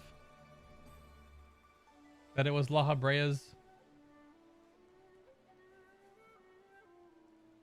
I mean, the picture of Pandemonium is a black-robed Ascian in the background. And if you're saying that I misremembered Elidibus being white-robed, La Habrea was a black-robed Ascian. It's not Emmett. So...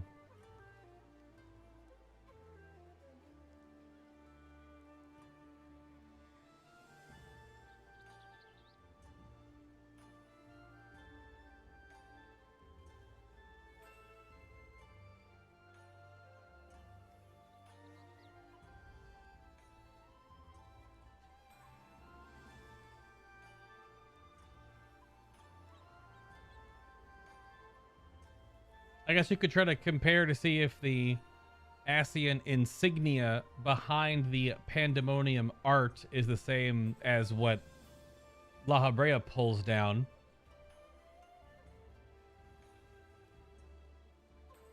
So that's the tease for Pandemonium, which is next. That's the raid series. So if I didn't expect that to happen. Meteion has to be in one of them. So I'm assuming she'll be in the one that's tied to the Alliance raid then, I suppose, because it's all about the 12, right? The myths of the realm.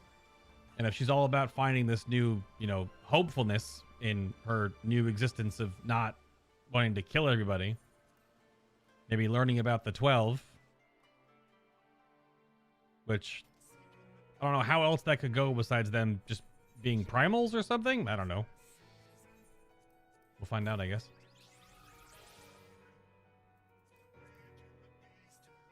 Well, that was a white-robed Ascian, yeah, or ancient. They weren't Ascian then. A white-robed ancient, which is what I thought we saw in one of the earlier cutscenes. The one time we saw the different. I have to go back and look through cutscenes. There was one scene where it was introducing us to another white-robed ancient. It was only in one scene. I thought that was supposed to be like a nod to Azium before we actually went to Elpis. I have no idea what cutscene that would be now. No idea. It's somewhere in just the depths of the last 20 hours of cutscenes, you know?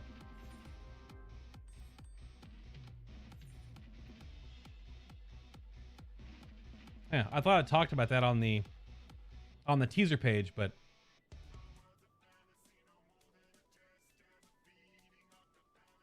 it's incredible as well. And this will have to be something that I could talk about later.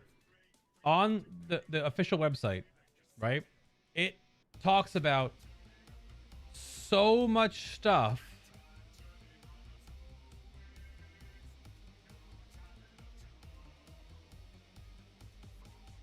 it shows so much stuff and so much story with yet really not showing that much at all. You know what I mean? Like, there is nothing. I mean, because they obviously didn't want to, because they would have been huge spoilers and kind of ruined part of the story. They had to really find out what they wanted to show and talk about. I mean, nothing about Elpis, nothing about the Ancients. I mean, the whole Lady of Light dongus here on the front page. Like, we all knew it was Hydaelyn to begin with, right? We didn't know it was technically Hydaelyn because this form is Vana. But, and also, I would kind of... Did they edit out her... She has her Ascian mask in those cutscenes, right? I don't know.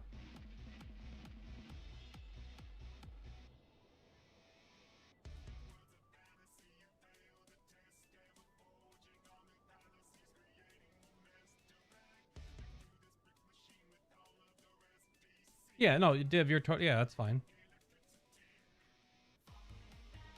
Oh, Nick deleted his messages.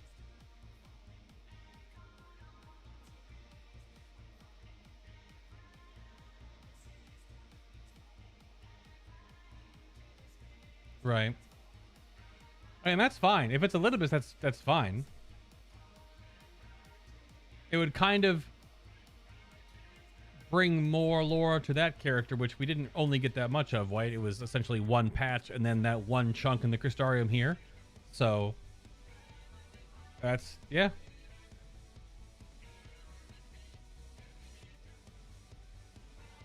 Well, no, they're not Ascians till after the Sundering, right? That's just an ancient. Oops. That's all we know to call them. I don't know if we have like a race moniker, people moniker for them. They're just the ancients to us, right? They're the first. They're the start of everything. They're the first ones, or what do you want to our knowledge. I don't know if any of this stuff is useful for new crafting. It's from new missions.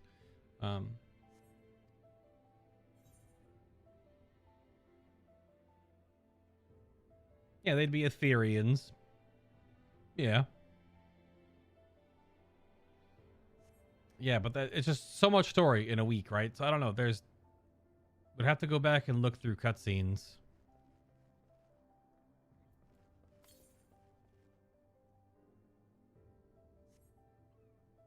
Yeah, the progenitor race. Yeah. Whatever you want to call them.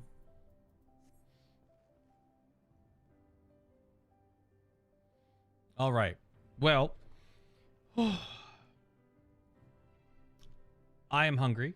It is definitely dinner time and chill out on Discord time and run dungeons and or trials time, because I assume hopefully we're all here. We'll see how that goes.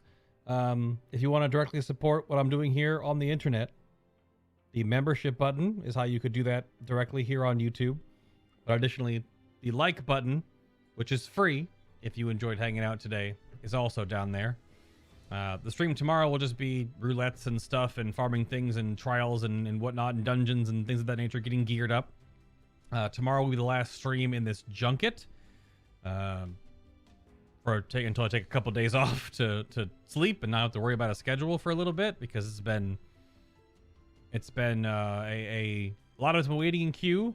But tomorrow we'll also have the Tiltify campaign for Thankmas for day 2 of that, trying to make a dent in that awesome charity. So thank you to those that did donate today. And if you would like to now, off stream, whatever, the link is there. It's also in Discord, and I'll have the link here tomorrow as well to see if we can hit that goal across the little community we have here. Yeah, they're correct. I had to spell them weird, but it's Katara, Azula, and Korra. Correct.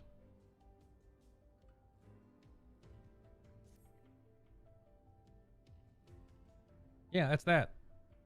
YouTube memberships, like button, really helps me out, and the Tiltify campaign. That's really it. Y'all have a great night, have a great morning, whatever comes first, and I will see you back here tomorrow around the same time for just stuff. Just stuff.